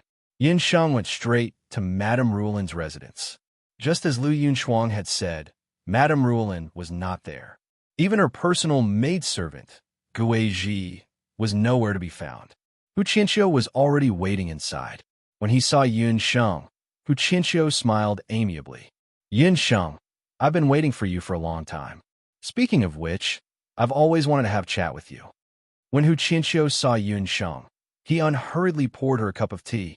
Hu Qianqiu, we're not close enough to sit down and have a chat over tea. Yun Sheng hated being forced to do something. Elder Lu from before, and Hu Qianqiu from now on, these two people were scheming against her in every way. However, anyone who schemed against her would not have a good ending. Yin Sheng, don't refuse a toast only to be forced to drink a forfeit. Do you think that just because you've become the Celestial Fox Sacred Lady, you have the right to speak to me as an equal? Don't forget, you're not a sacred lady yet. As long as you have a drop of Celestial Fox blood in you, You must obey my orders." Hu Qianqiu's expression hardened. He crushed the cup in his hand into pieces, and the boiling hot water splashed all over the floor. "Hu Qianqiu, let's get straight to the point. What will it take for you to let Madame Rulin go? When I say let her go, I mean give her complete freedom and let her leave this painful cage," Yin Sheng demanded. Hu Qianqiu had long lost all feelings for Madame Rulin. Every moment he kept her by his side was another moment of hurt. "If you want to talk terms, I'll talk terms with you. It's very simple. If you can help the Celestial Fox tribe in this Bahuang tribal competition and obtain the position of a middle-ranking beast tribe, I'll let Hu Rulin go." Hu Qianqiu placed great importance on this Bahuang tribal competition. He had already received news that there were more than a dozen powerful tribes that did not belong to the Beast Clan of the Eight Wastelands who wanted to take advantage of this opportunity to challenge the Heavenly Fox tribe's position as the Beast Clan of the Eight Wastelands. With the strength of Yun Sheng, and the others, it should not be a problem for them to defeat those random beast tribes. However, Hu Qianqiu's desire was greater. He was no longer satisfied with being a low-ranking beast tribe. He wanted the Celestial Fox tribe to become a middle-ranking beast tribe. "That's all? All right, I'll promise you. But what if I go one step further and make the Celestial Fox tribe a high-ranking beast tribe? What will you do?" Yin Sheng stared at Hu Qianqiu with sparkling eyes. She was one of the top 3 in the Bahuang clan competition. This woman had such an arrogant tone. Even the greedy Hu Qianqiu couldn't help but be shocked by Yun Sheng's words. In the Bahuang tribal competition that was held every 10 years, only the top 3 beast tribe warriors could become a high-ranking beast tribe.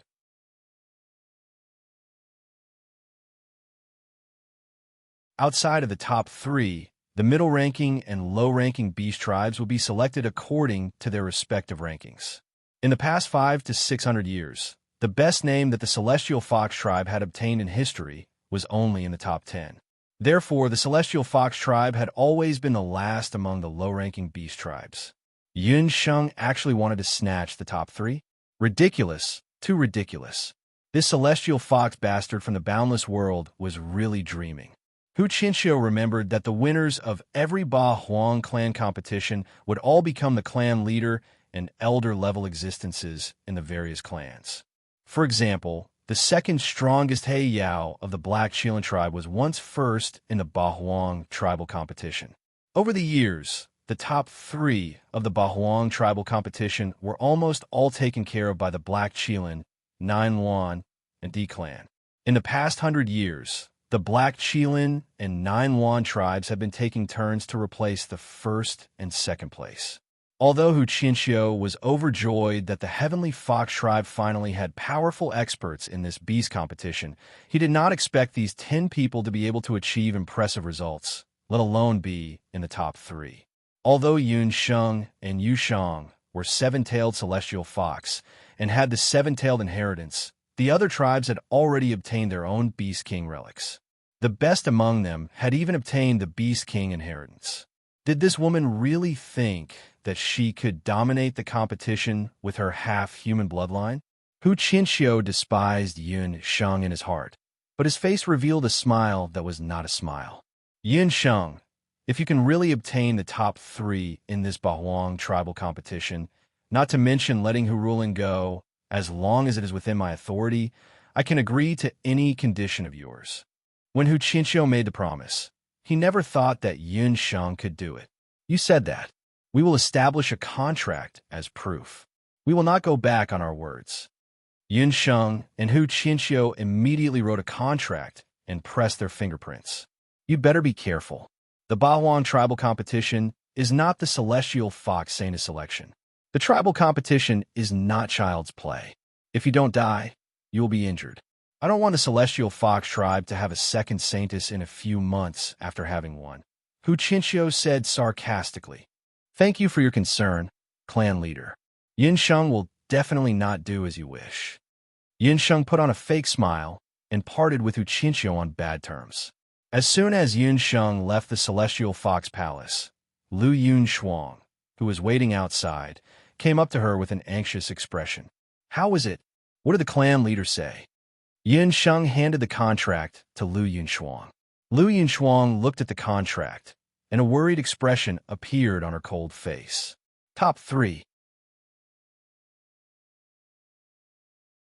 Yun Sheng, isn't this bet of yours too unreliable? Why? Even you think that we don't have the ability to defeat the superior beast tribes? Yun Sheng could not help but find it funny when she saw the usually cold Lu Yunshuang react like this. It's not just that we don't have the ability. That's an impossible task. Do you know which superior beast tribes are? Lu Yunshuang really regretted it. She should have told Yun Sheng more about the superior beast tribes before Yun Sheng negotiated with the clan leader. In Lu Yunshuang's opinion, Yun Sheng had only been in the Bahuang continent for about half a year and had been active in the Celestial Fox tribe. She must know very little about the other superior beast tribes.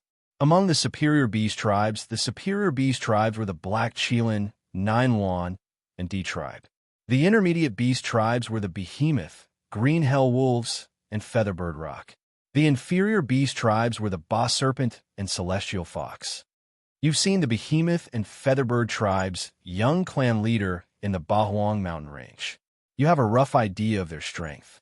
The Green Hell Wolves and Boss Serpent tribes are nothing much.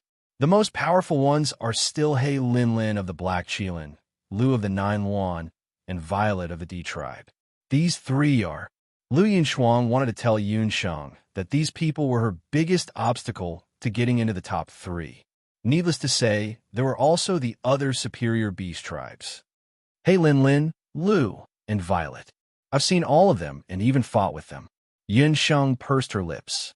So, you also know how terrifying their strength is. What, you fought with all of them? This time, Lu Yunshuang was dumbfounded.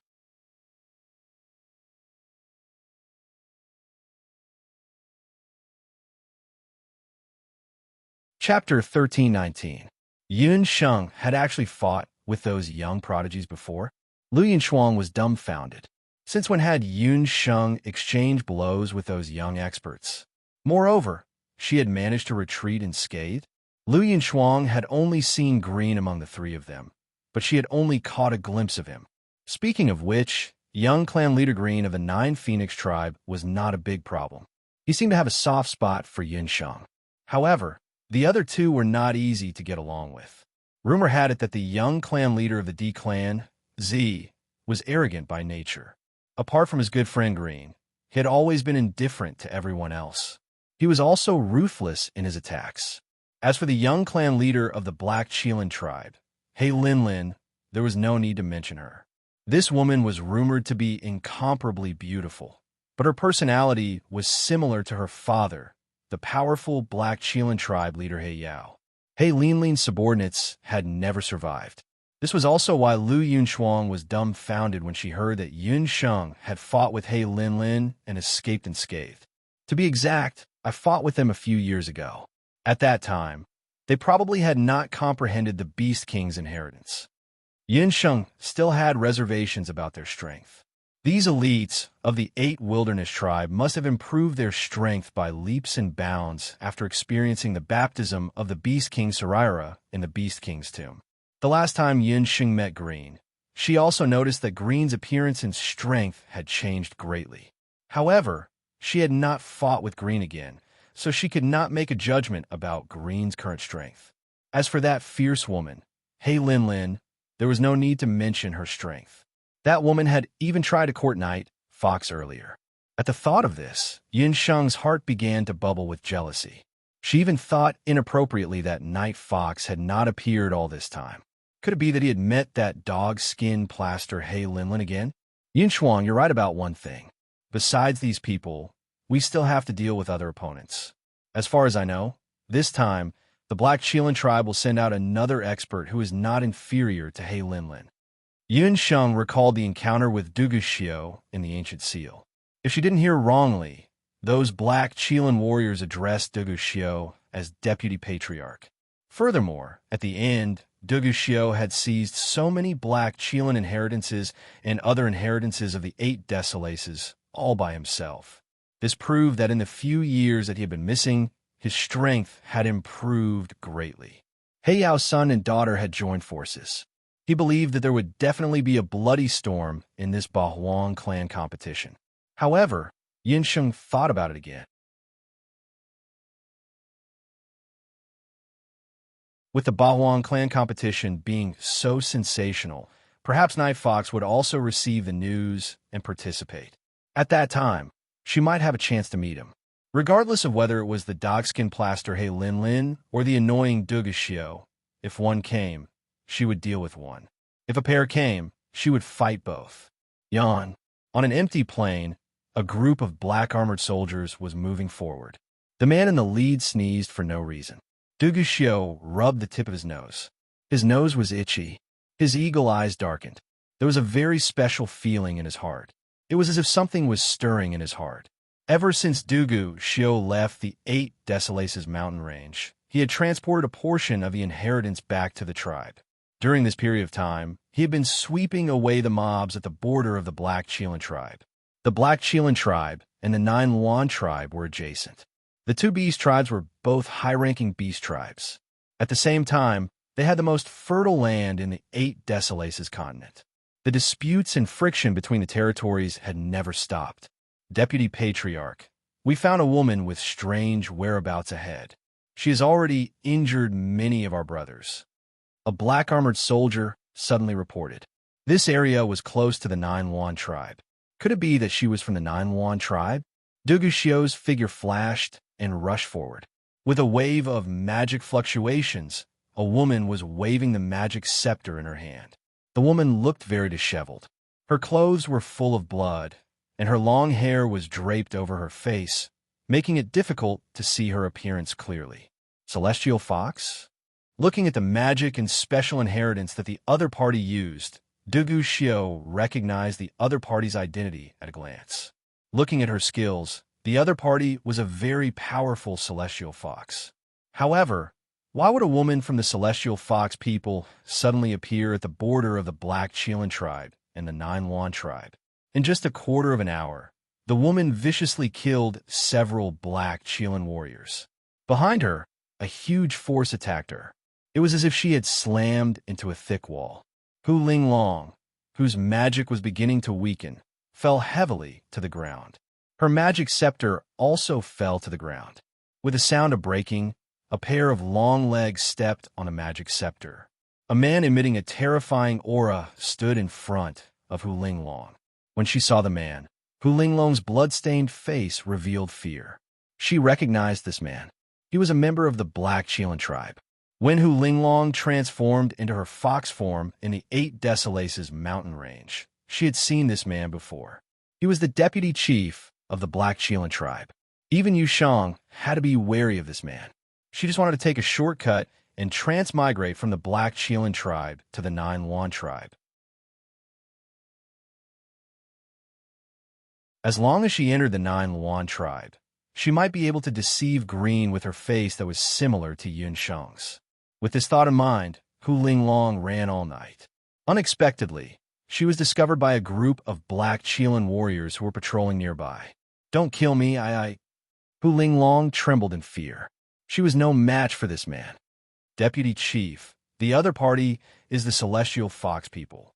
Unfortunately, her figure is not bad. It's a pity that she's a Celestial Fox. Our brothers can't enjoy her. It seems that we can only sell her." The Black Chilan warriors on the side laughed strangely. The women of the Celestial Fox people were all enchanting and beautiful. Unfortunately, there was an ancient curse between the Black Chilan tribe and the Celestial Fox tribe since ancient times. They were not willing to lose their lives for a woman. However, if they sold this woman to other tribes, they would definitely be able to sell her for a good price. Hearing that she was going to be sold, Hu Linglong trembled even more violently. Suddenly, her chin was pinched and raised a few centimeters. "Bring water," Dugushio said coldly. The water splashed on Hu Linglong's face and washed away the bloodstains. When they saw the stunning face under the bloodstains, the Chilan warriors behind Dugushio whistled. Good heavens, this Celestial Fox woman was really beautiful. They had never seen such a beautiful woman in the Black Chilan tribe. Hu Linglong's chin was in pain. Through Dugushio's eyes, she saw a trace of surprise and some unfamiliar emotions. Could it be that this black Chilean deputy chief, who looked extraordinary, fell in love with her at first sight? Hu Linglong was secretly delighted. She was completely unaware that this face of hers was not her face at all. Deputy Chief, you're hurting me. Hu Linglong immediately put on a delicate and pitiful appearance. She exhaled and blew a breath of air toward Dugu Xiu's face. She had always been good at seducing men. Originally, she thought that the other party would definitely be infatuated with her. Who knew that in the next moment, she would be ruthlessly thrown away.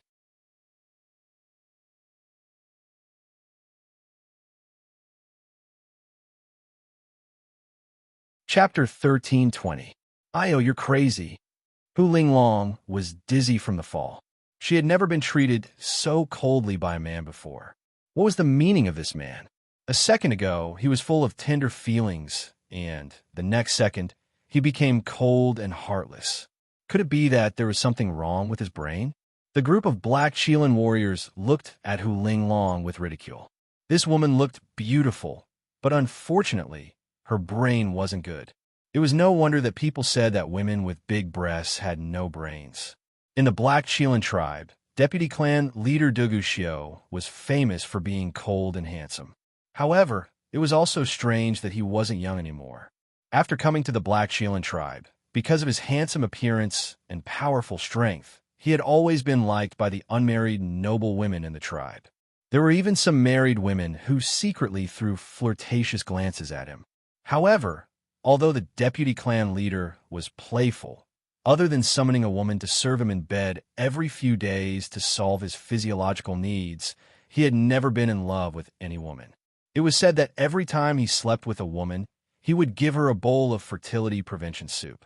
Therefore, although the deputy clan leader had many women in the past few years, none of them had ever given birth to a child for him. There were rumors in the tribe that it was because the deputy clan leader already had a child. However, there were also people who said that the deputy clan leader had a woman that he deeply loved. The deputy clan leader would only marry that woman. Earlier, when they saw the deputy clan leader staring at that woman for a long time, they thought that the deputy clan leader felt that she was beautiful.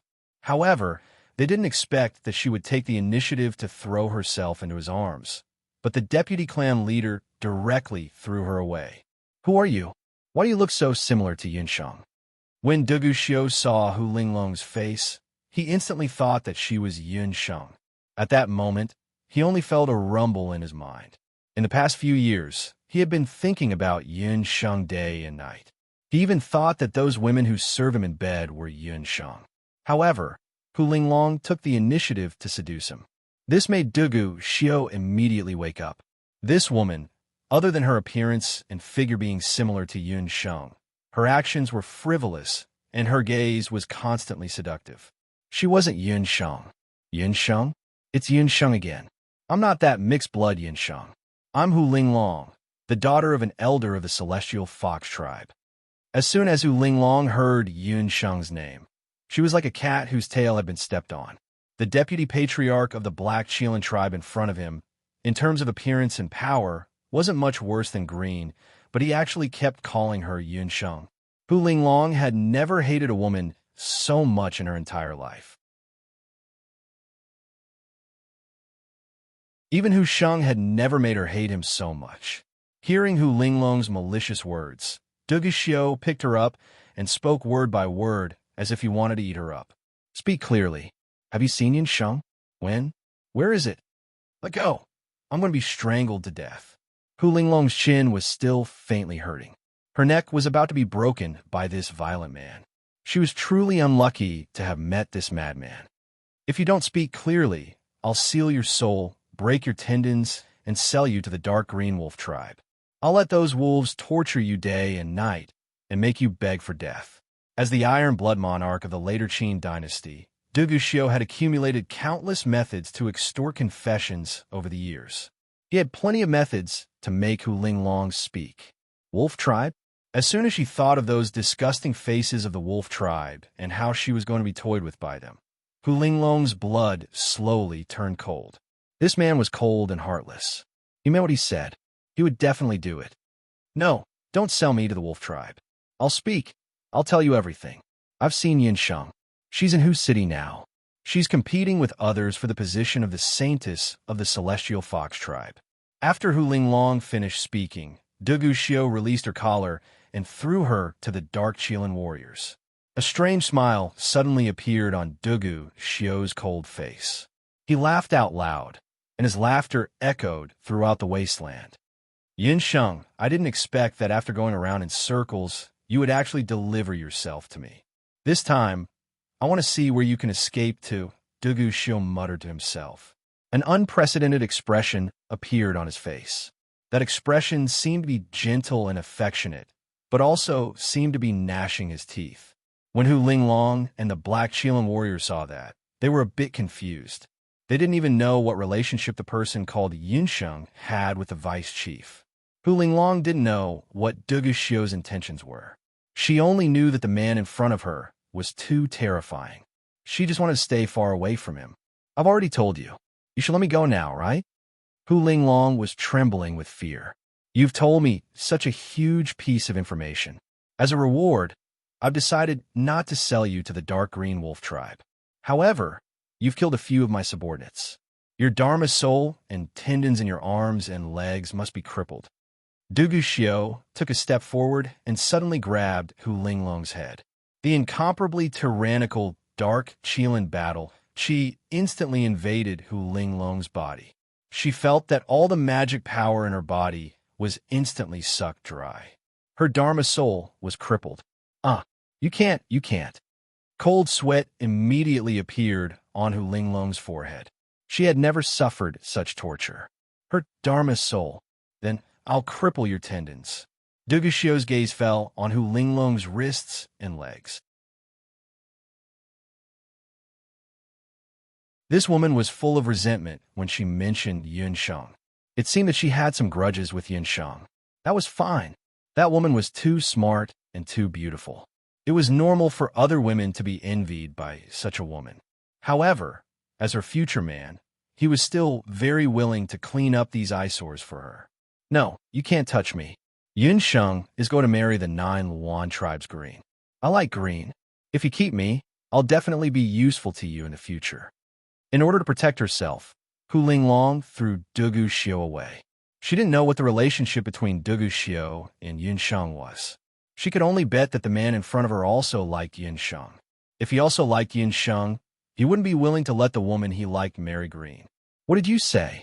Dugu Xiu's hand froze. His tone sounded a little fishy. It seemed that there was a trace of strong jealousy. As expected, this man also liked that bitch. Hu Linglong's heart was filled with jealousy and hatred. However, at this moment, she only knew that she had to protect herself.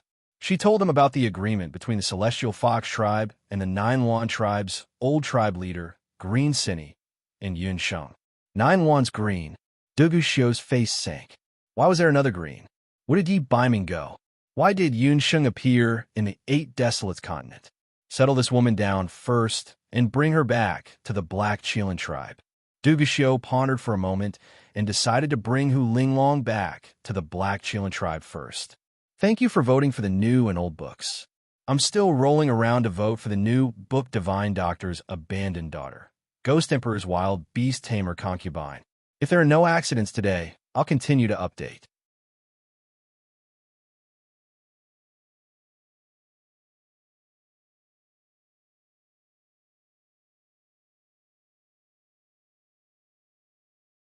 Under the tyranny of the Black Qilin tribe, the number 1 beast tribe nation, it had always been unable to raise its head. Even the Celestial Fox contestants avoided the Black Qilin tribe. Mentally, they didn't dare to go against the Black Qilin tribe. Yin Sheng rolled her eyes at the side. She already knew Hu Qianqiu's temperament. This person bullied the weak and was afraid of the strong. He was a typical good-for-nothing clan leader.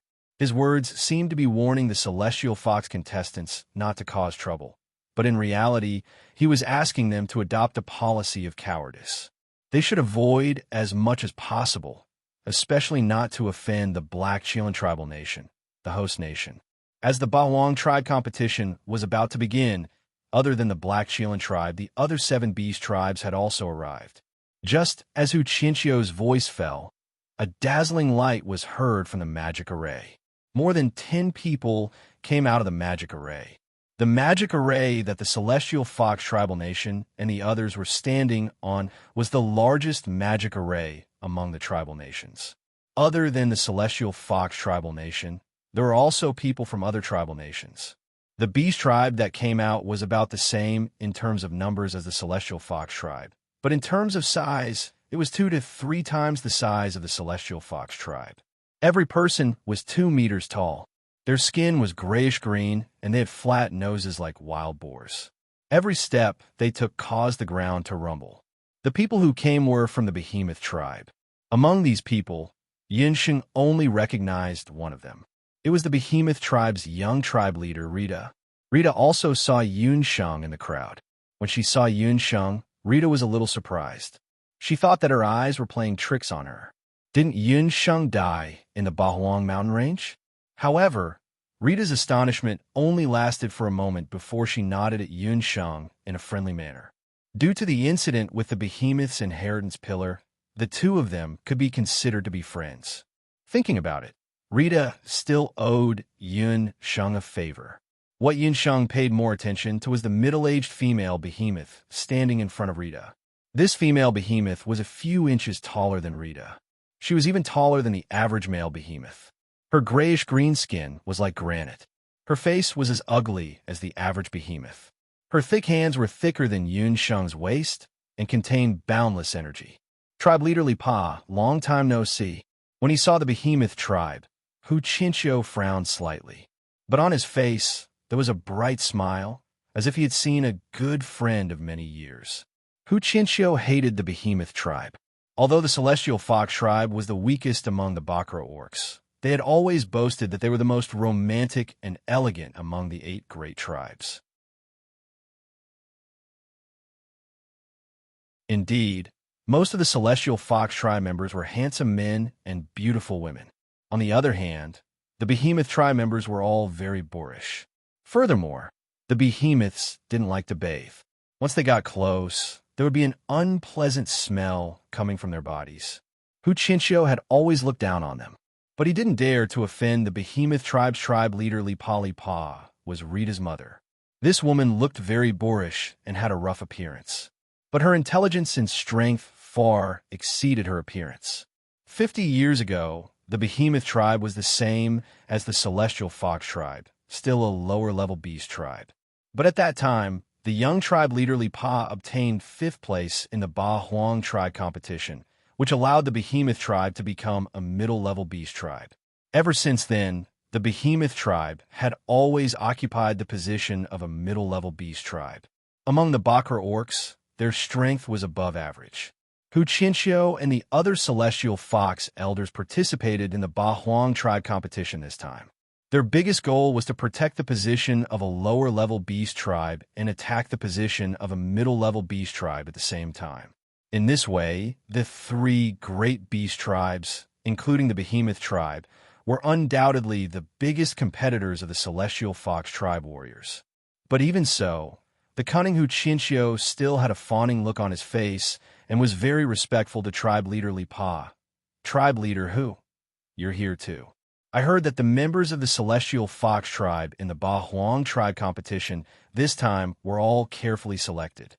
Li Pa and Hu Qinqiu had a lot of dealings, so she was very clear about this old man's methods. Don't look at Hu Qinqiu's fawning look. He must be thinking about the middle-level beast tribe position in his heart. Li Pa saw the group of Celestial Fox warriors behind Hu Qinqiu, whose appearances and temperaments were above ordinary people, especially Yunsheng and Yushang, who had the most special appearances and temperaments. She couldn't help but take a few more glances. With tribe leader Li Pa's eyesight, it wasn't difficult to see that these 2 people should be the main force of the Celestial Fox tribe this time.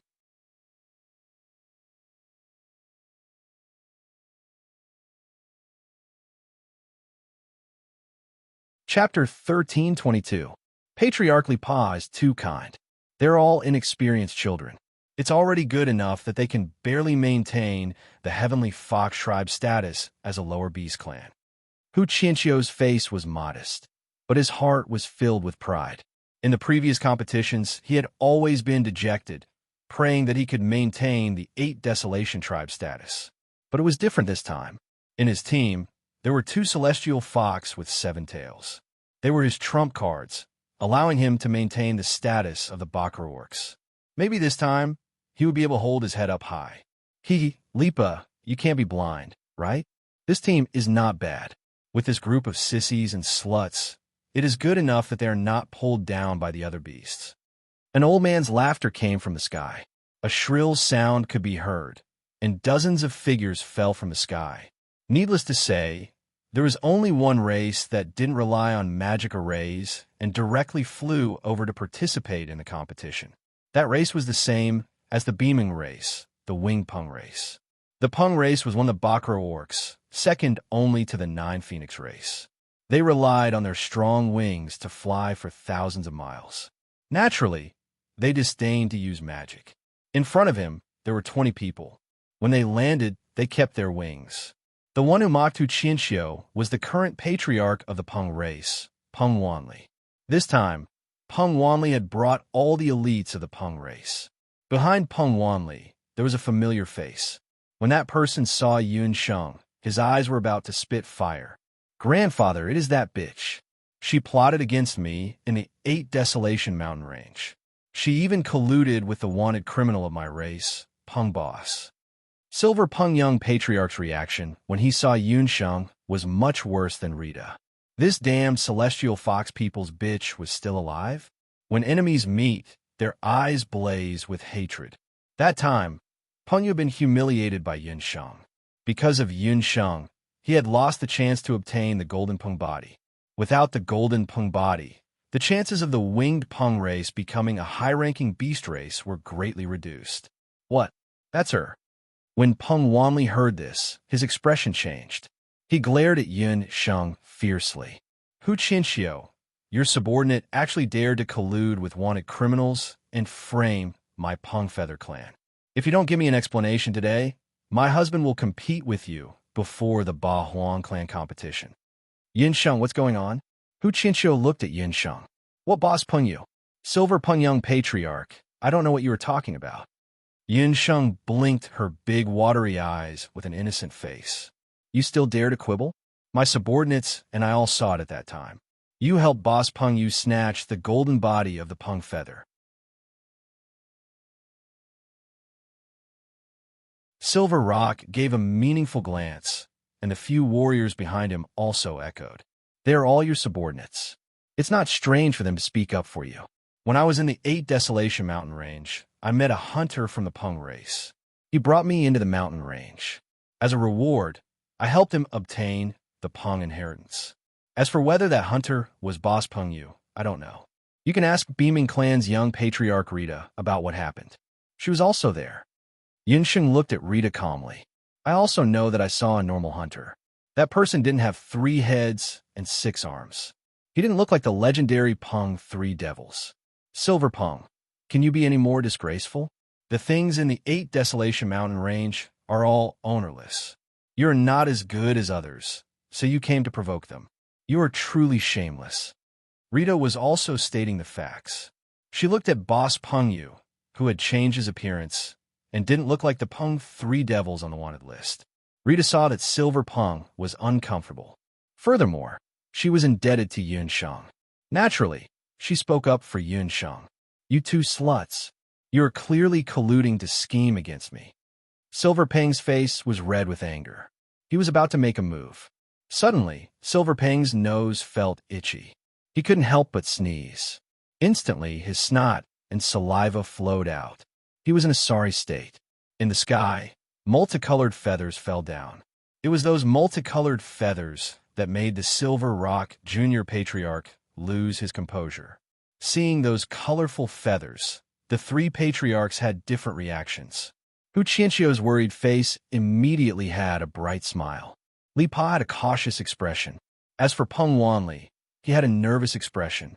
When the colorful feathers fell to the ground, a colorful radiance shone. More than 10 Nine Yuan tribe members appeared. In the world, the most beautiful bird was undoubtedly the Nine Yuan. Only the Nine-Yuan race would have such beautiful colored feathers.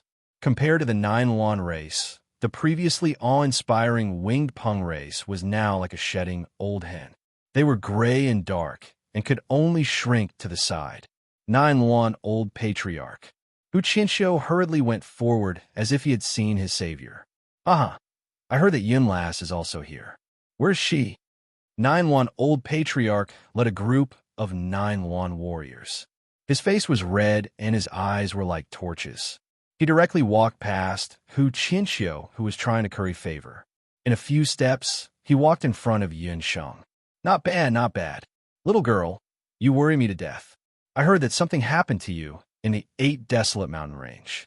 I was so worried that I almost lost all my beard and became a bald one." When Nine-Yuan Old Patriarch saw Yun Sheng, it was as if he had seen his long-lost granddaughter. He looked left and right, and the more he looked, the more satisfied he was. The old patriarch's words made the other patriarchs react differently, especially Peng Wanli and Yin Peng, the two grandfather-granddaughter pair who wanted to make things difficult for Yun Sheng. At this moment, their expressions were very strange. Nine-Yuan Old Patriarch's tone. Why did he sound so familiar with that little celestial fox? How could they know that Nine-Yuan Old Patriarch had long regarded Yun Sheng as his granddaughter-in-law? If something happened to Yun Sheng, wouldn't his arrogant grandson, Green, be a bachelor for the rest of his life? Thinking that his grandson was going to be a bachelor, Nine-Yuan Old Patriarch was so worried that several strands of his beard fell off. Green coughed a few times at the side. On his handsome face, there was a suspicious blush. He gazed at Yun Sheng gently. "Yaoji, that woman is the future wife of the young patriarch. Apart from that face, she doesn't look like anything special." The warriors of the Nine-Yuan tribe, especially the female warriors, looked at Yun Sheng a few more times when they saw the old patriarch and young patriarch's reaction. "She's just a seductive vixen. This time, I'll definitely not let her go." Yaoji glared at Yun Sheng fiercely. "Old patriarch, young patriarch Green, long time no see." When Yun Sheng saw Nine-Yuan Old Patriarch appear, she smiled kindly. Although, she was also puzzled as to why the old patriarch was so affectionate when he saw her.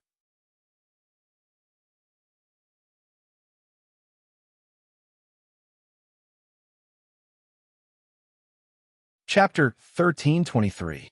Yun Sheng did not hate the Nine-Yuan Old Patriarch. In her memory, she had only met this old patriarch a few times, so they were not familiar with each other. It was just that the Nine-Yuan Old Patriarch's temper was somewhat similar to her grandfather, Yun Ba. He was different from Hu Qinxiu, that old fox. He had a clear distinction between love and hate. When he was in the Celestial Fox tribe, he had helped her out in the inn. Counting this time, it was already the second time. So when Yun Sheng saw him, she felt very close. Yun Sheng did not know that the Nine-Yuan Old Patriarch was no less shrewd than Hu Qinxiu, that old fox. He was so close to Yun Sheng. Other than finding Yun Sheng pleasing to the eye, there was another reason. It was because of the marriage between the two clans. Although Hu Qinxiu did not announce the matter of Yun Sheng becoming the Celestial Fox Sanus, he had already secretly informed the Nine-Yuan Old Patriarch. He also made a promise to the Nine-Yuan Old Patriarch that as long as the Bahuang clan competition ended, he would arrange for Yun Sheng to ascend the throne as the Celestial Fox Sanus. At that time, he would arrange for Yun Sheng and Lu to marry. When the old patriarch thought that Yun Sheng and Lu were married and that he would soon be able to hold his grandson, he was overjoyed. Yun Sheng was still in the dark about this matter. "All right, I seem to have heard just now that someone wanted to make things difficult for Yunlas." The Nine-Yuan Old Patriarch was not young, but his ears were sharp. Just now, when Peng Wanli and his grandson wanted to teach Yun Sheng a lesson, he had heard most of it. "He, Old Patriarch, you must have heard wrongly. Just now it was just Old Patriarch Peng chatting with the juniors." Hu Qinxiu was directly ignored by the Nine-Yuan Old Patriarch and felt a little upset in his heart. However, he was still the patriarch of clan. His psychological endurance was strong. As Hu Qinxiu spoke, he looked at Old Patriarch Peng. When the latter saw the 9-1 old patriarch, his earlier arrogance was immediately suppressed. Once the 9 Phoenix old clan leader appeared, that Feather Rock old clan leader was nothing. These 2 old patriarchs, in the current 8 Desolation Beast clan, could be considered to be of the older generation. They could be considered to be of the same generation as He Yao, Hu Qianxiu, Li Pa, and the others. The 2 of them belonged to a tribe of flying beasts.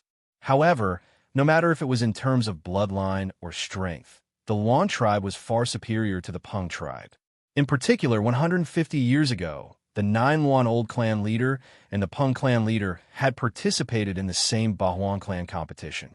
At that time, the young and impetuous Peng clan leader went to challenge the 9-1 old clan leader.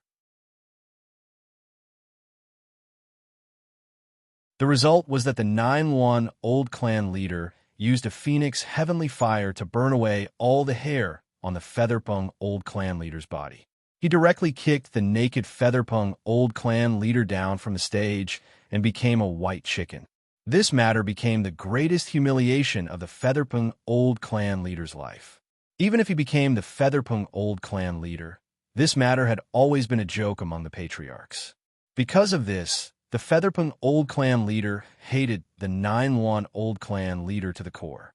He had always wanted to take revenge. Since he couldn't take revenge himself, he hoped that his descendants could take revenge. Unfortunately, the 9-1 tribe's green was much stronger than Silver Rock in terms of appearance and strength. Therefore, when the Featherpeng old clan leader saw the 9-1 old clan leader, he was like a mouse seeing a cat. Fox clan leader is right. How could this patriarch bully the younger generation? We were just chatting. The Featherpeng old clan leader could only swallow his broken teeth and nod his head gloomily. Not bad, not bad. Peng Wanli, you old fellow, you finally grew some brains. Even if there were any grudges between the younger generation, they shouldn't compete in private. If they want to compete, the Baoan clan has plenty of opportunities. I believe that even if that brat He Yao was here, he would say the same thing. In the Baoan clan competition, the strong will live and the weak will die. This is the place where the new talents of our Bakro orcs will rise. As the 9-1 old clan leader spoke, his sharp eyes were already looking at the young city in front. Following the gaze of the old patriarch, Yun Sheng, Lu, and the others also looked at the majestic, mountain-like city in front of them.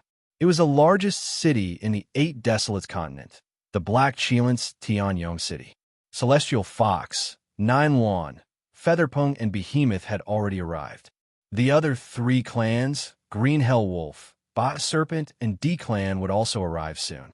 Due to the appearance of the 9-1 old clan leader, the conflict between Yun Sheng and the Featherpeng clan came to an end. Everyone walked towards the Tianyong city together. Yin Sheng, what's the matter with Featherpeng boss? Why didn't you report this to the clan?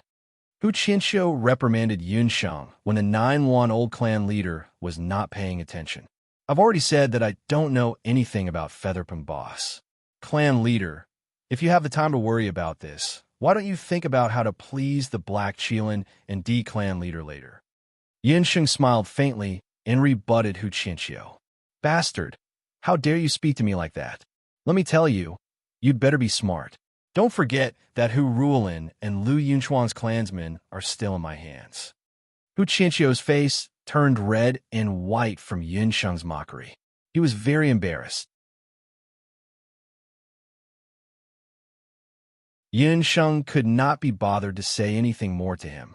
Her beautiful eyes looked at the Behemoth clan's team not far away. Young clan leader Rita's appearance did not seem to have changed. It seemed that she had not comprehended the Behemoth's inheritance. At this moment, Rita was staring at Green. Her gaze was hesitant, as if she wanted to ask something but did not know how to start. Yin Sheng's heart skipped a beat. She walked to Green's side. Green, I heard that you have a good relationship with young clan leader Z of D clan. Why didn't the 2 of you travel together this time? Yin Sheng's question was neither too loud nor too soft. Her voice fell into Rita's ears. Rita's ears immediately perked up when she heard Z's name. Z's clan has some matters to attend to, so they will arrive a few days later. Green was in a good mood when he saw the beauty taking the initiative to strike up a conversation with him. He took the opportunity to strike up a conversation with Yunsheng. They will only arrive a few days later. Rita's rough face could not help but show some disappointment when she heard that. However, at the same time, she nodded gratefully at Yunsheng. Yunsheng saw through her thoughts. Rita, don't even think about it. If you dare to learn that damned inheritance for a man, you will fail to live up to the expectations of your clan. Even if I am your mother, I will never forgive you for the rest of my life. Clan leader Li Pa furrowed her brows tightly. Rita's face darkened. She did not say a word and followed the Behemoth clan's team. Ahead, Tianyong capital was getting closer and closer. At the city gate, there were already 2 rows of teams. The one leading them was a young man in black armor. Behind him, there were close to 100 black Chilean warriors. It was obvious that they were waiting for the clan leaders. When she saw the young man, Yunsheng's expression changed slightly. Her footsteps also slowed down. Dugu Xiao, they still met him.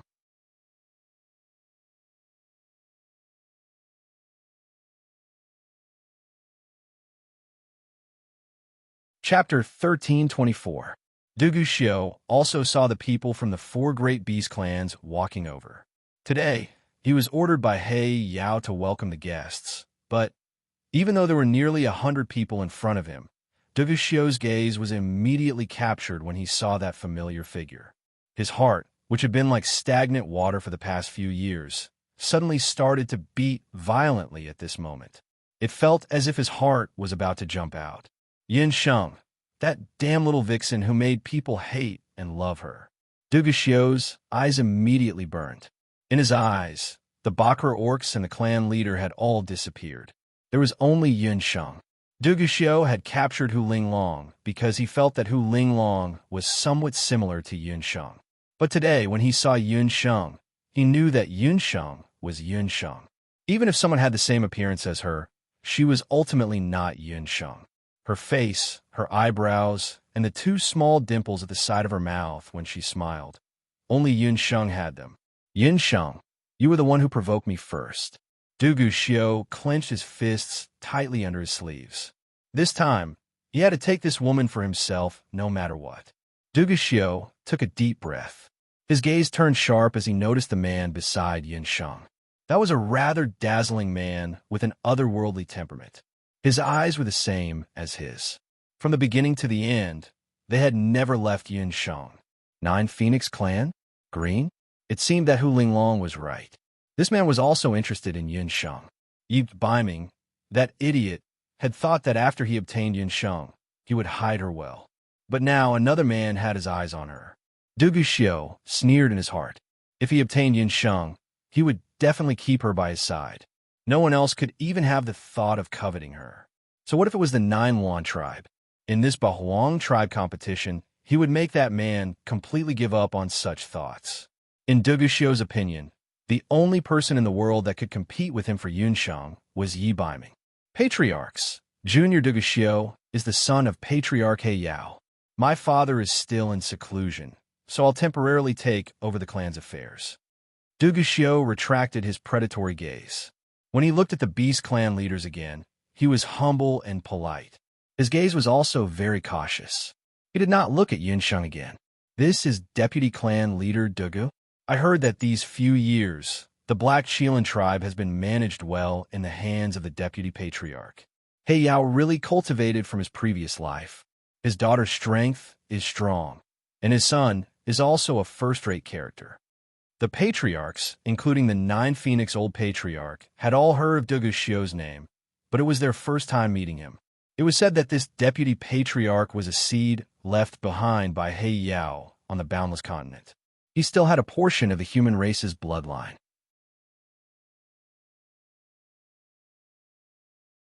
When he first became the Deputy Patriarch, there were still many dissatisfied voices in the Black Chilean tribe. However, in just half a year, no one in the Black Chilean tribe objected to him.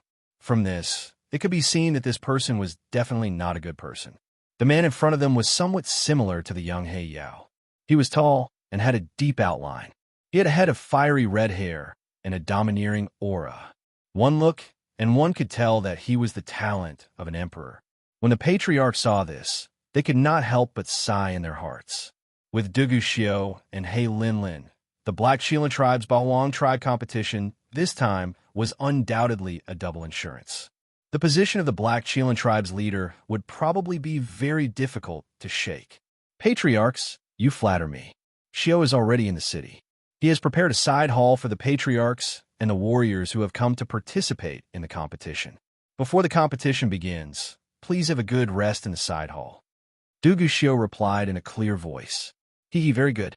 Then I'll have to trouble the deputy patriarch. This is my clan son, Lu. You two are close in age. If you have time, you should spar more. The Nine Phoenix Old Patriarch introduced warmly. The Black Qilan tribe and the Nine Phoenix tribe were both upper beast tribes. For many years, the Black Qilan tribe had always been the leader of the Bakra orcs under the power of He Yao. The Nine Phoenix tribe did not say anything on the surface, but they had been secretly competing with each other. Dugu Xiao and Lu's introduction this time was more like the introduction of old enemies. The Nine Phoenix Old Patriarch's intention was self-evident. Young Patriarch Lu, I've heard a lot about you. Dugu Xiao extended his left hand. Lu did not mind and politely extended his hand. The two hands had just held each other's hands. Lu's brows furrowed slightly. The gaze he used to look at Dugu Xiao could not help but become a little colder. This man had a strong hostility towards him. Lu could feel that Dugu Xiao's hand was constantly being attacked by ice-cold Do Qi. Lu was a little baffled. He had never met Dugu Xiao before. Where did this man's hostility come from? However, Lu was not someone who could be bullied easily. Since the other party came to provoke him, he naturally would not shrink back. The two had the most dazzling smile on their faces. Their two hands were holding each other's hands. If some Fujoshi saw this scene, they would definitely scream nonstop. The two of them, one was extremely wild and the other was dazzling. They were both first-class handsome men. Just by standing together, it was like a painting. It was very pleasing to the eye. However, those with discerning eyes, such as the few patriarchs, would realize that the two were secretly fighting. Black Do Qi and Green Do Qi continuously gushed out from the two's hands and collided with each other. Fight, fight! It's best to fight to the death and let the Black Qilan and the Nine Phoenix Old Patriarch become enemies. Old Patriarch Peng's eyes were burning with envy. He didn't know why the two most outstanding vice patriarchs and young patriarchs of a younger generation had a conflict for no reason. However, it would be best if the two of them fought to the death. The Nine Phoenix Old Patriarch's face was also filled with confusion. What's wrong with Lu? The two of them held each other's hands. Unknowingly, a quarter of an hour had passed. The Do Qi on Dugu Xiao's body was mixed with the divine power of the halberd of the divine battle god. Lu's gaze became more and more serious. Just as Lu was about to mobilize the Nine Phoenix King's relic in his body to fight Dugu Xiao head-on, a pair of soft hands, like a feather, leisurely landed on the two's hands. The hands were white and flawless, slender and exquisite, with a trace of warmth. Compared to the man's rough hands, they were like jade carvings. Almost at the same time, an ice-cold, mysterious energy, like a stream of water, rushed into the Do Qi of the two people. Deputy Patriarch, young Patriarch, everyone is tired. Let's go back to rest. The soft and gentle female voice was like a clear spring on a hot summer's day. It cleared the minds of the two who were originally fighting fiercely. Dugu Xiao and Lu's expressions changed. Their bodies trembled at the same time. The hands that were holding each other moved away at the same time. The hand that came out of nowhere was Yun Sheng's. Yun Sheng, are you okay? Lu was afraid that he would hurt Yun Sheng. He hurriedly withdrew his strength and was about to help Yun Sheng up. On the other side, Dugu Xiao's cold face also had a trace of worry. He was also about to help Yun Sheng up. There's a new book on the list. Please vote for Defuzi's new book. Thank you. You're tuning in to the Romance Rendezvous YouTube channel. We're so grateful for your support, and don't forget to subscribe to join us on this incredible journey through captivating stories. Your generosity through donations truly makes a world of difference, as it's the primary source of revenue that allows me to expand and enhance this channel for you. Thank you from the bottom of my heart for being a part of this adventure.